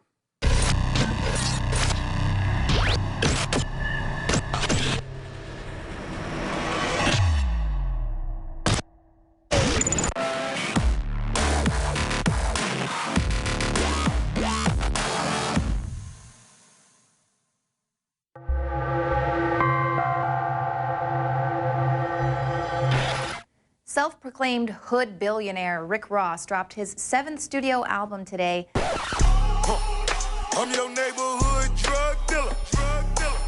It's your neighborhood drug dealer. Now, the Rick Ross of 2014 is a little bit more known for his recent weight loss and fondness for pears, yet he still feels that he's got to keep up this image of being the friendly neighborhood drug dealer. Now, why is this? Does he really think that his fans won't appreciate an album about the miracles of a good juice cleanse? I eat pears now and shit like that. Shout out to all the pear. Of course not. And that is the hip-hop psyop. How else will the establishment prime the youth for a life that leads to prison without selling them on the gangster lifestyle? The rapper Rick Ross is nothing but a soldier for the New World Order. He is priming the youth for a life in prison, and he's laughing all the way to the bank. Here is what the real Rick Ross has to say to this name-jacking rapper. To William Roberts, a.k.a. Rick Ross, who's using my name, I'm inviting you in to come with me. Let's fight this culture. Let's fight this penitentiary culture that hip-hop's been spreading. Let's make a difference. But so many of our friends who look up to you and look up to me are out on the streets thinking that they can go out and sell drugs and parlay that into a record career.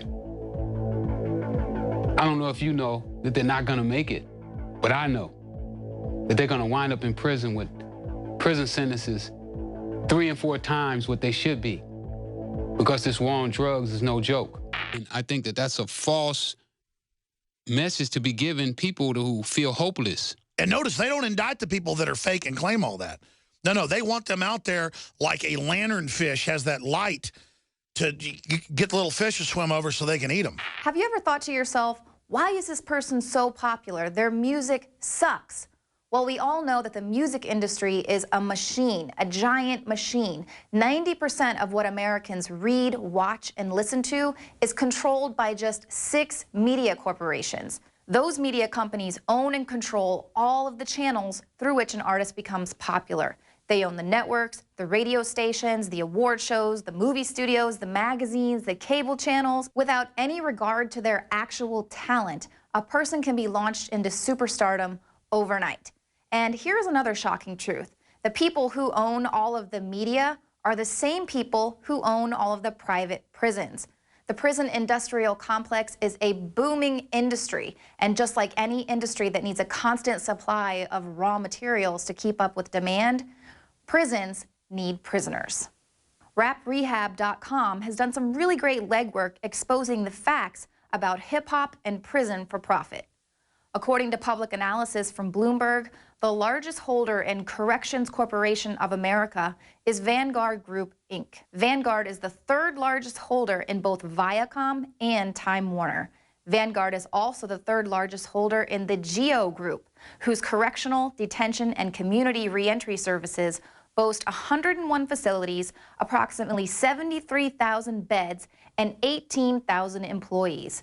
Now, the #1 holder of both Viacom and Time Warner is a company called BlackRock. BlackRock is the 2nd largest holder in Corrections Corporations of America, second only to Vanguard, and the 6th largest holder in the GEO Group. Not so fast, Leanne. A reduction in crime would harm the bottom line. The prison industrial complex, of which I am a proud investor, depends on incarceration to make profits. We gotta keep all drugs illegal, make our prison sentences longer, and promote more gangster rap. And I will have more money in my bags. So let me say that again. The people who own the media are also the same exact people who own the private prisons. Now, these people are using hip-hop to generate a constant stream of new inmates to keep business booming. These are the real hood billionaires. Now, prior to the 1980s, private prisons did not exist in the U.S., but thanks to the war on drugs as implemented by the Reagan administration, incarceration rates skyrocketed. The demand for more prison space resulted in privatization and the for-profit prison industry. In 2012, the biggest name in the private prison industry offered to buy up the prisons in 48 states. One curious stipulation: states would have to guarantee a sufficient inmate population to maintain a minimum 90% occupancy rate over the term of the contract. Oh, but how could states possibly guarantee a minimum 90% occupancy rate? Well, enforcing mandatory minimums was one great start, but then there's the Kids for Cash scandal, in which 2 judges in Luzerne County, Pennsylvania, were receiving judicial kickbacks for sending youths convicted of minor crimes to a privatized, for-profit juvenile facility. So legislation that's favorable to the industry is one great way to keep incarceration rates up, but so is the glamorization of the gangster lifestyle. It's absolutely essential as a continued advertisement for imprisonment. Now, you see many artists with an empowering message just fall off, and you're actually brainwashed to believe that this music is somehow inferior because it's not thug life. The music that gets pushed is that which breaks down the community and guarantees a 90% prison occupancy rate. And that is not my opinion. That is a pipeline to prison fact. It is no coincidence that the very same people who are disproportionately incarcerated are being inundated on a daily basis with this message that jail is just an ordinary and even expected fact of life. Yeah, it's very important that I redeem myself for the wrongs that I've done. And I feel that the way that I can redeem myself the best is by helping others not fall in the same footsteps that I fell in. Because I believe that it's a trap. It's a trap to catch you. Yeah. Just because you're doing bad and you're looking for a way to make an income, there's people that'll take your freedom forever. than ever. Don't make the same mistake I made. Don't get caught up. It's time for us to wake up and face it. Get the truth, and you're done.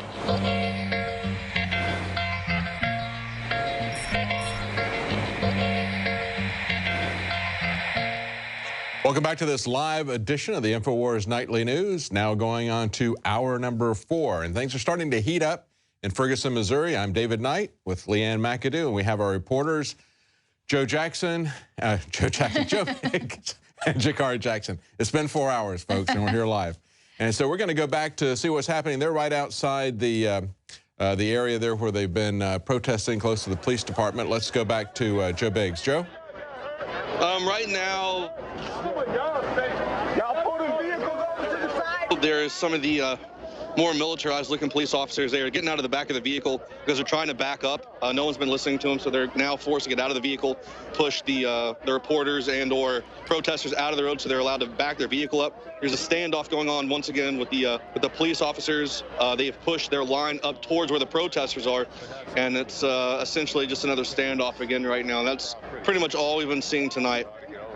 It seems like they've been given orders to show massive amounts of restraint. Well, last night, if you guys were able to catch the press conference at around 2 a.m., they said they were treating this from now on like they would a festival or a football game in the town, where they stand back and they really don't bother the crowds too much. So that's the mentality that they're trying to go with now. Stand back and just almost let the people govern themselves in a sense. Yeah. And you can see how things haven't escalated like they did initially when they were pointing guns at them and shooting them with rubber bullets. And they're not shouting at you in terms of telling you to get into some kind of a free speech zone anymore, right? Not in this area. No, they're just trying to make sure everyone is on the sidewalk right now because, like I said, I believe some of these vehicles, they're trying to back them up and move them into a different position right now. See, and this guy here is just, you know, yelling at the guy. The guy's not even doing anything to him, and he's just cursing at him. So I don't know. There's one police helicopter that's pretty low, and there's a lot of news helicopters. I'd say, well, not a lot, but 3 that are way up overhead. You can see the sparkles of the lights right there, way up high. So far, like I said, I mean, everything overall has been pretty peaceful in a sense. You know, they shot gas a little bit earlier when we were at the city hall, but you know, hey, there was a cop car on fire. Right. Yeah, I guess as far as we've seen that one incident. To recap things, we saw that police car that was set on fire and tipped, and then the police showed up and started telling people. They started shooting tear gas, right? Told everybody to clear out of the area. But other than that, we've just seen what apparently was a false alarm at a Walgreens. They all turned up, surrounded it, but nobody went in. It looked like the area was not breached. Yeah. There we go. So that's interesting, treating it like a festival. Yeah, I mean, those were exact words. I mean, they said that they were disappointed in how everything turned out. They said that they had a discussion around 30 minutes prior. They were in Clayton, and they were heading back into this area. And I can't remember the police department chief's name, but I'll never forget Captain Johnson. And he said that those two were talking. And they said they really thought that everything was just going to turn out and, you know, be fine, no problems at all. And, you know, at 2 o'clock in the morning press release, you could just tell that everyone was really disappointed in how everything turned out. And they just really wish that a lot of these outsiders wouldn't have come in and burned down their home. Right. Because, I mean, even just some of the footage that you saw from last night, people were just casually smashing windows with the bat, just smashing a window. Oh, I missed a spot. Let me just get that window. And I mean, that doesn't do anything. So that, I mean, that's not coming from Ferguson rage. That's someone that came in there to just vandalize a town that wasn't their own. But of course, they could use the cover of the announcement and the anger of people. They could use that because that announcement was made after dark. Right. I really do believe things would have been much, much different They would have been more reluctant to get involved in looting, I think, in broad daylight than they would be after dark. I think it would have given them some time to do it. But I feel, going back even farther, I just feel like it was a terrible mistake to handle this grand jury investigation the way it was. They needed to vindicate the system, and they didn't do it. They just created more distrust. They've had 3 months to prepare for the situation. Yes. And then they're like, all right, well, let's release it at nighttime. You know? Yeah, and if it was a matter of getting the schools emptied and the businesses emptied, then give a 24-hour warning and cancel school, you know, and then wait until the morning when it's daylight out, when there is no cover for you to go and loot and commit crime. You know, in the Army, after something happens, you do what's called an after-action review. You know, you sit back, you discuss the things that went right, the things that went wrong, and you would think that the police force would have implemented some kind of rating system like that, so to say. But, you know, like based on what had happened in August, for example. This is what happened in August. Yeah. These are the mistakes we made. All right, this is what we need to do to correct them. Yes. They should have sat down and had a meeting and implemented ways to better that. And instead, we still see some of the same mistakes being made. You know, this time they're allowing cops to drive, or the you know, civilian vehicles to drive in areas where everyone's protesting, and clearly the road's going to be blocked off. So that's why I don't really attribute it to necessarily just to incompetence and mistakes, because when they keep making the same mistakes, when they know that they had most of the rioting at night, they themselves enacted a nighttime curfew in response to what was going on in August. Yeah. So many things that they've done, I believe, were deliberately calculated. Guys, it looks like the cops are about to go into the crowd. You can see where the spotlight's shining in, and then this this group of officers, kind of like a battalion. It looks like they're about to push their way through. That's part of their tactics. And there you go. Now you can see it happening, and it looks like they're going to go after somebody. There we go. We got an aerial feed here, Joe, where we can see the troop movements here. And we got Jakari's feed. It just come back up. So someone's running. With that aerial shot, you can see maybe they're just running to get away from an impending beatdown. The lights. You know, they haven't gone after the press, though, which is good. They are allowing the press to do their job. Well, I really feel like they've been given the orders to not give the frenzied media what they want, or, you know, not get that narrative out there that this is a police state and we're going to abuse everyone, and they don't want to fulfill that. And it's kind of funny because on the other side, the protesters aren't fulfilling the looting, rioting. Both sides are standing down. I did? From what was expected of them tonight. Hey, listen to this. They just these ladies right here just said that they snatched someone up and took him and threw him into the back of this truck a second ago. Just snatched the guy up out of nowhere and threw him in the back. And she said we can't even protest peacefully because the police are trying to disturb us. Yeah. Does she have any idea he wasn't apparently doing anything as far as she knew? Give her put the mic up there to her, Joe, so we can hear what she's saying. Oh, they're done. They said they're done talking. Okay. She said that they were standing over here. Some people came out of the back of the truck and scooped up a guy, and they're holding him in the back of this truck right now that I'm showing you.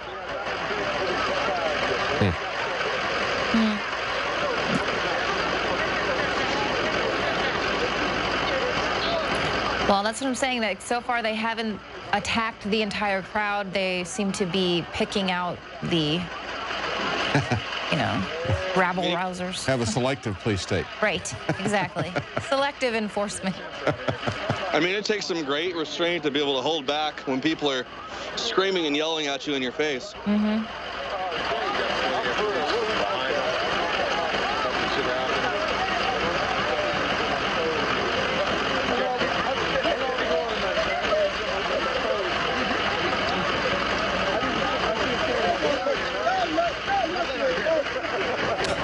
Well, they should be trained for that. I mean, that's the whole thing.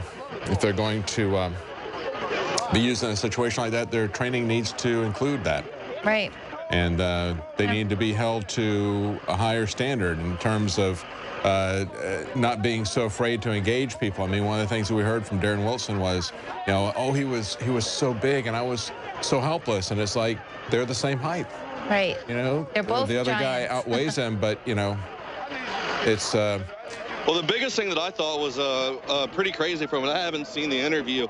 I just saw the headline that ABC, I believe it was, tweeted out with a picture of the sit-down interview. And the caption was, it says, Darren Wilson, if I had it all over to do again, I'd still make the same decision. And I'm sitting here thinking, really?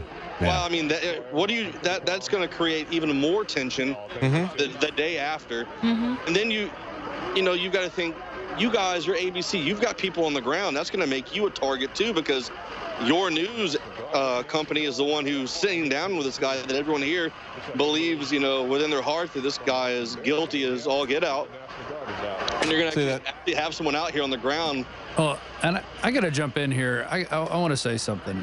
We've all been 18 years old, and we've all done stupid stuff when we're 18, and we learn from those mistakes. I mean, I'm 40 now, and I guarantee you I'm not doing this stuff now that I was doing when I was 18. Exactly. And maybe Michael Brown could have learned from this and become a better person if he could see what his death created, essentially. You know, he was given a second chance like It's a Wonderful Life, but it's not for him. I mean, he died. Well, they said he's going to be people are condemning an 18-year-old guy, saying, well, he should be perfect. And, you know, honestly, yeah, he had some issues, but we all have issues. Nobody's perfect. So to sit there and condemn this guy, and for Officer Wilson to come out and say that, I mean, I think that's, I don't agree with that at all. I think, if I had the choice, I wouldn't have taken his life. Maybe there was something else that could have happened. He said he was in fear for his life, and maybe he really was. We'll never know, but I guarantee you there's plenty of older people walking around condemning that man who didn't act the way they're acting now when they were 18, if that makes any sense. Yeah, and that's what he's saying is that he just did what he was trained to do. And it's all about the way they're being trained now. Yeah. And here, the way they're doing the crowd control with just treating them like they're at a fest, let this be a lesson in how to police. Yeah. Am I on here? Standing I want to down. play devil's advocate for Darren Wilson, though, because here you got this kid that just robbed a liquor store, although he didn't know it at the time, but still, this is a big kid. He was 6'4", like almost 300 pounds. Mike Brown was almost 300 pounds. Hit Darren Wilson in the face. Tried to grab his firearm, his gun discharged, and he tried to chase him down, and reportedly this big kid turned around and started running back towards him. So, you know, that could have been pretty scary. That's why I don't think that this ought to be, they ought to make a hero out of Michael Brown. There are many, many people who have been victims of excessive police violence, and this is not a clear-cut case, as Darren just pointed out. I think it's unfortunate that they didn't feed that full story out to people. They waited a very long time before they put that out. Darren, first they let that narrative of hands up, don't shoot. He was shot in the back. He was unarmed. They left him to bleed out in the street. That was there for over a week easily before they started putting out a little bit of information here, a little bit of information there that would justify the officers' actions. Take a look at this story, for example, in July, and we could be here all night going down one story after the other. This is a story that doesn't involve a black man. This is a cop mistakes his own gun for a taser, shoots an unarmed man who's running away from him. This is a guy in Springfield, Missouri, Jason Shuck, who was the officer, and Eric Butts was his victim, diagnosed with mental illness, including schizophrenia and bipolar disorder. He was unarmed and fleeing when the officer shot him. The officer reached down, pulled out his gun, and thought if you pull in and take a look at this with the aerial cam, you can see the person who was shot here. Yeah, I'm leaning over it, sorry. So he shoots this fellow here in the back. This guy has, he said, I reached for my taser. I didn't know. I thought I reached for my gun. I thought I had my taser. He told the victim on the scene, according to the probable cause report. But he pulled his gun. He shot him with the gun. And now this guy is permanently disabled. He didn't kill him, depending on where he shot him. But we've had other cases like that. We had another case in a subway where that's what happened to the subway guy who was handcuffed. The cop said, "Oh, I thought I was pulling out my taser," and he shot him in the back. Really, and see, that's the thing. That comes down to not having sufficient training. They're panicking in these confrontation situations because they don't have sufficient training. But they're also told that they're justified to use lethal force if they feel like they have any kind of a reason to fear for their life. And that's a very, very low standard of justification for lethal force. And so, of course, Darren Wilson is going to say, yeah, I'd do it again. And people see that in all of these cases, and that is like really in their face. That's the problem. The system is stacked against them. The system is being stacked against us. We need to take control of the police instead of the police taking control of us. That's a fundamental problem, and we need to address that, but it's not being addressed. Right. We just lost Biggs. We still have Jakari's feed, but, you know, we're getting 4.5 hours in right now. Why don't we sign off for tonight, and people can follow this on the Ustream reports if they continue to stay there for a while longer. So give them the Ustream addresses where they can go. The Ustream address is, if you go to Ustream, go to Real Alex Jones on Ustream.tv. We also have an Alex Jones live feed, but it's going to be out on the Real Alex Jones feed. Isn't that correct? Yeah. Joe's back up. Let's let him sign out. Okay. Hey, Joe? Yes, I'm back out here, like I said, right in front of the police station on South Florissant. You know, at this point in time, the way everything's been handled, I don't really foresee anything happening now based off the reaction of the National Guard being here. I mean, if you can see, there are so many soldiers here with M4s, shields. I mean, it would be stupid at this point for anybody on the other side to jump and make an attempt to do anything out here today. I mean, there's... Well, they've done a lot of stupid stuff before, so don't put it past them. But, yeah, I don't think they're going to do anything at this point. Yeah, I mean, if it happens, I mean, there's other demonstrations back in Shaw where we're at the other day as well. So, you know, this is spread out pretty well right now across the St. Louis area. But it looks like a lot of people are starting to walk off. I think a lot of people are kind of getting tired and just had enough at this point.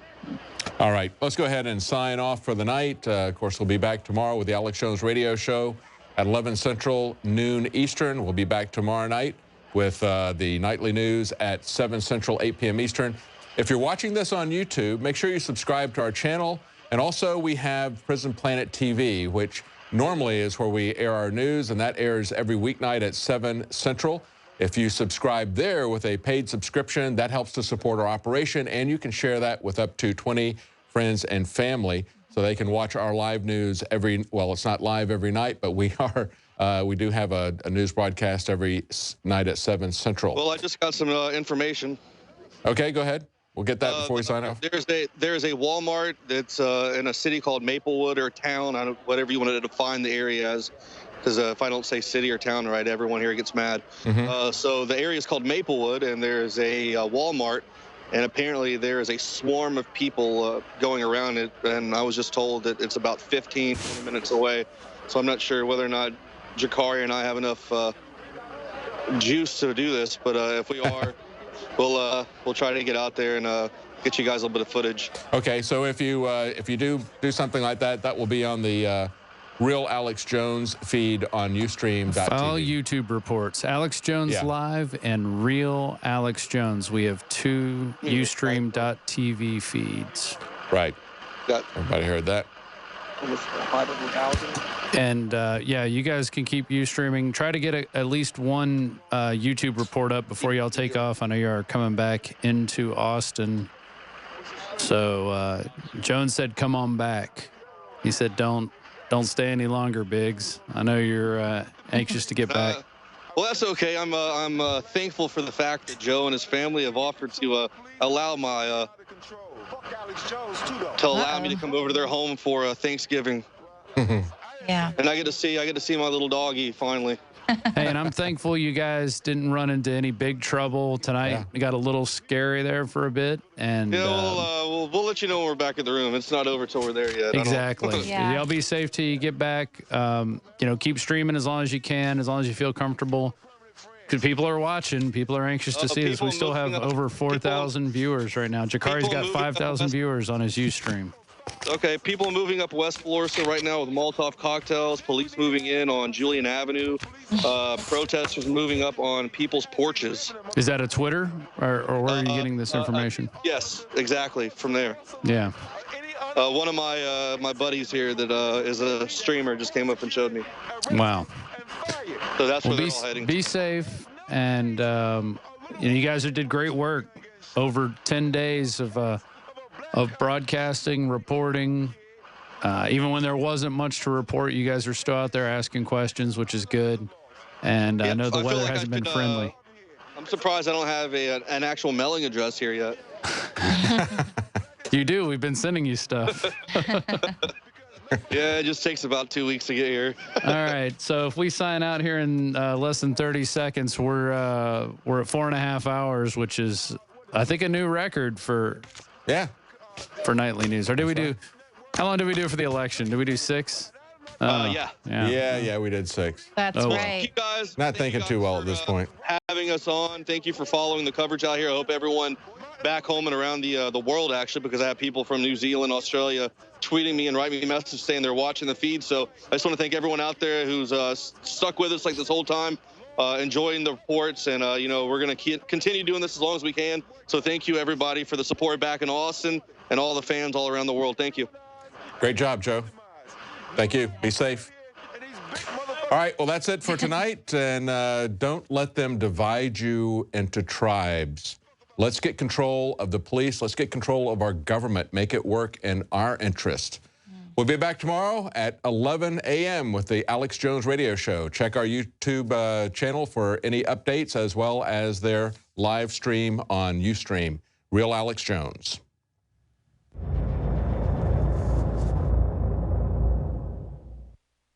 Celebrate the spirit of freedom and liberty upon which our nation was founded at InfoWarsShop.com. Molon Lave is ancient Greek for come and take it. This popular design combines both classic Greek Spartan imagery with modern M16 assault rifles. Now available in women's tees and proudly made in the USA. Celebrate the spirit of 1776 with the George Washington brass belt buckle or this incredibly sharp-looking 1776 hat.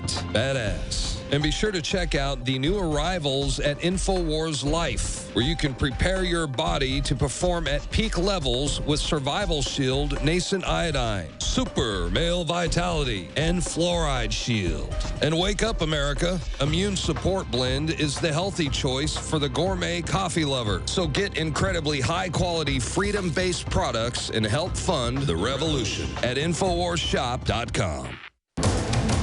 You are watching the InfoWars Nightly News, which airs 7 p.m. Central at InfoWarsNews.com. Members can share their passcodes with up to 11 other people, and your support is helping us defend liberty worldwide.